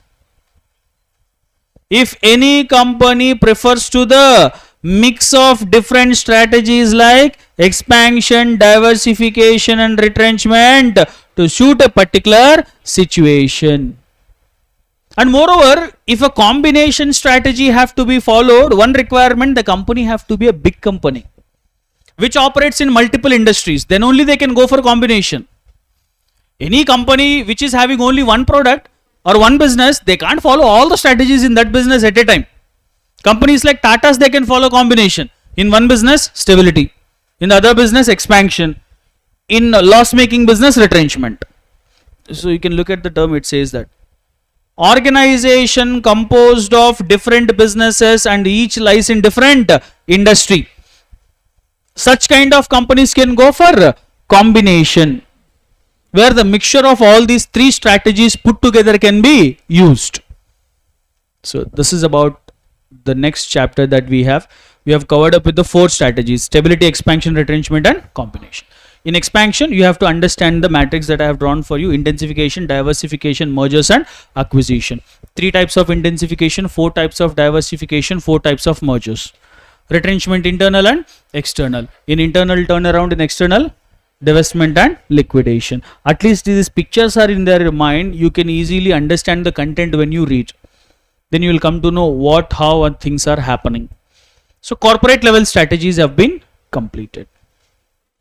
After corporate level, what is the next thing that we have? Yes, business level strategies. Forget about what we are going to read in this. Stay focused on the framework that I am going to draw with respect to business level strategies, which covers 80% of the chapter. Rest of the things through material reading you can easily understand. Clear? Right. Who stated corporate level strategies? Gluck and George. I said corporate level. I have written business level, but I was asking who stated corporate level strategies. Still saying Michael Porter. Gluck and George. Business level strategies have been stated by Michael Porter. Even these strategies are called as generic strategies because applicable for any type and any size of business. Michael Porter have stated 3 business level strategies. Right? The business level means who will come at business level? General managers. Corporate level strategies applicability is for the whole organization.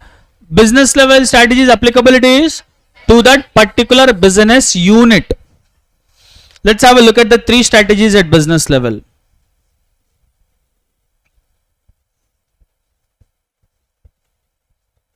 Cost leadership,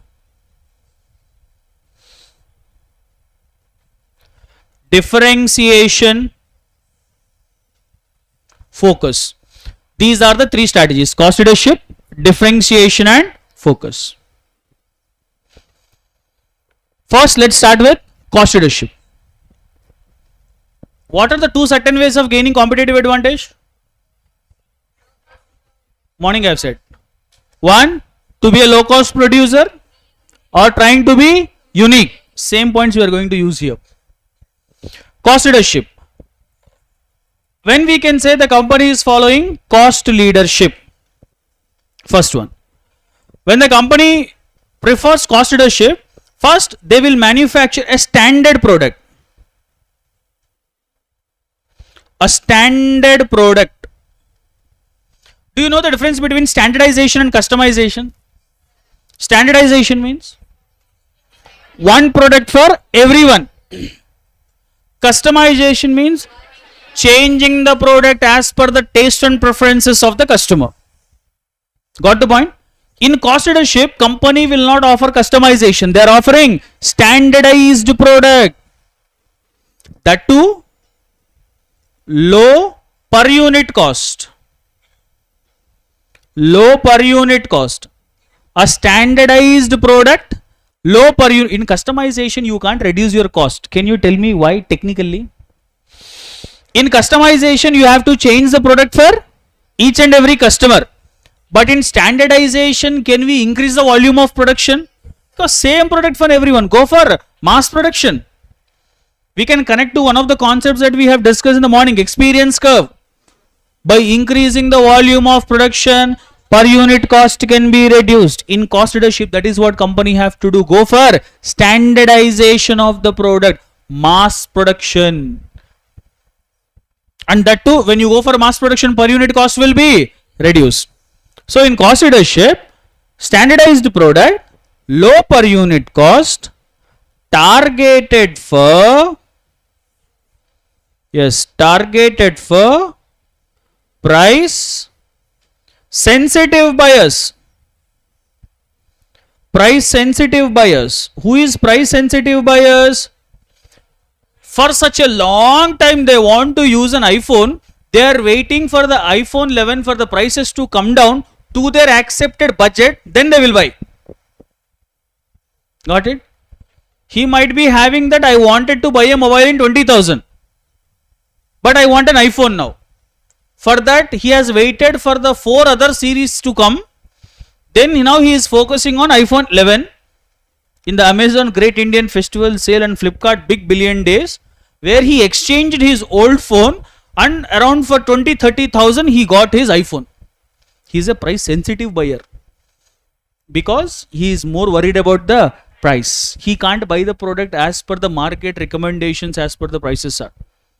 Now for cost leadership, the cost leadership company's focus is always on the price sensitive buyers who are more sensitive towards the price of the product. These 3 requirements belongs to cost leadership. A standardized product, low per unit cost, targeted for price sensitive buyers. Now what happens in differentiation? Here company is trying to satisfy, yes, unique needs of the customer. Yes, unique needs of the customer. Unique needs. Every customer is having their own needs. Accordingly, company is going for customization. But in cost leadership, what we said? Standardized. Hence, standardized product, they went for mass production and the same product has been offered for everyone. But in customization, unique needs need to be offered. Then will the price increases or not? When the price increases, the target customer will also shift now. It is not price sensitive customers. Yes. In differentiation, satisfying the unique needs of the customer. targeted for price insensitive buyers. Price insensitive buyers. Because in differentiation, company is satisfying the unique needs. Can we consider these two are related to competitive advantage? One is developing a product for low cost, the other one is satisfying the unique needs, which means cost leadership and differentiation will help the company to gain competitive advantage. One more key term to understand in this: cost leadership and differentiation. These two strategies target market is broader market. The target market is a broader market, which means for everyone these companies manufacture the product. If you don't have money, buy a budget Maruti Suzuki car. If you have more money, go and buy Mercedes Benz, Audi. If you have money, you go and buy Mercedes Benz. They will not stop. Sir, are you saying that even though we have money, companies will stop to buy the product? Yes, they will do so. There are some products, even if you have money, they will not sell you. Yes. Limited edition cars are there. Maybach, Mercedes. Have you heard this Maybach? Limited cars. All over world, hardly 40-50 cars will be there. Even though you have money, they will not sell you this. Sir, I do cotton business. Yesterday, so much cotton I have sold. I have a lot of money is there with me. You give the bags of money, they will say that no, I will not sell you the car even though you have money. Rolls Royce also. Limited edition cars in Rolls Royce. There will be only 7 to 8 cars in the entire world. Now, even though you have money, they will not sell you these cars. To whom they will sell? The one who is having social status, for them they will sell. Now, are those companies' strategies broader market? Not for everyone. Product is not for everyone. Understood now? Yeah, but cost leadership and differentiation strategies target market is broader market. Are you clear with these two strategies? Once again, cost leadership, standard product, low per unit cost, price sensitive buyers. Differentiation, satisfying the unique needs, targeted for price insensitive. Cost leadership and differentiation target market is, let's understand the focus. Meaning, satisfying the needs of small group of customers. Small group of customers. The moment I say small group of customers, the target will shift. Not broader market. Now it is a narrow market. Narrow market. There are only few people, those who are showing interest to buy the products. Not everyone. As we have said, Rolls Royce limited editions, Mercedes-Benz, Maybach, I have said, these are the products. Again, focus is classified into two types. Again, focus strategy is classified into two types. One is focused cost leadership.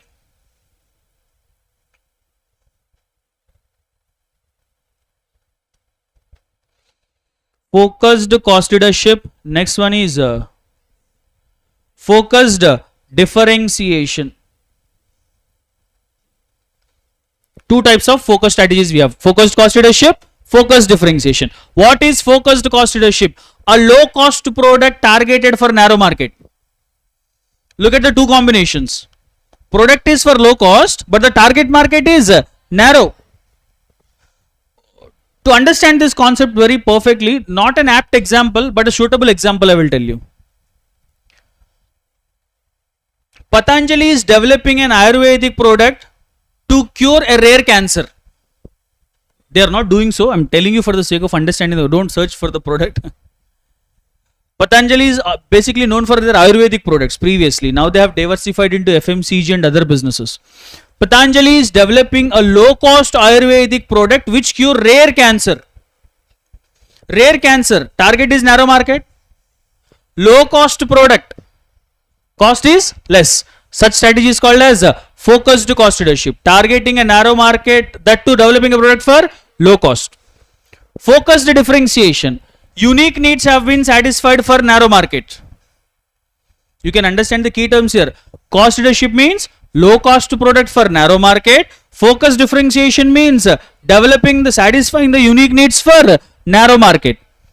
On one hand, unique need is satisfied. On the other hand, this is for the narrow market. Before COVID, one of the Chinese companies says that we are building a hotel in space. Hotel in space, where they will accommodate 6 guests for 1 week. For that, every guest need to spend more than 30 crores. Now think of it.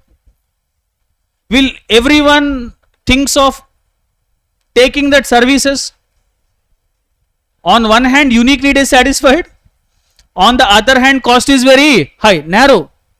Everybody will not, sir, if we are alive, we will book the 5-star hotel or 7-star hotel on the earth, sir. We don't want to go into space. That to spending that much of money.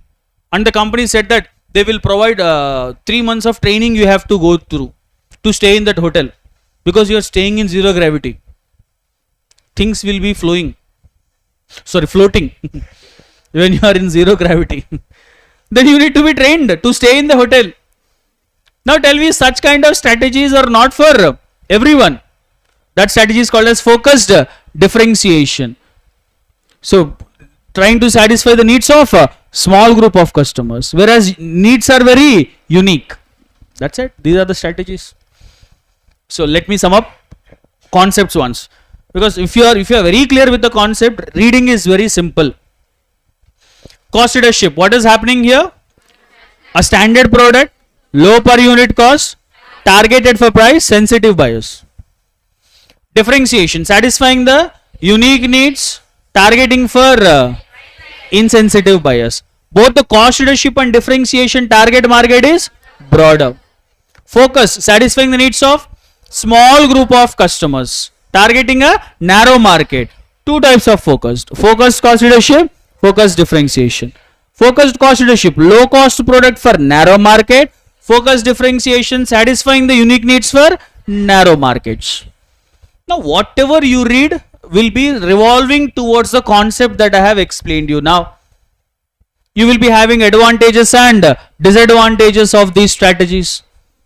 As you go through the concept, you can easily get through with that. Characteristics, advantages and disadvantages. Only key terms I will take you through. Sometimes this question has been asked as a collective question also. They're like this. Give a short note on Michael Porter generic strategies. Look at cost leadership. What the company will do? Emphasizing on producing standardized product. That too for low per unit cost. Here the target customers are price sensitive. Differentiation. What the company do? Manufacturing unique products and services, targeted towards the customers who are relatively price insensitive. Focus stands for providing the products or services that fulfill the needs of small group of customers. If this question comes, you have to draw this outline also. What are the 2 ways of gaining competitive advantage? As you can see, on one axis competitive advantage, on the other axis competitive scope. There are 2 ways of gaining competitive advantage. Either a low cost producer or unique needs. Target market is to broader or narrow. Now the 4 strategies we have. In cost leadership, what the company do? Developing a low cost product, targeting a broader market. Differentiation. Satisfying the differentiated unique needs, targeting a broader market. Got the points here?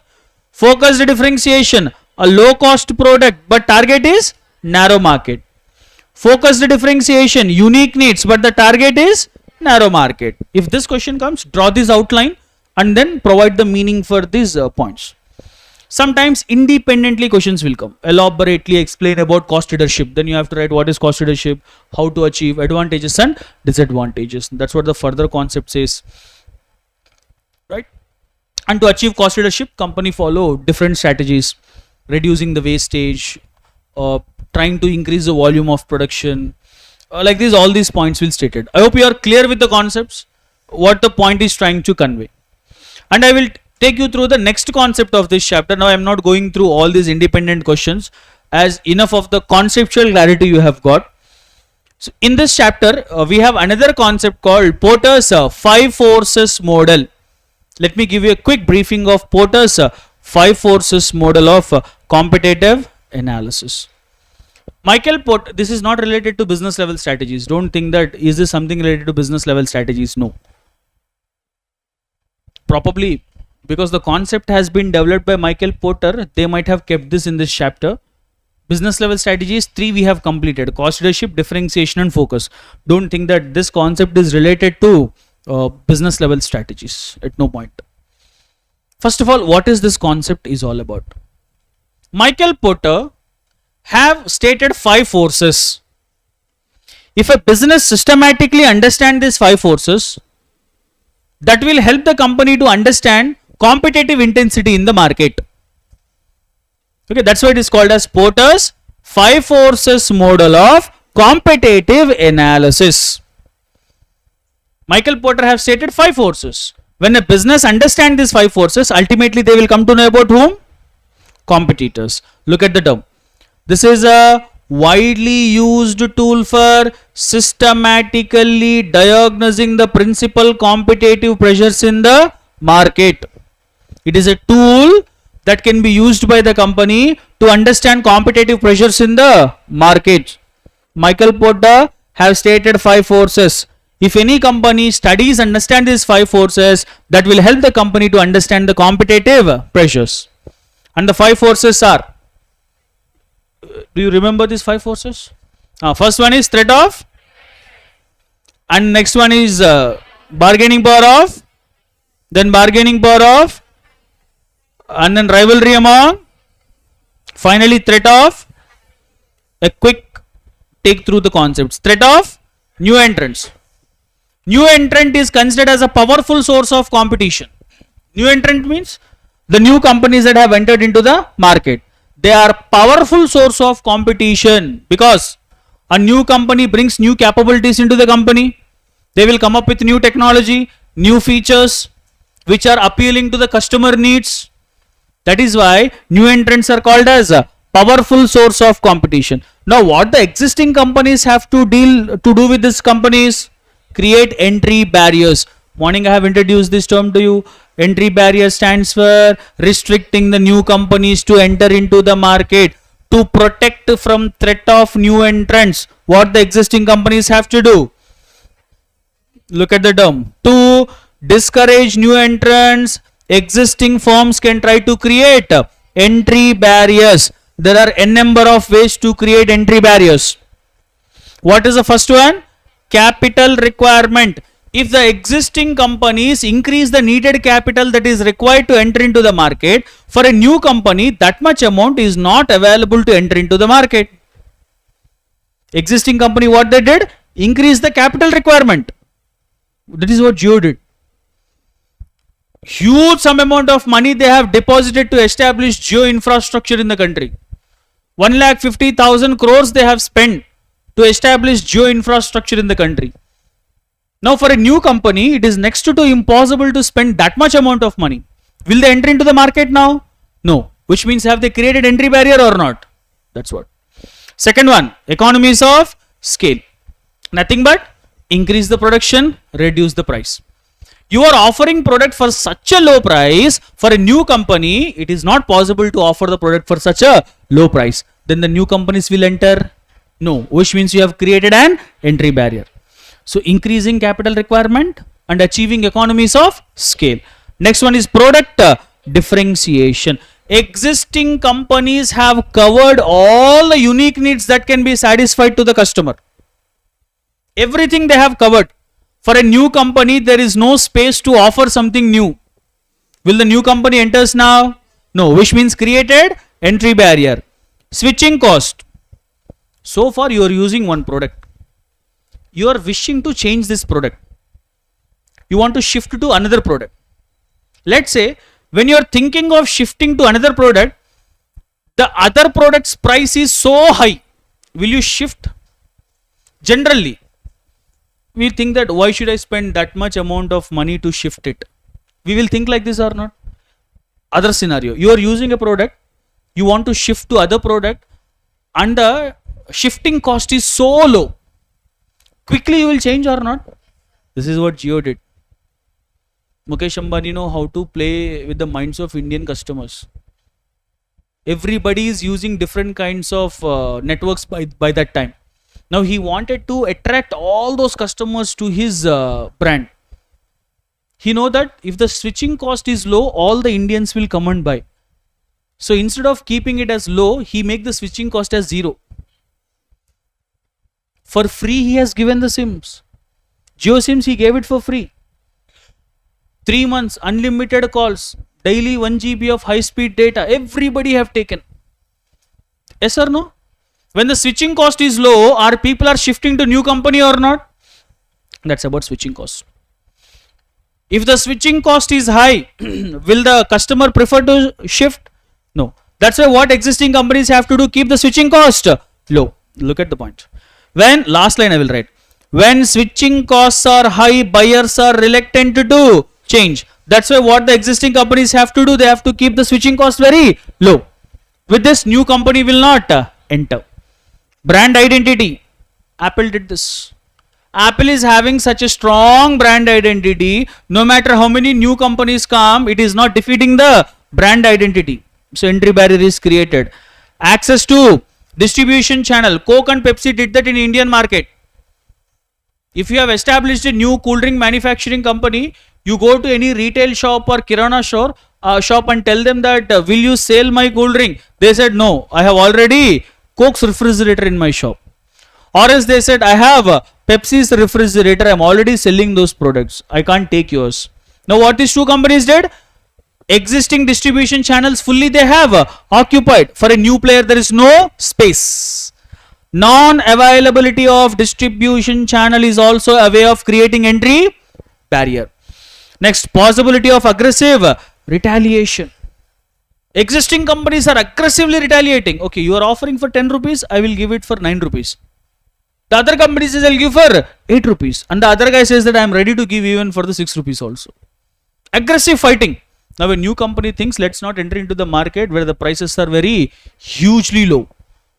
These are the ways of creating entry barriers. Are you clear with the first force? The first force is threat of new entrants. How the threat of new entrants can be surpasses? By creating entry barriers. Next, bargaining power of buyers. The buyers of a commodity have come together as groups and pressurizing the seller to reduce the price or to increase the quality. The buyers have formed as groups and they went into the manufacturer and they are pressurizing the manufacturer either to increase the quality or reduce the price. This phenomenon can only be enjoyed in industrial products where the buyers are bulk buyers. When you buy in bulk, can you show your influence on the manufacturers now to reduce the price? That's what bargaining power of buyers. Look at the form. Buyers forming as groups or cartels and they are trying to show influence on the manufacturer to reduce the price or increase the quality. This phenomenon is seen in which products? Industrial products where the buyers are bulk buyers. Mobile manufacturer is going to Qualcomm. Why a mobile manufacturer will go to Qualcomm? To buy processor. Will he buy one processor and come? He'll buy in bulk. All the mobile phone manufacturers have formed as groups and they went into the Qualcomm and they said that either increase the quality or decrease the price. Can they do so or not? They can. Such kind of thing is called as bargaining power of buyers. To exhibit this bargaining power of buyer, here the point is, look at, they spend lot of money on industry products, which means they are very big buyers. Then only it can be established. So bargaining power of buyer is also one of the force. Next, bargaining power of supplier, vice versa. Is Qualcomm is supplier for all smartphone manufacturers? Can the supplier show bargaining power on the manufacturers by saying that I will not give you the raw material needed? He can do so. No, because other mobile manufacturers have no other option. Excluding Apple, can you tell me what other smartphones operating system they have? Boys, I am expecting this at least from you. Excluding Apple, what operating system is there in your mobile? Android. Which company's product is Android? Whoever is having smartphones, those who haven't answered this question, when you go home, take a glass of water. Butter spoon.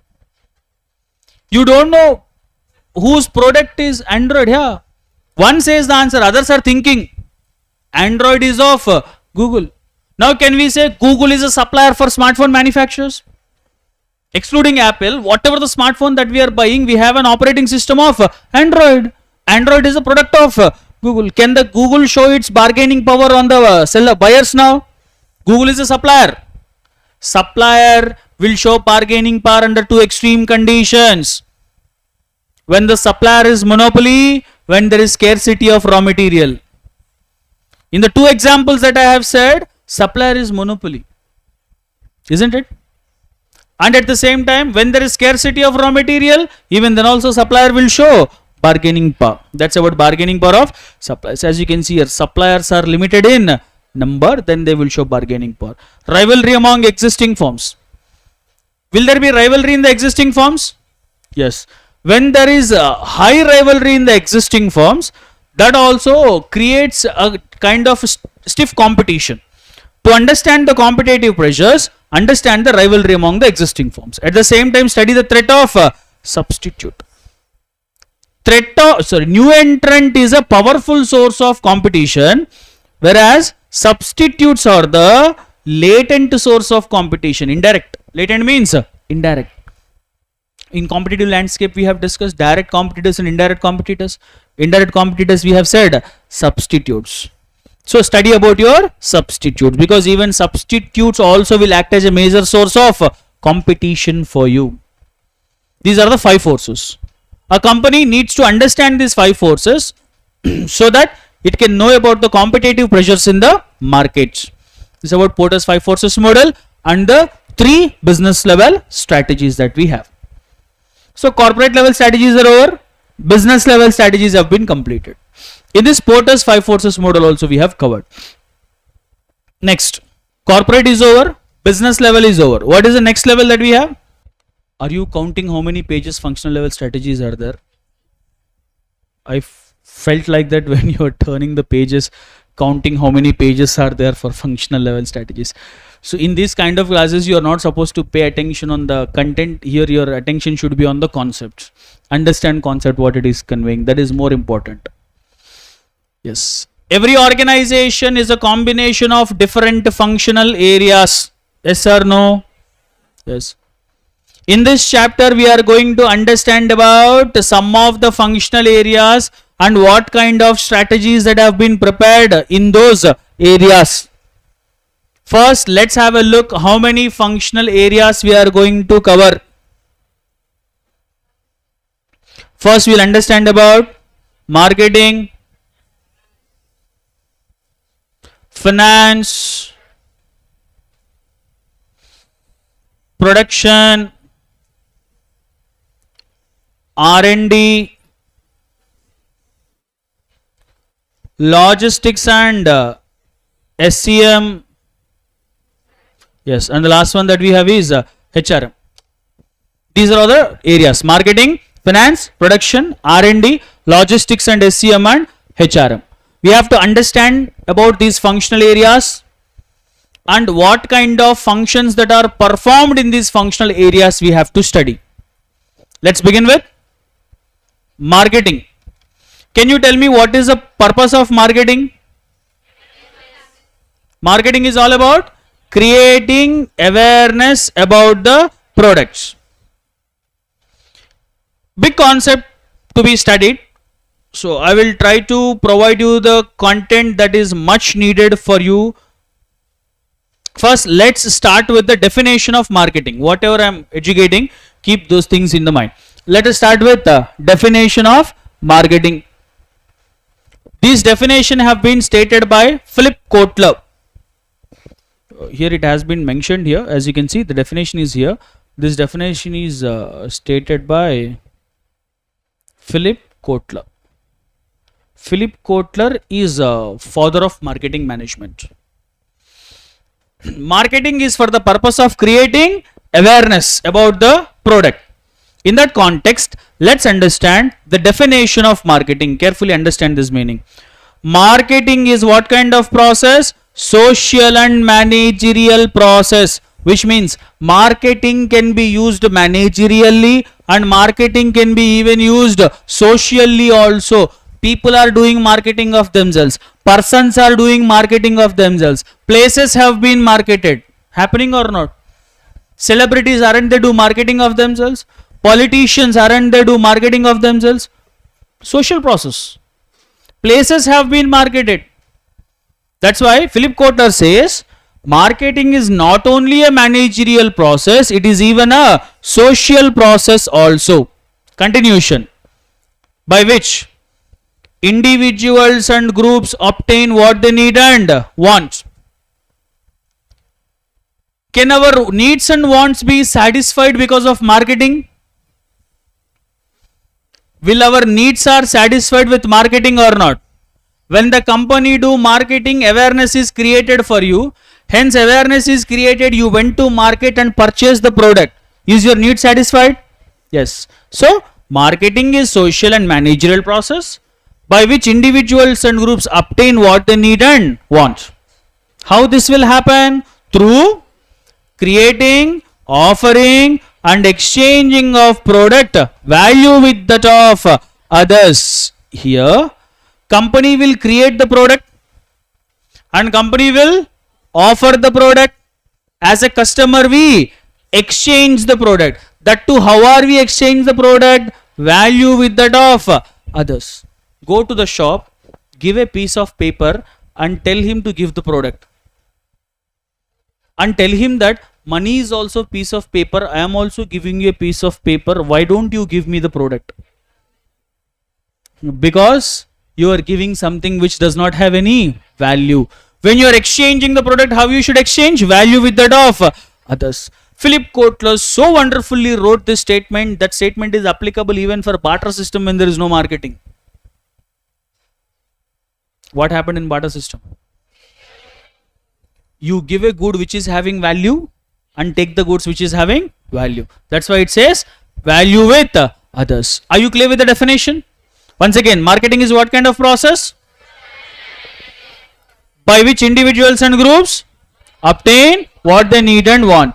How this will happen? By creating, offering, exchanging of product, value with that of others. Understood the definition? Good. After the definition, the major element that we have to understand in marketing is marketing mix. Marketing mix. What is marketing mix is all about? If a company have to successfully run their marketing strategy, they need certain elements. All those elements put together is called as marketing mix. Rather, we can say marketing mix consists of certain controllable variables. Controllable variables. Why are we saying controllable variables? Because all these variables will be under the control of a company.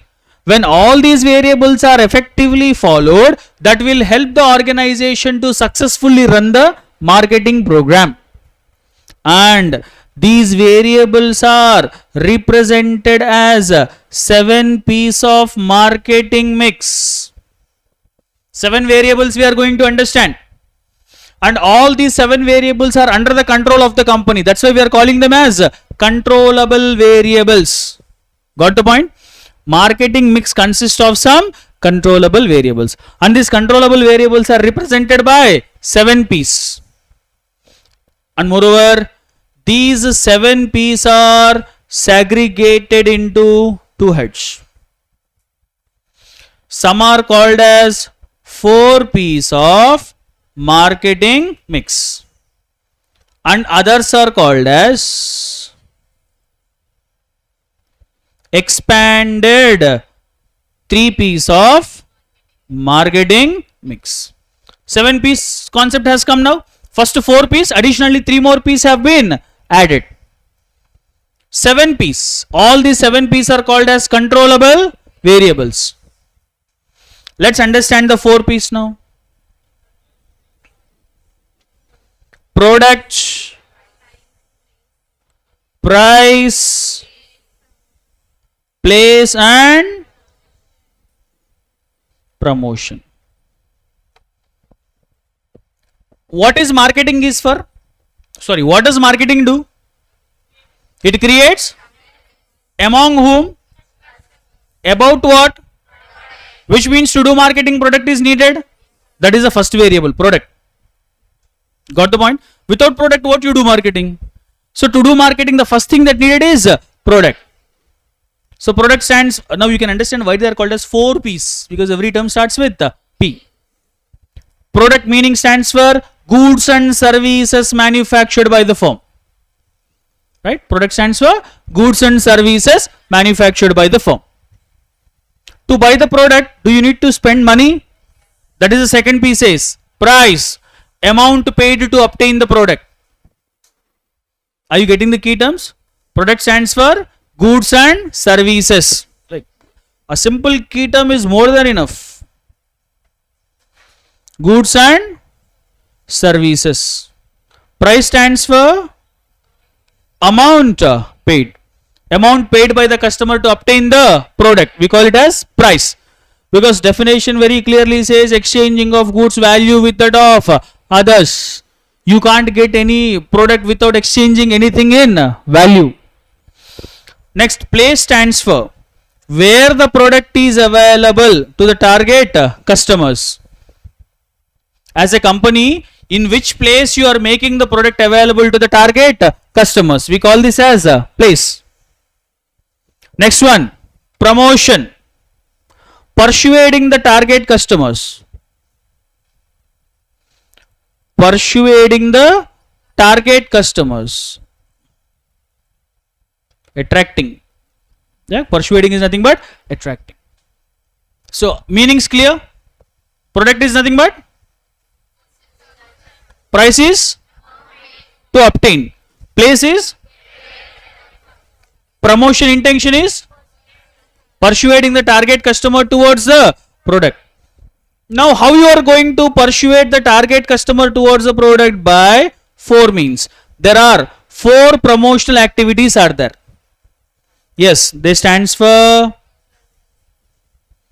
personal selling,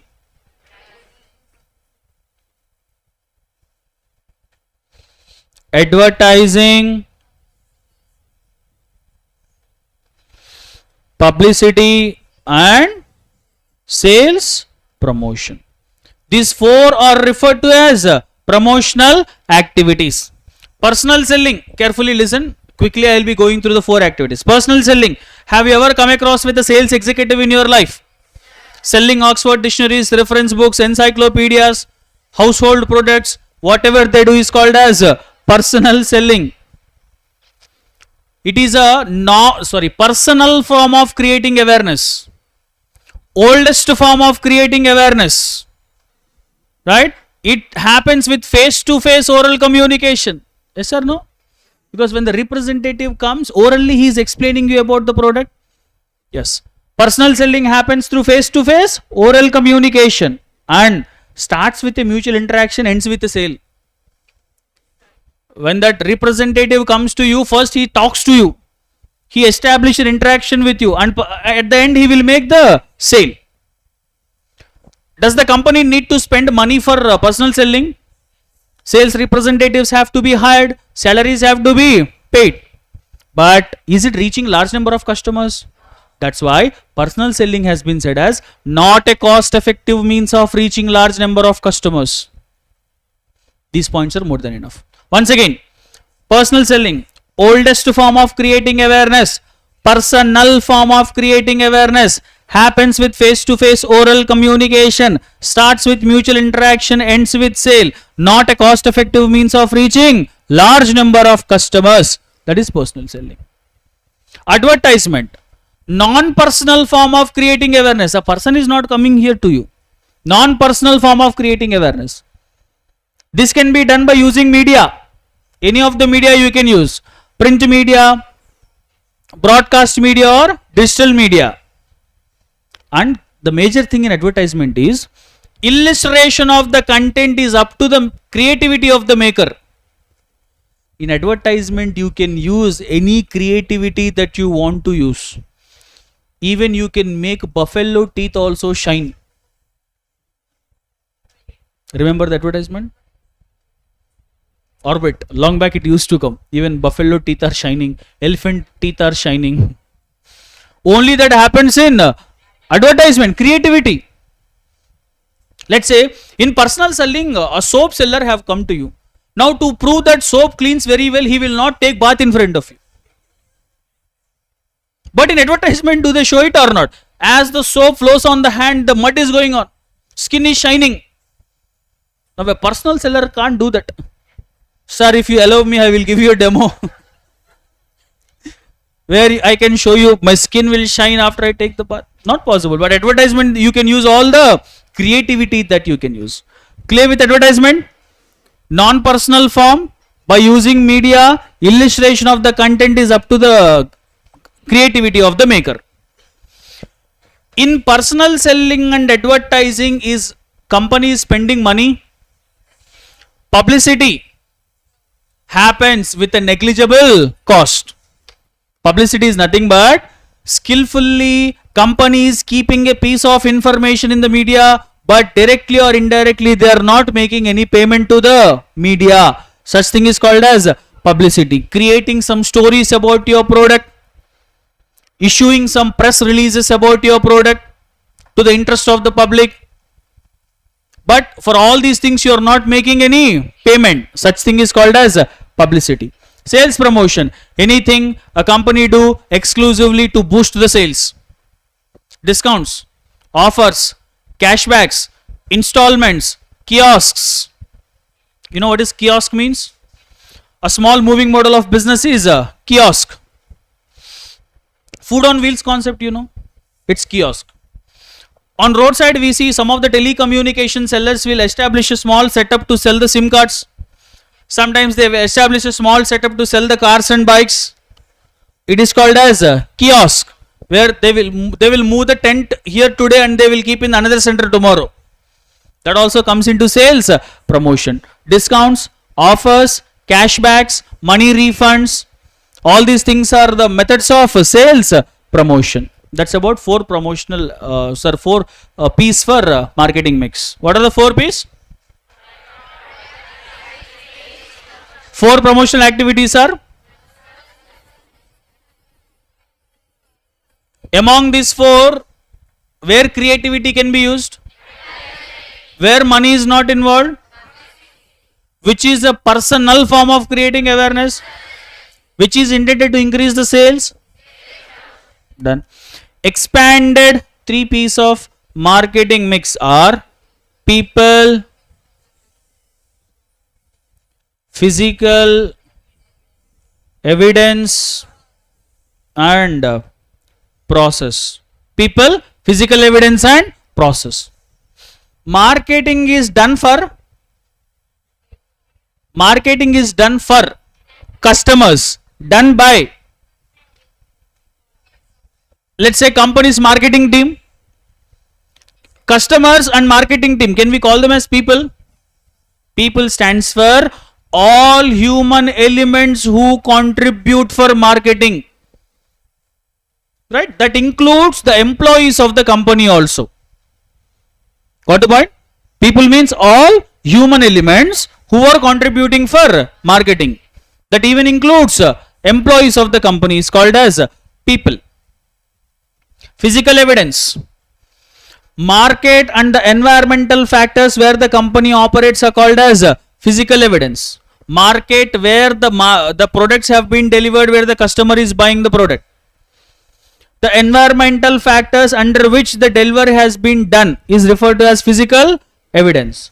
Process, actual procedures and mechanisms. Can we consider marketing as a process? Very definition of marketing says it is a social and managerial process. When we call process, it consists of certain procedures and mechanisms. So process stands for set of procedures and mechanisms. That's about 3 P's. People is all human elements. Physical evidence, market and environmental factors. Process is procedures and mechanisms. Put together 7 P's. If any company carefully consider these 7 P's, then that will help the company to achieve the marketing goal very effectively. This is about definition of marketing and marketing mix. Then we have some marketing strategy techniques.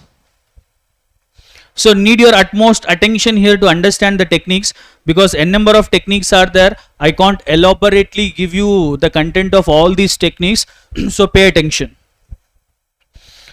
These 3 areas majorly you focus: definition of marketing, marketing mix and marketing strategy techniques. In marketing mix, 4 P's and 3 P's you have to understand.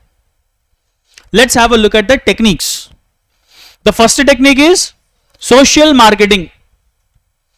This marketing is for the purpose of creating social awareness or to promote a social cause. When we go to watch a movie, do we see some advertisements about anti-smoking, no alcohol?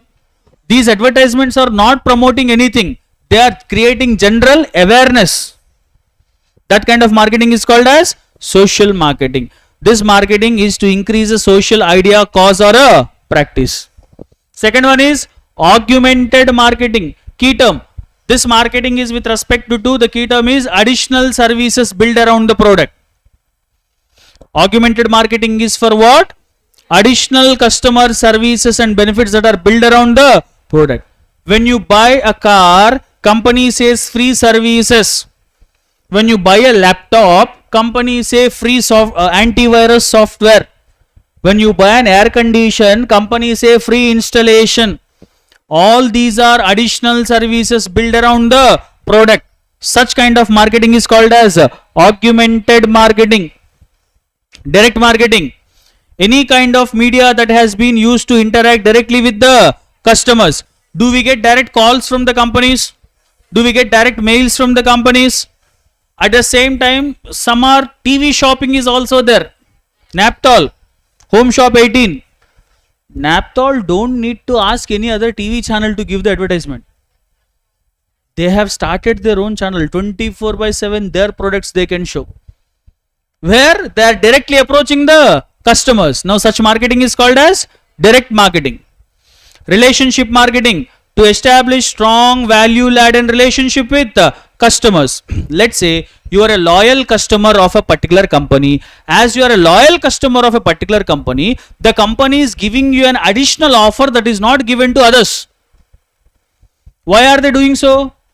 To establish long-term relationship with you. Because you are being a loyal customers for that particular company, they are giving you an exclusive offers to you. Because they don't want to lose your relationship with that particular company. Such thing is called as relationship marketing, to establish long-term relationship with the customers. Services marketing, in a unique way we can understand this concept. Services marketing is nothing but marketing to services. If you don't confuse, I have explained the entire concept.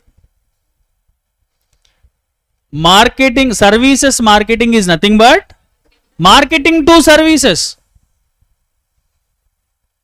We know about product marketing, where a product advertisement we are seeing. At the same time, do we see marketing for services also? That is services marketing. For that, the key term that I have said is marketing to services. When any services are trying to market themselves. Next 3 techniques, 1 key term. Person marketing, organization marketing, place marketing. For these 3, 1 key term. It stands for, understand this, to create, maintain, change attitude and behavior towards a particular person. A politician is trying to create some good image about him among the people. Person marketing. A politician who is changing his image among the people from bad to good. Person marketing. Right? When a person is trying to create, maintain, change attitude and behavior about him towards the others. That is called as person marketing. Same key term for organization marketing also. Look at the key term. To create, maintain, change attitude and behavior towards an organization. In many cases as a customer we know only the products but we don't know the companies. That's why what companies do, they try to do marketing of themselves so the customer can come to know about the company. Have you ever seen an advertisement of Amway? Do you know this brand Amway? FMCG products they offer. If you ever see the advertisement of Amway, they will never try to advertise for single product. Rather, they will try to advertise about the brand Amway. We offer these products. Which means that advertisement is not selling the product. They are trying to create awareness about the complete organization. That is called as organization marketing. Place marketing, same key term. Create, maintain, change attitude and behavior towards a particular place. Tourism advertisement we see. Don't we? Haven't you seen any advertisement with respect to tourism? For India, we have Incredible India. For every state, they will come up with their own taglines and advertisements they make. Such marketing is called as place marketing. Next, enlightened marketing. For a company, they always expect that their marketing program should run in the long run. Yes or no? That is what enlightened marketing. Just to make sure the company's marketing effort should support the best long run performance of the marketing system, which means their marketing should give them long run benefits. For that, they have to follow 5 principles. First one, their marketing should be focused on. Their marketing should be, and when they do marketing, they should be. Something is missing here. Sense of mission marketing. Here, into you have to write sense of mission marketing. When they do marketing, there should be a mission, purpose.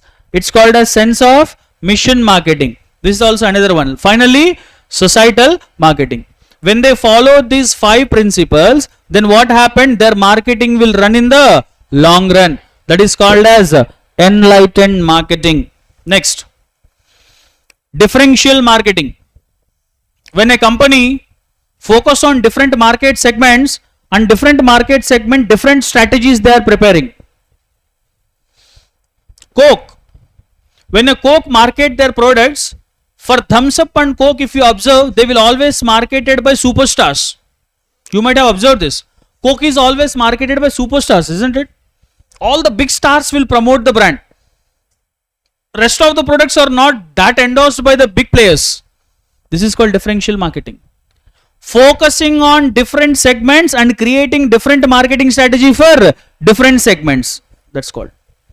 A firm has decided to target several market segments at the same time, designs a separate offer for each segment. HUL do this. Lifebuoy, Lux and Rexona popular segment, Liril, Pierce and at the premium segment.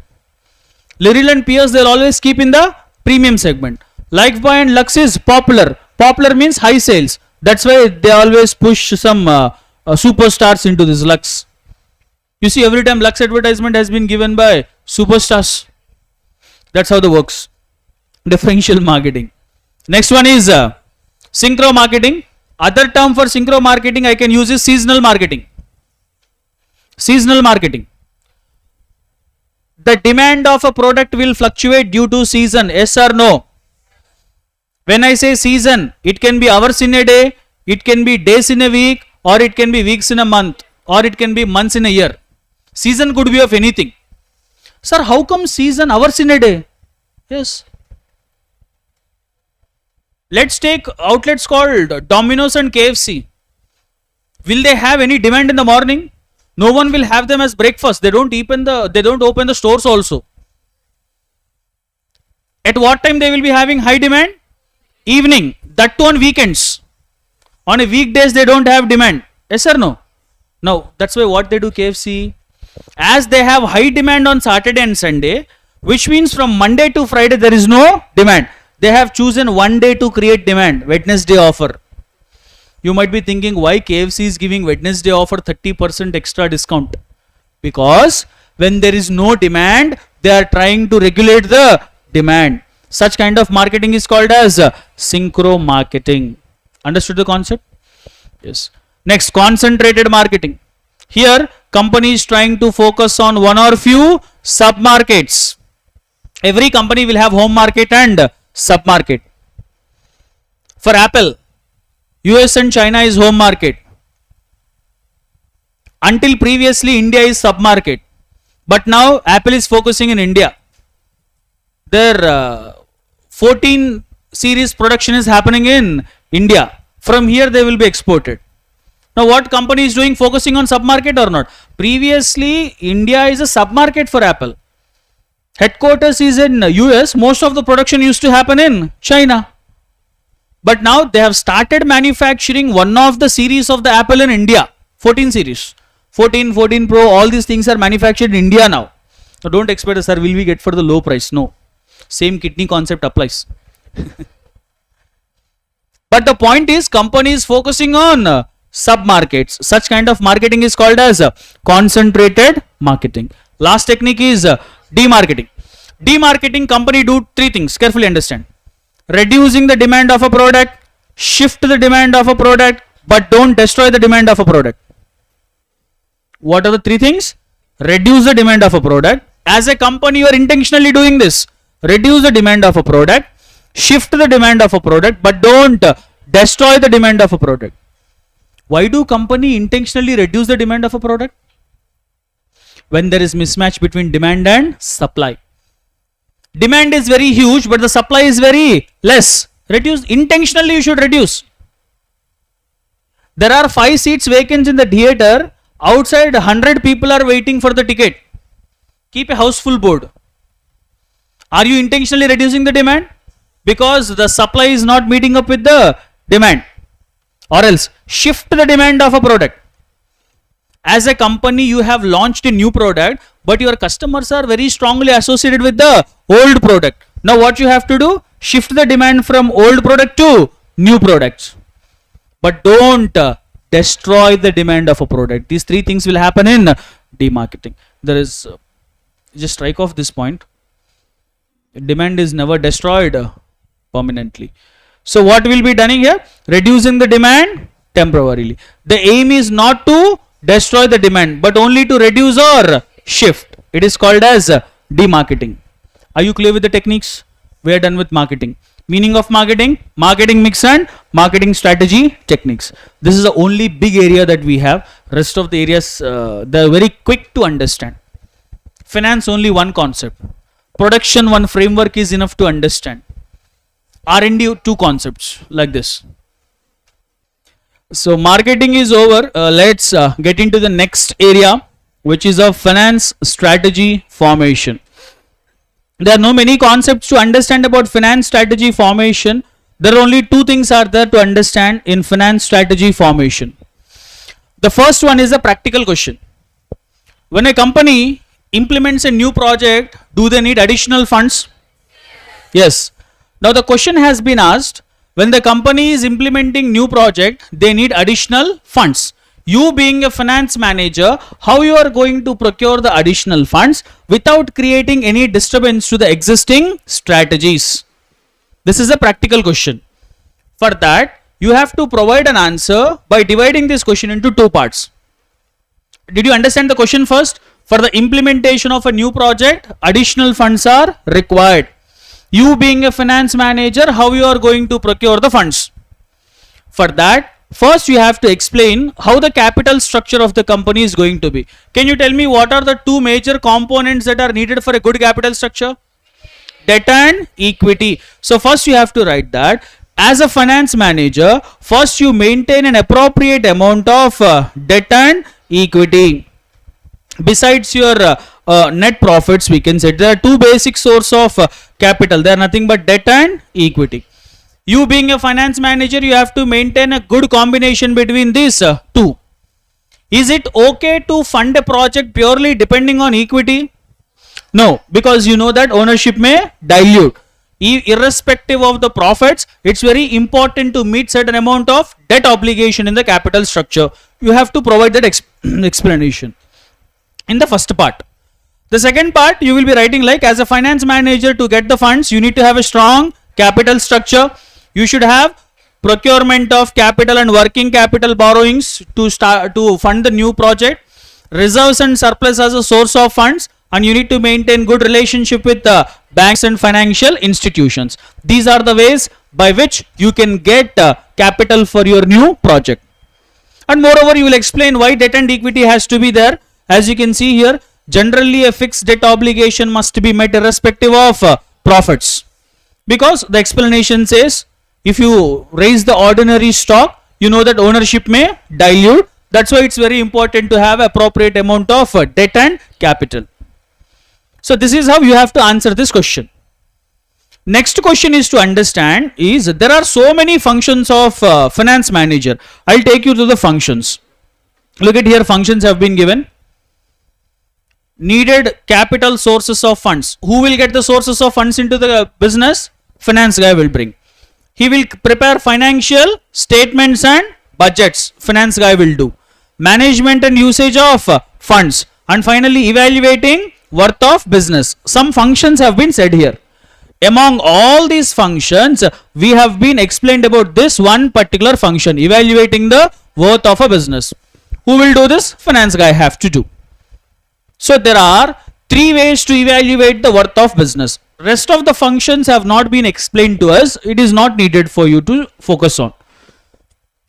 Only the last function has been focused, evaluating the worth of a business.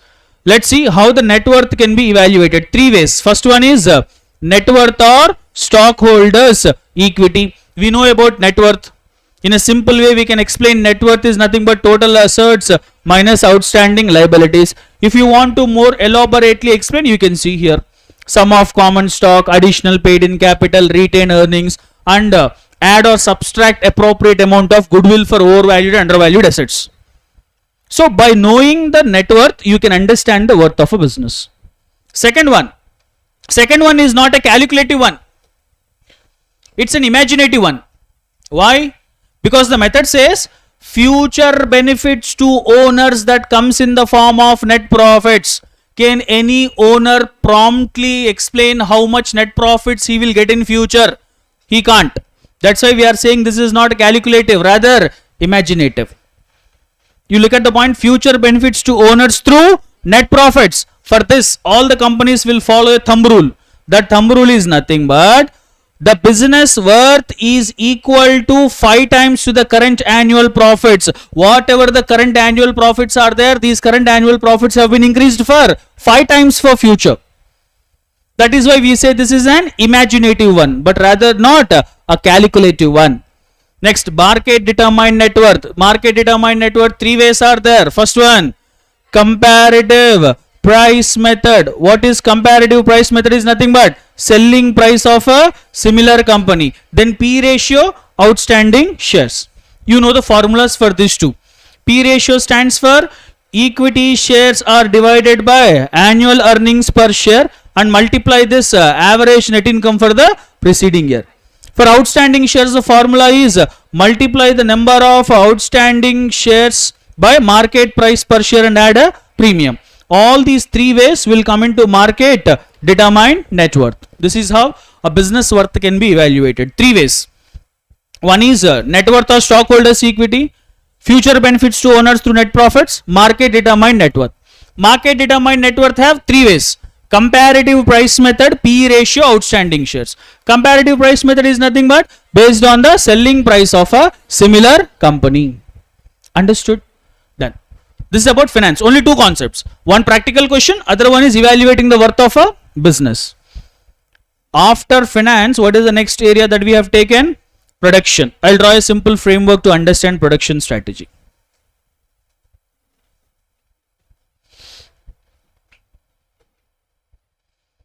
All the activities happens under production strategy, we are categorizing into two heads. Whatever happens in production, we are categorizing into two heads. Some of the activities are considered as production system. Some activities will come into production system. The other activities will come into operations, planning and control.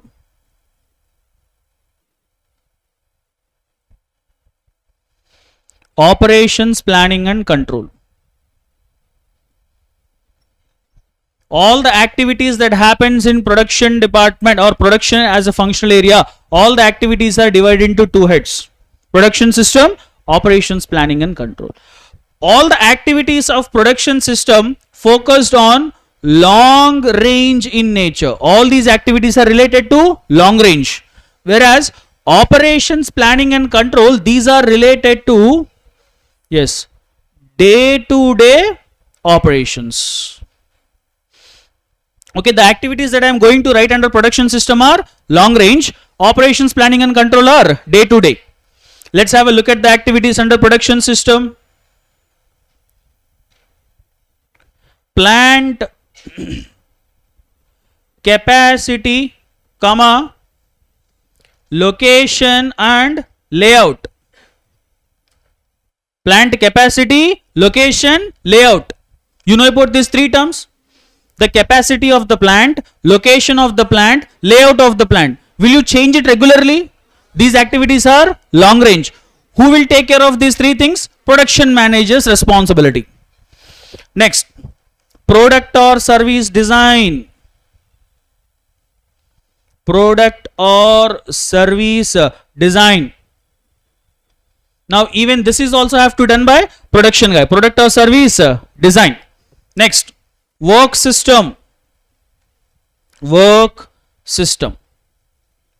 Let's say the company which manufactures cool drink, in their production process, will they be having set of activities? Cleaning of bottle, filling of bottle, closing the bottle, labeling the bottle. Steps are there. This is called as work system. Production guy need to decide how the work system should be. A car manufacturing company, what kind of steps they have to follow, so that until final product comes out. Who will decide this production system? Production manager. Every day they will change it. Sir, today I am very creatively thinking, once the bottle come, first I will cap it, sir. Then where you fill it? So first cleaning, filling, capping and packing. Work system is designed, right? So that you can't change. Once it is decided, it is something related to long range. Next, degree of automation. Degree of automation. Degree of automation means how your production should be. Fully automatic, semi-automatic or manual. Fully automatic means everything is done by robotics. Semi-automatic means manual and robotics. Manual means every work is done by manual. That is also production people have to take care of. Next, vertical integration. We have already covered with respect to vertical integration. To what extent vertically the firm should integrate, production guy need to take care of, either backward or forward. Right? These are the activities. Is there anything left? I think one is missing. Anything is missing? Check with running. Done? Right. All these activities are related to production system. Every activity is related to long range in nature. On the other hand, we have some activities that comes into operations, planning and control. These activities are day-to-day operations. They are production planning. Production planning. Regularly production happens or not? Yes. When regularly production happens, do we need material supply? Material supply. This is also regular activity. When regularly material supply happens, do we need to check with inventory? Inventory. Is inventory something that you check every year? On regular basis you need to check with inventory. Next, when regularly production happen, cost and quality need to be monitored on regular basis. Cost and quality. Yes. Next one is maintenance. Maintenance of plant and equipment. Plant and equipment. What happens if you regularly don't maintain plant and equipment? They will become worn out. There are so many production companies where production happen 24/7. For them, if production get disturbs only by half day, then the damage will be very huge. That's why these are the activities that has to be done under production planning and control. This is about production strategy. This framework should help you to design that as an answer for production. As you can see here, production system, the key terms, all these are the key terms: capacity, location, layout, product or service design, work system, degree of automation, extent of vertical integration. Whereas operations planning and control, they are concerned with production, planning, material supply, inventory, cost and quality, maintenance of plant and equipment. All these activities are related to what? Day-to-day operations. These have been carried out keeping the light in long-term objectives. So what are the long-term objectives that we have covered in production system? Clear with the production strategy? Yes. Next that we have is R&D. Let me complete the R&D, then we'll come back to logistics and supply chain. Let's understand R&D. What do R&D people do in the organization? Congratulations for educating me that they do research and development. Yeah, I will tell you 3 to 4 major tasks of R&D. First, these are the people who are responsible for new product innovation. These are the people who are responsible for making modifications in the existing product. Third one, they will develop the process as per the taste and preferences of the customer. And they will adjust the process as per the availability of raw material. 4 tasks. Developing a new product, modifying the existing product, developing the process as per the taste and preferences, and adjusting the process as per the availability of raw material. These are the major tasks of R&D people. As you can see here, developing a new product or improving the old products. And they will adjust the process as per the availability of raw material. Adopting the process to local markets and altering the product to the particular taste and specifications. Major responsibilities of R&D people. Did you got the meaning here?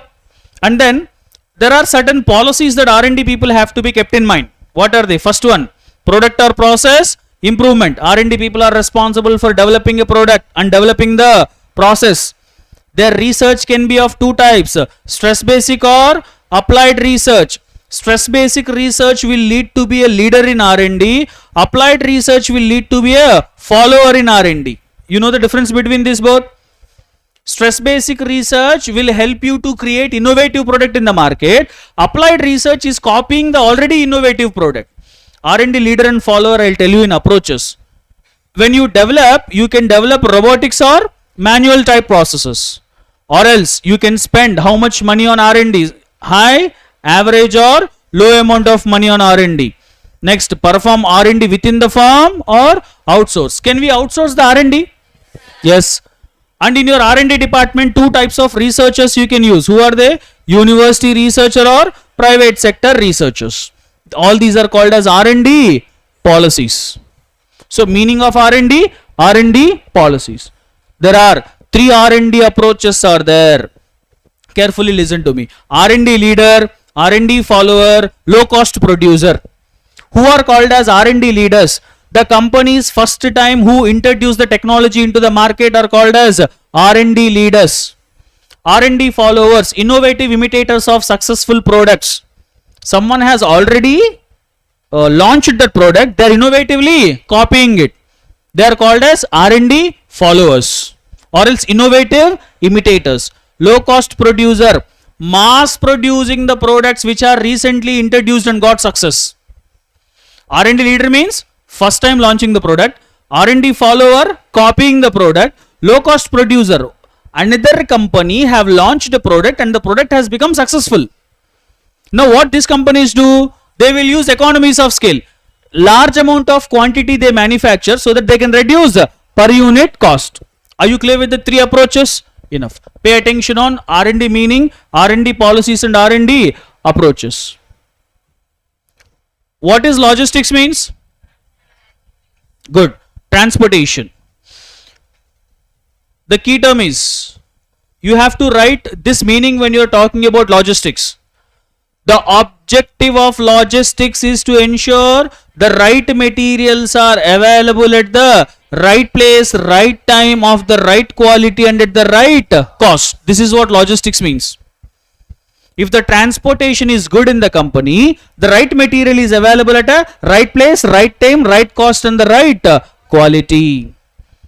Will this help the company to save their cost? Yes, that's what logistics can result in saving cost. Not only that, there are so many other advantages of logistics if you observe. I will tell you the advantages, then I will take you to the issues. Cost is saved when the logistics is good. You don't need to maintain huge inventory because yes, right time inputs come and right time output will go out. You don't need to maintain huge inventory here. If logistics is good, this will improve your delivery time. When raw material comes in time, this will go for smooth production. When in time the product is delivered, this will create customer satisfaction. If you are satisfying your customer like no other company, ultimately you can gain competitive advantage. These are called as advantages of logistics. Key term: logistics ensure right materials are available at a right place, right time, right cost and right quality. If that should happen, the logistics manager have to keep so many issues in mind. What are those issues? What sources of materials and components are available so that he can transport from one place to other place? Second one, the company is having how many manufacturing locations, and in those locations what products are being made, and for those products what mode of transportation should be used. Connect these 3 points. How many locations, in those locations what products, for those products what mode of transport. You know about mode of transportation? That depends on type of good. Yes or no? Depending upon the type of good, you will be choosing mode of transportation. If it is a perishable good, then you have to choose a speedy mode of transportation.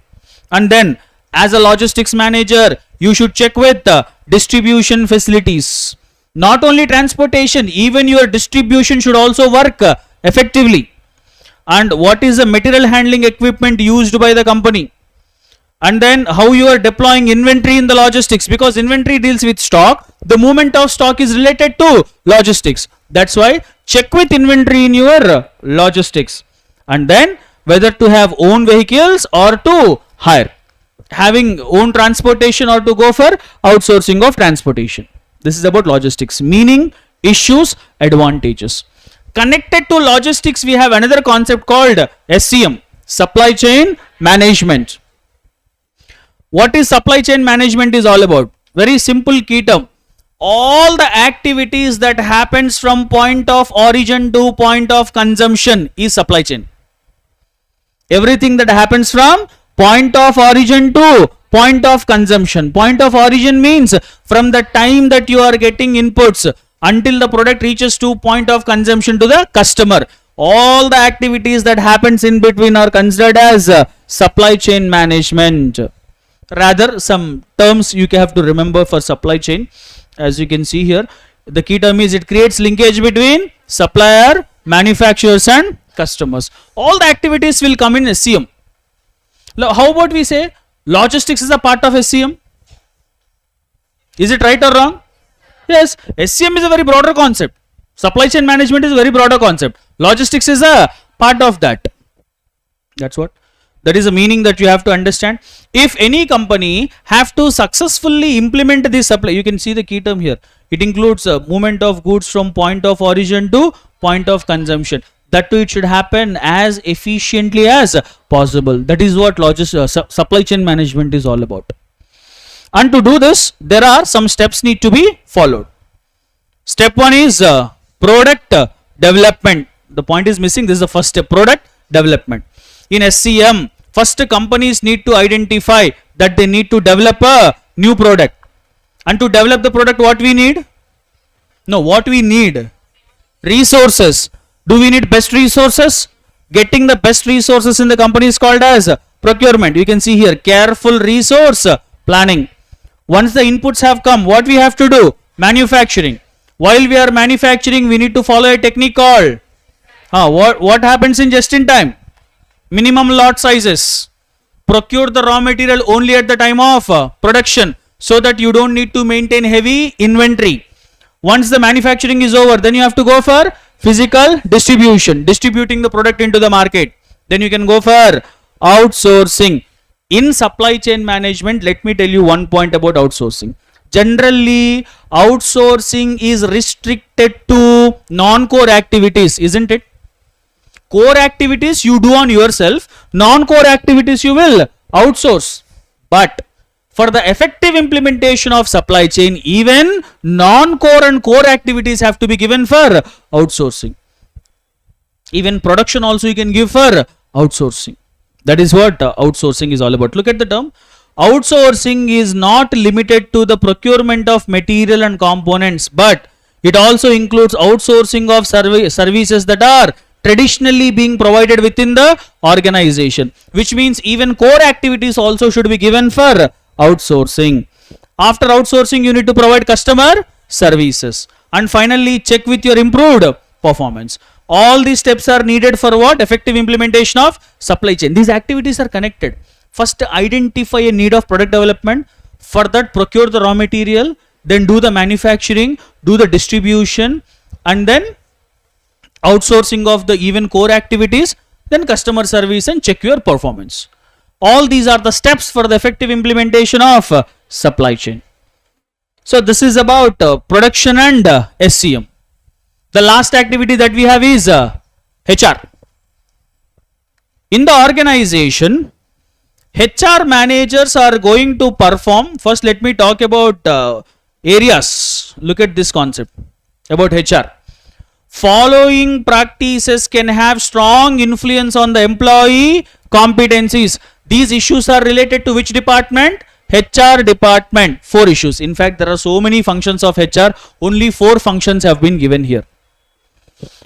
HR guys, first function is to go for recruitment and selection. Recruitment stands for attracting the talent pool. Selection stands for choosing the best from the talent pool. Giving a paper notification interview is going on is recruitment. By looking at the paper notification, so many aspirants will come. Among the aspirants, conducting interview and choosing the needed candidates is called as selection. These 2 activities are done by whom? HRs. Recruitment stands for attracting the talent pool. Selection stands for, as you can see here, identify, attract and select. Identifying and attracting stands for, selecting stands for selection. This is the first job. You have selected the employee. Now you provide him training so that they can improve their skills. Workforce will be more competent if the employees are well trained. He is having some skills. You need more skills. To provide the needed skills, you should give him training. Next one is appraisal of performance. Let's say because of some of the reasons, employee is not able to perform his job effectively. Instead of firing him, what you should do? Provide him needed coaching and training. This activity is called as appraisal of performance. Look at the term. Identify any performance deficiencies experienced by employee. Once you identify them, you should solve them through counseling, coaching and training. You check why employee is not working effectively, then provide him training. Next one is compensation. Employee will work effectively only if you give him proper compensation.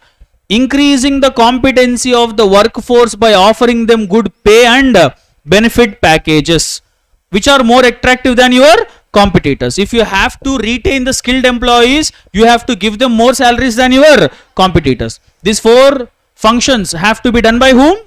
HRs. Recruitment and selection, training, appraisal of performance and compensation. Along with this, there are some other functions HR guys have to perform in the organization. These are called as human resource manager can play some strategic roles.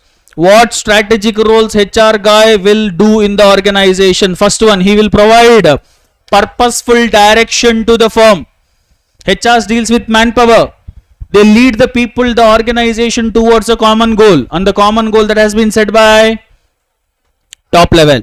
Look at the people. So look at leading the people and the organization towards the, and this desired direction has been set by whom? Top management. Next, building core competencies. You know about core competencies? Already we have discussed. HRs will help the company to build core competencies. What are core competencies? Yes, and they will even try to create Can you tell me what are the two ways of gaining competitive advantage? And the next one is, if these two things to happen, do we need skilled manpower? That is the last point. Putting these strategies into effort requires highly committed and competent workforce. To develop the product for low cost and to be unique in the industry, if these two things should happen, we need to have skilled manpower. And who will bring that skilled manpower into the company?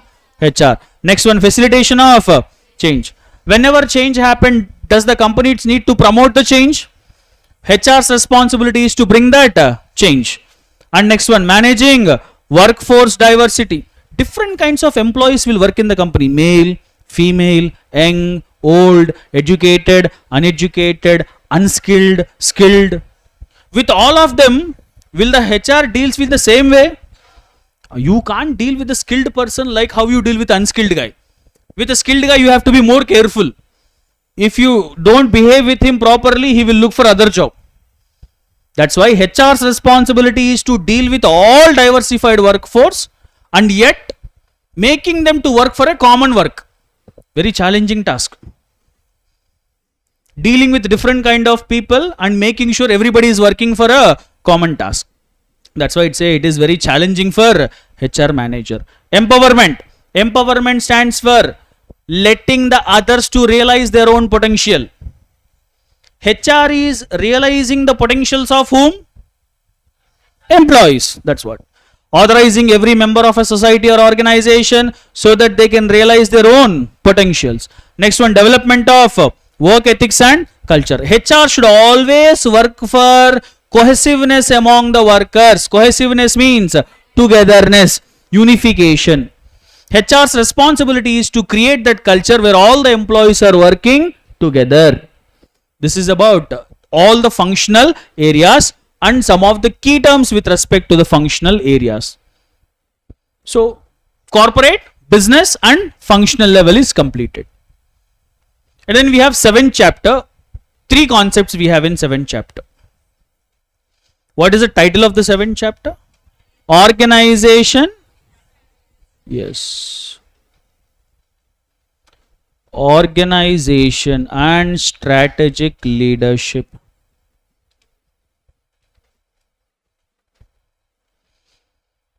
In this chapter, we are going to understand 3 concepts. One is organizational structures.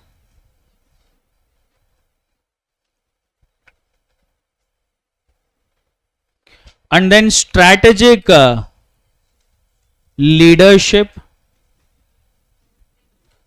And then corporate culture. You might be thinking, sir, formation of strategies over corporate, business and functional level strategies have been prepared. Instead of discussing implementation and control, why these 3 concepts have come here? Because these 3 areas, the organization structures maintained by the company, the leadership that exists in the organization and the culture that is maintained in the company, these 3 areas will promote for better strategic implementation. These 3 areas will help the organization better strategic implementation. That's why these 3 concepts have been discussed in this chapter, which are promoting better strategic execution. Understood the objective of the chapter? First one is we have organization structures. What are organization structures are all about? It's a question. We will discuss 5 to 6 types of organization structures, like functional. Simple you ignore, simple not needed. Functional, divisional, SBU, matrix, network and hourglass. 6 structures. First one is a functional structure. With the situation, I will explain these structures for you. You have started a business. Let's say you have started a chocolate manufacturing company in Guntur. You have no other branches, only in Guntur you are operating, only chocolates you are manufacturing. Now can I call your strategy as a stability strategy? Dealing up with the current products, current markets, you have no other businesses, you are manufacturing only chocolates. Then what strategy you are following? Stability. Dealing up with the current products, current markets, no new business you are into, only chocolates you are manufacturing. Then the structure that you maintain is called as a functional structure. In functional structure, there are only two levels, corporate level and functional level. You being a head of the company sit at top level, under you immediately you are going to have functional managers.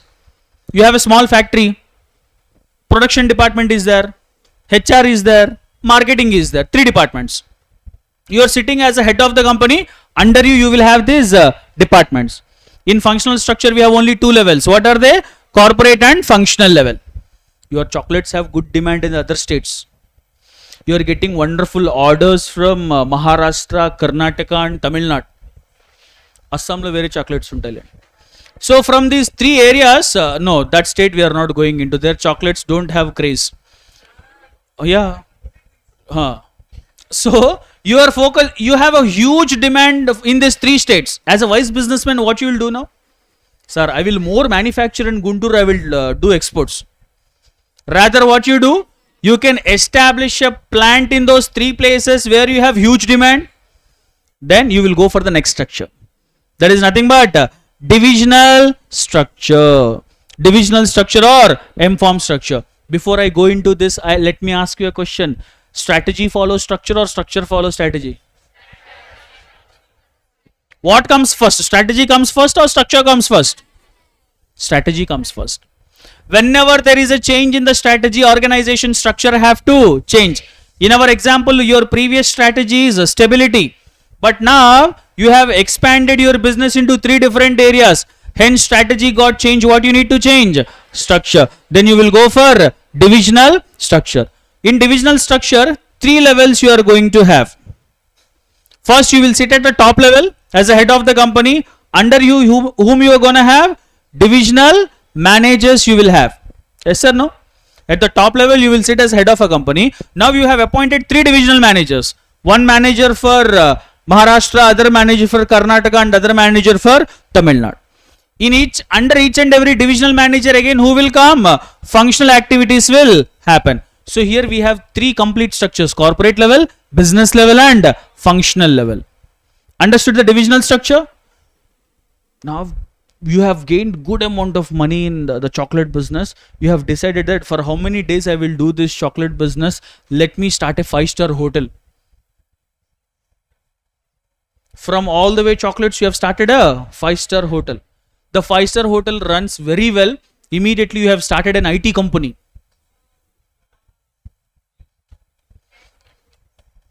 What's wrong in imagination? It doesn't cost.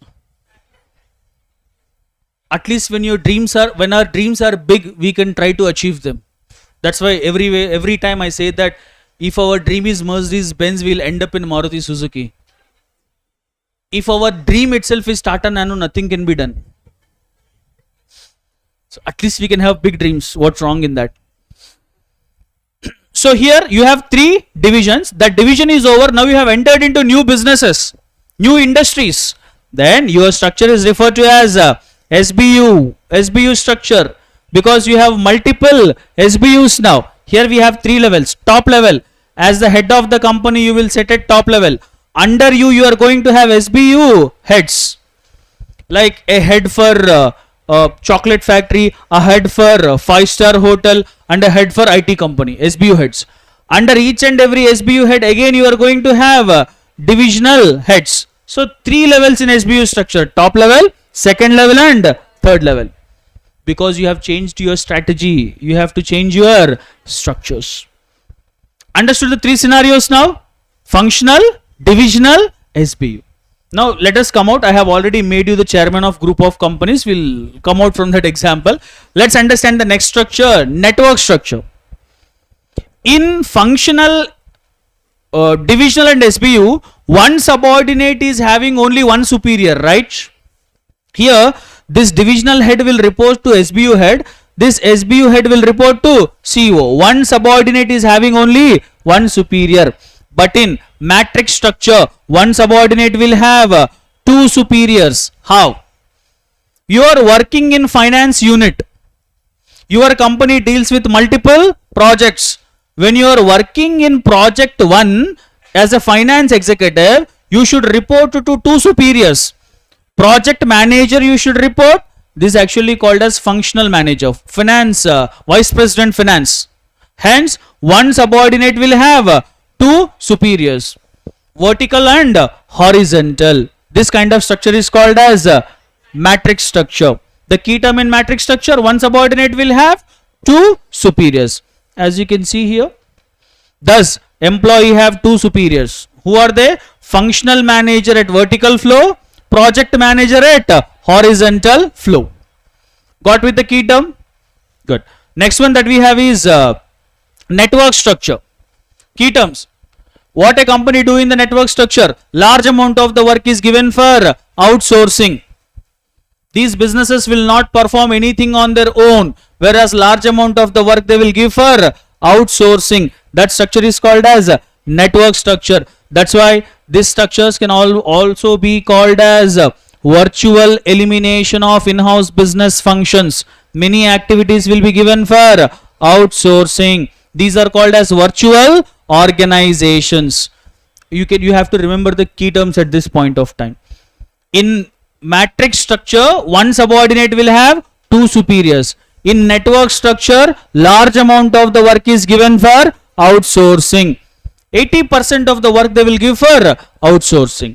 Then we have hourglass structure. You know, generally the hierarchy of the organization is discussed in this format: top level, middle level and lower level, because of number of people who stays at that level. But what is happening in hourglass structure? Whose scope is got narrowed? Middle level. Then the hourglass structure says that reducing the scope of middle management, replacing their work with technology and establishing direct connection between lower to top level. These are the key terms. What happens in hourglass structure? Reducing the scope of middle management, replacing their work with technology, establishing direct connection between lower to top level. This is called as hourglass structure. This is how just hourglass looks like. That's why it is called as hourglass. Hourglass will have constructed middle level. These are different types of organization structures. With this, one point that has been proven is that whenever there is a change in the strategy, what happens? Organization structures will change. Next, who are considered as leaders in the company? Top level. Now, will top level people contribute for better strategic execution? Yes. In that context, let's understand 5 roles that has been played by a strategic manager for better strategic execution. Nothing but leadership roles. There are 5 roles that a leader plays for a better strategic execution. The roles goes like this. First one, staying at the top, leader closely monitor what happens in the organization. Second one, he will promote a culture of aspid decrop. Aspid decrop means team spirit. Next one, whenever any change happen, leader has to create that change and making the firm responsive to the change. And he should be ethical. If a leader of the organization himself is unethical, then the entire organizations have to close. Next one, he should take corrective actions whenever needed. These 5 are called as leadership roles. Why? For a better strategic execution. Understood? Not only roles, leader needs to play some responsibilities also. What are the responsibilities? He should take some strategic decisions. He is the one who needs to create and implement the strategies. And what he should ensure? Effective communication in the organization. All these are general terminologies. Human capital means manpower. How many employees should work in the company? That decision need to be taken by top management. And he is the one who should manage the change. And he is the one who need to create strong corporate culture for the company. And he has to perform an high performance of the company. Roles and responsibilities of a leader.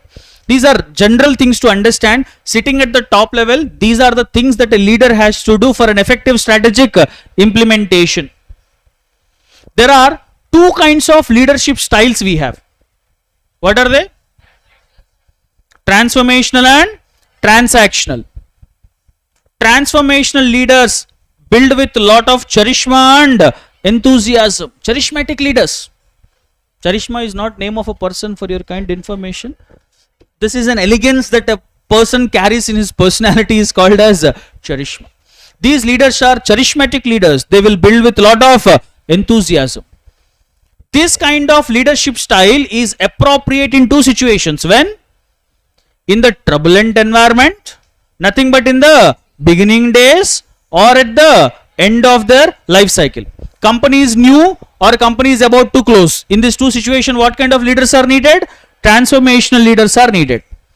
Opposite to them are transactional, authoritative leaders. You know when this leadership style is appropriate? In a settled environment, which means the company is in a matured stage or in a growth stage. In these two situations, transactional leaders are needed. That's about leadership. Roles, responsibilities, two approaches.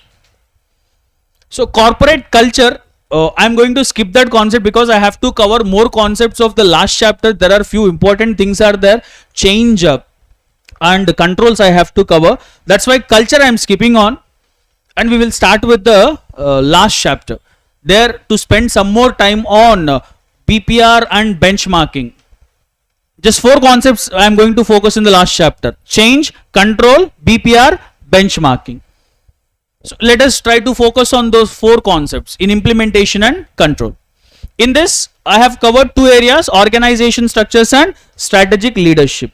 Culture I am skipping on because culture talks about values, beliefs and traditions. The point is, if the culture is good, strategies can be effectively implemented. There is a strong connection between culture and strategy. Both should go hand in hand.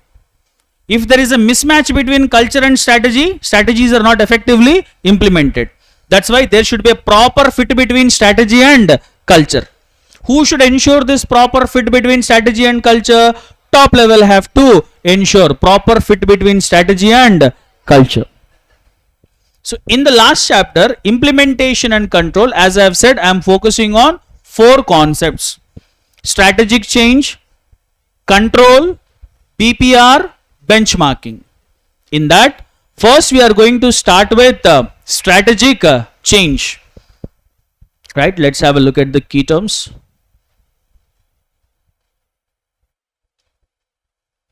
Strategic change. In strategic change, let's understand two things. First one, steps to initiate strategic change. When do organization calls for a change? Whenever there is a change in the environmental factors. What happens if they does not change? They can't survive. So there are three steps to follow to bring the change. First one, need has to be recognized. Why the business need to change? Can you tell me when the need can be recognized? When a business studies the environmental factors. Whenever there is a change in the environmental factor, business need to immediately change. So in order to implement the strategic change, the first one that has to be done is recognize the need.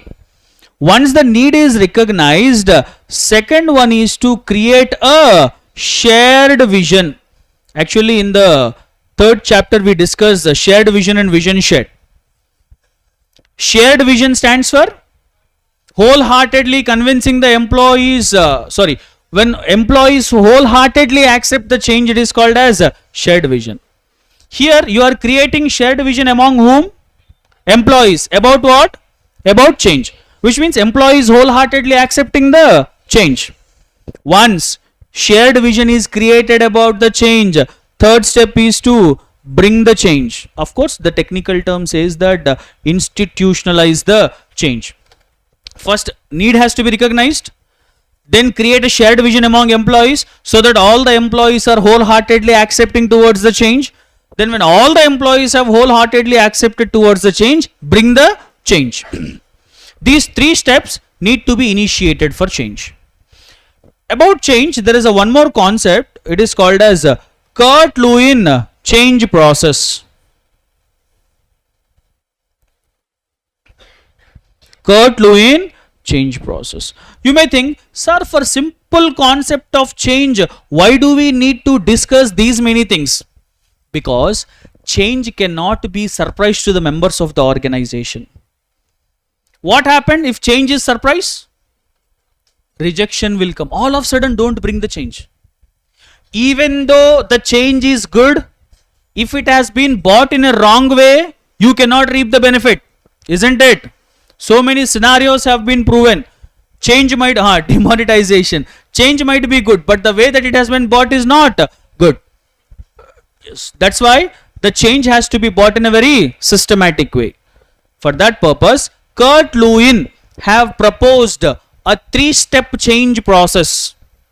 The 3 steps are, first one is unfreezing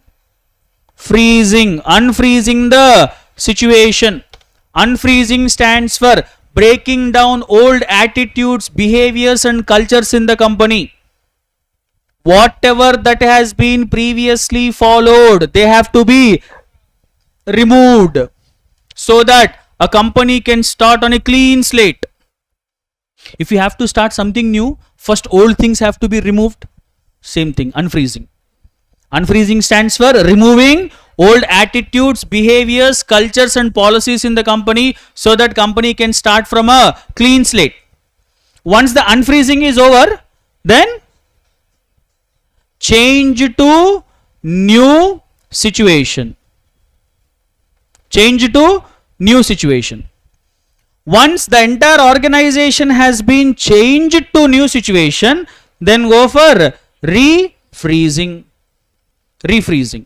Refreezing means bring up new policies, strategies, whatever you have removed in the step 1, bring them again as new. Here the concept is not done. In changing to new situation, H.C. Kellman have stated 3 ways. When the business is changing to new situation, H.C. Kellman have proposed 3 ways so that new situation can be adopted. They goes like this. First one is not compliance. We'll discuss about internalization. Internalization. H.C. Kellman says that to change to new situation, 3 ways are there. First one is internalization. Here what you have to do, psychologically impress your employees by giving them with some role models whose behavior they would like to adopt. Let's say you are working in my company, I am changing to new situation. As per H.C. Kellman, I am saying that if you work in the changed environment, you will become like your role model. Like that, psychologically I am impressing you, so that all of you can adopt to new change. That method is called as internalization. Next one we have is identification. Identification stands for bringing a change in the thought process of your employees. Previously you have a wrong perspective about the change, but I have convinced you about the change and I have changed your thought process so that you are welcoming the change now. Such thing is called as identification. Once again, internalization is impressing the employee by giving them with some role models. Opposite I have said. Yes, I have got it. So identification is nothing but psychologically impressing the employees by giving them with some role models whose behavior they would like to adopt. Internalization means bringing a change in the thought process of the employee. Now can we call these two as creating shared vision? Because employee is wholeheartedly accepting here. Psychologically you are impressing him and changing his thought process. Those two are related to shared vision. There is a third way. There is a third way that stands for compliance. Compliance is nothing but strict enforcement of reward or punishment. This we call it as carrot and stick approach.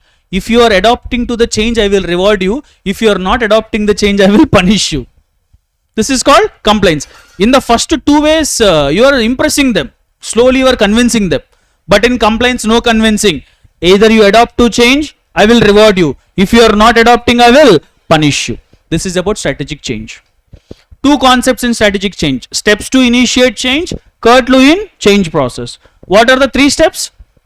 Steps to initiate change, 3 steps. Need identification, creating shared vision, bringing or institutionalizing the change. Kurt Lewin have stated 3 ways: unfreezing, change to new situation, refreezing. Changing to new situation, H.C. Kellman stated 3 ways: identification, internalization and compliance. This is about strategic change. The reason why are we discussing about the change so extensively, because change should not be a surprise to the members of the organization. If it doesn't bring in a systematic way, maximum benefit cannot be gained because of this change. That's about strategic change. Next concept: organizational control.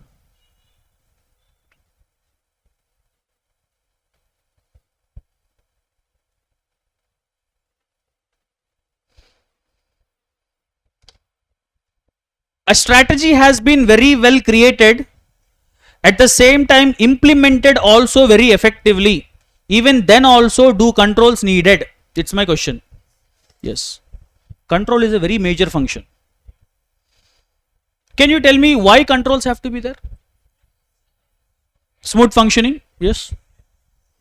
And just to make sure whatever you have planned, it is implemented in the same way. For that you need to have controls. In the organization, there are 3 types of controls we have. One is operational control. Yes. Management control, and then strategic control. What is operational control is all about? These controls are assigned for day-to-day operations. All these controls are assigned to day-to-day operations. Production control, cost control, quality control, budgetary control. All these controls are related to day-to-day operations. Next, management control. These are related to goal setting. Any control that is needed to be set at the time of goal setting. Like we can say, what kind of businesses need to be start in the future with respect to any kind of control that we assign will come into managerial controls. But operational controls are day-to-day operations. The third one that we have is strategic control. Strategic controls majorly deals with 2 things. Carefully understand this. Strategic control aim is of 2 things. First one, whether strategy has been implemented as we have planned. You might have planned in one way, but the implementation is happening in the other way. Do we get the result? To check that whatever the controls that we assign is called as strategic control. Whether strategies have been implemented as we have planned. Second thing, the results produced by the strategy are those of intended. Intended means expected. You are implementing a strategy, but the results that are get by the strategy are something different than you have expected. To check these 2 things, we need to have strategic controls. So strategic controls deals with 2 things. First one, the strategy is being implemented as we have planned. Second one, the results produced by the strategy are those of intended or not. These 2 things can be checked with the help of strategic control. There are 4 types of strategic controls are there. 4 types of strategic controls. First one is premise control, then strategic surveillance, then special alert control, and then implementation control. Only key terms I will be insisting on. Premise control. In many cases, we prepare our strategies depending upon premises, assumptions related to future. Over a period of time, will these assumptions change or not? Checking the accuracy of those assumptions is called as premise controls. Once again, when strategies have been created depending upon premises, checking the validity of those premises is very important. and the validity can be checked by means of analyzing the environmental factors. Now such kind of control is called as premise control. Next one, strategic surveillance. It is unfocused information that has been gained by different sources by means of reading financial newspapers, magazines, meetings, conferences, discussions, clubs. From these places you have got some information. Now is this information is trustworthy? No, unfocused. You have created a strategy depending upon the information which is unfocused. Now controlling such strategy is called as strategic surveillance. That's why we are calling it as unfocused, because it consists of general browsing of environment. From there, whatever the information that you have got, depending on the information, you are preparing the strategy. This is called as strategic surveillance. Special alert control under two conditions. When any unexpected events or natural disasters happen, we should go for special alert control. Natural disasters, earthquakes, floods, tornadoes, tsunamis, all these things will create disturbance in our strategy. Assigning controls at that time is called as special alert control. Unexpected events, terror attacks, sudden merger of your competitors, sudden announcement of government policies. Aren't they surprise things for you people? Special. At that time, controls you need to have a special alert control. So special alert control is for two things. One is unexpected events and natural disasters. And then we have implementation control. Whereas implementation is going on, these controls need to be assigned. In implementation control, again probably we will have two things like monitoring strategic thirst and milestone review. Monitoring strategic thirst again is nothing but checking whether resources are promptly allocated or not. Yes, monitoring strategic thirst is nothing but whether the overall strategy is progressing as desired. This is nothing but already I have said a point, whether the strategy is being implemented as planned. Milestone review is nothing but all the resource allocation happened properly or not. To implement the strategy effectively, do we need to allocate resources? Yes, that's about organizational control, where we have discussed three types of controls: operational, management and strategy. Again strategic we have four types. So these are the two concepts, change and control. Audit I will not take you through. Let's go with BPR now. BPR and benchmarking, these two concepts we have to focus on, because in BPR we have a number of concepts to discuss. Around 4 to 5 concepts are there to cover in BPR. Let's start with and moreover in material there might be so many concepts about BPR, but you focus on the concepts that I am going to tell you now. Meaning of BPR, rationale of BPR, and then steps to implement BPR, role of IT in BPR. These four concepts we will focus on. Okay, meaning, rationale, steps, role of IT in BPR. These four concepts we will focus on first. So when you are reading, it's enough for you to focus on those things. First, let's understand meaning of BPR. Abbreviation of BPR is business process reengineering. Let me tell you the meaning of BPR. This key term you have to remember. BPR stands for radical redesign of workflows and processes. Radical redesign. Whatever the processes that has been followed now, they need to be drastically changed. This is what we can say.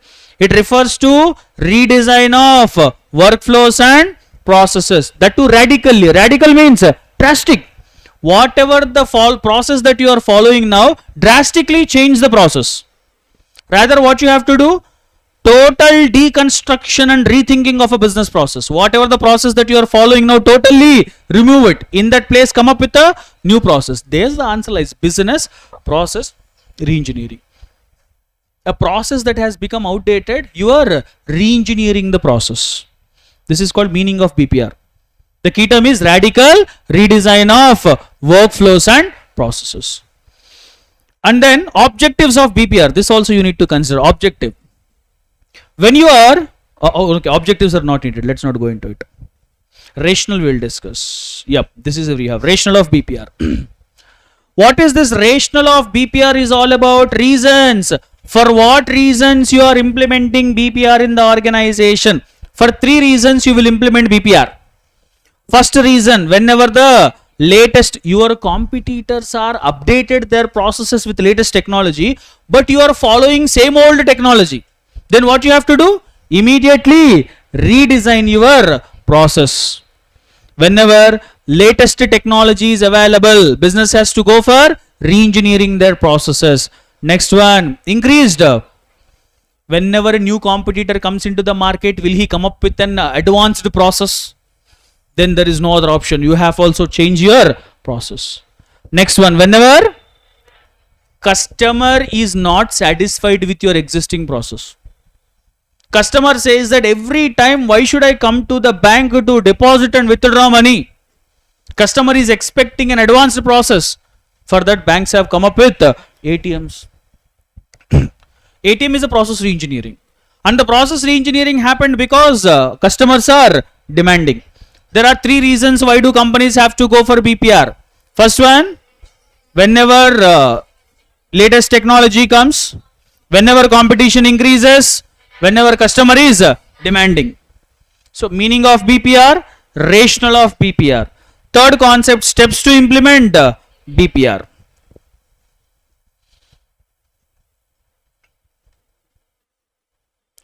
Which question is that? Yes. Steps to implement BPR. What is the first step? Determine. Objective stands for end results. What ultimately company wants to achieve by implementing BPR? Define that first. This is what objectives are, desired end results of BPR. What the company wants to achieve by implementing BPR. And then identify the customers and their need. For whom we are re-engineering our processes? For customers. Because customer is not satisfied with the existing process. Then identify the customers and know their needs. Once you identify the customer, study about your existing process. Here what says? Existing process need to be analyzed carefully.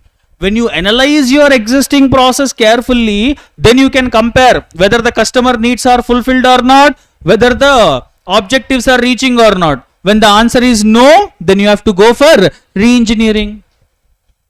Once the existing process have been studied, we have to go for redesign plan have to be prepared. That's why we are calling it, this is a real crux of BPR. The important step of BPR is to formulate a redesign process plan.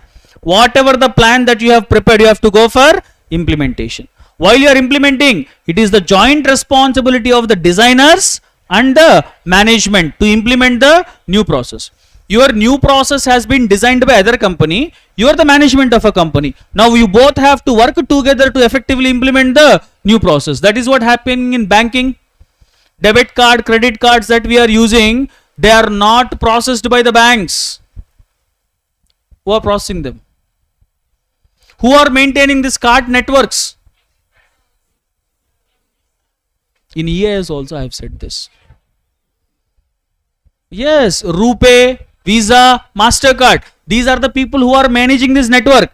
Now what banks have to do? They have to work along with these 3 companies or not? That is what? Joint responsibility of the designers of the re-engineering and the management. Both has to work together. These are the steps. First, objective have to be defined. Study your customer needs. Understand your existing process. Prepare a new plan. Implement the plan. These are the steps that are involved in the process of BPR. Meaning is over. Rational is over. Steps are. If the process have to be re-engineered, will IT plays a role? Just now we said that banks have re-engineered. ATMs have come. Internet banking have come. Mobile banking have come. All these are re-engineering. Is it possible without technology? No. That is why the point says, look at the key term. A re-engineered business process characterized by IT. Which means when you are re-engineering a business process, you need to take the help of IT. This will help in what ways?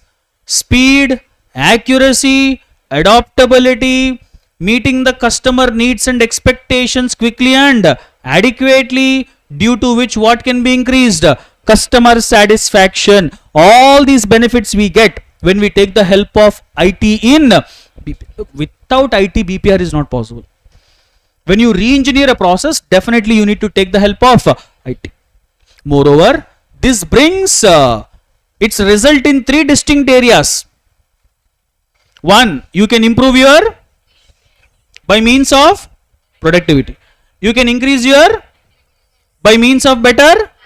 If you use technology while you are going for BPR, you can have more innovation by which you can have improved products. And so IT is providing its value in BPR in three distinct areas: efficiency, effectiveness and innovation. These concepts are more than enough in BPR. If time permits, study about that objectives also. Rather, you focus on meaning, rational, steps and role of IT in BPR. This is a tool that can be used by the companies to increase efficiency and effectiveness. So that's about BPR. And the last concept that we have is to understand is benchmarking. What is benchmarking is all about? Any idea? Let me provide you the key term for benchmarking. Setting a highest standard in the best industry practices is called as benchmarking. As a dictionary defines, setting a highest standard. Every time if the company is doing the work in a very best way, which means that they have set a standard like no other company is meeting up with that, which means they have set benchmarking. Let's say as a company, now I want to set benchmarking. You know what I have to do now? First I have to compare my performance with the other, the one who has already set the benchmarking. When I compare my performance with the other, do I identify performance gap? Once I identify the performance gap, third step, I have to follow some methods to fill the gap. This is what benchmarking is all about. Key terms. Benchmarking is a process of identifying and learning from best industry practices. And moreover, it is developed out of a need to have some information against which performance can be measured. And one more key term, benchmarking is a standard or point of reference against which things can be compared and measured. If someone have said benchmarking, do we compare ourselves with that person? We definitely do. You are an athlete who is running 100 and 200 meters. Then your performance, if you have to compare as a runner, professional runner, you should do with Usain Bolt, because he is the one who set the standard, right? Yes. That is what the point says here, against which things can be compared. Someone have already set a standard. Now you are comparing your performance with that particular standard. That is called as benchmarking. And moreover, when any company sets benchmarking, does this help the company to gain competitive advantage? Yes. It is a process of continuous improvement in search of competitive advantage. If you are doing the work in a best way when compared with your competitors, then automatically you will gain competitive advantage. This is the meaning of benchmarking. A standard or point of reference against which things can be measured and judged. It is a process of continuous improvement in search of competitive advantage. Benchmarking is not an overnight process. Like how for BPR we have discussed some steps, even for benchmarking also we have some steps. Let's have a look at the steps. And moreover, look at the benchmarking things that I have said. First, we are comparing our performance with that of leaders. When we compare, what we can identify? Gaps. Once we identify the gap, what we have to do? Find out the methods to reduce the gaps and ensuring whatever the methods that we are adopted that need to be implemented. In benchmarking, these three steps are important: comparing, identifying the gap and filling the gap, and implementing the methods to effectively fill that gap. Now let's go to the steps. And benchmarking can be set in different areas. Look at the areas. You can set benchmarking in cost. You can set benchmarking in Product development. Even in distribution also you can set benchmarking. Those who have attended my management sessions, they can answer this. Can you tell me in India which companies have set benchmarking to have strong distribution channel? Excellent. Another company? HUL one I said. Because they have strong distribution channel. They have set benchmarking. Coke I have said. Coke. Customer services also you can set benchmarking. Plant utilization and even benchmarking can be set in HR. In my management classes, I have referred one of the companies who is having talent, skilled talent in the market with in IT. No, I have said one company, Indian IT company, who is having skilled manpower like no other company have. TCS. Internationally, we can say Microsoft. Internationally, Microsoft have set benchmarking in human resource because they have skilled manpower like no other company is having. So benchmarking can be set in different areas.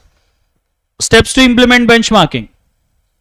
First one, identify the need for benchmarking. Why you want to implement benchmarking?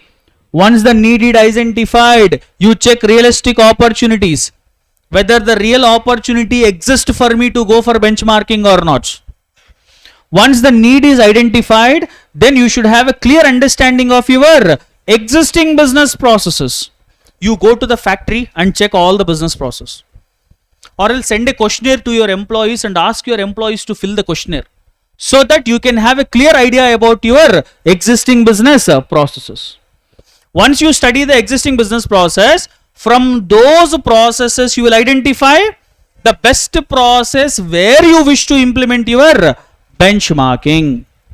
That is the point. Identify the best process. It can be within the organization or outside to the organization. Once a process is identified, now you are comparing this process with that of who is the other now in this point?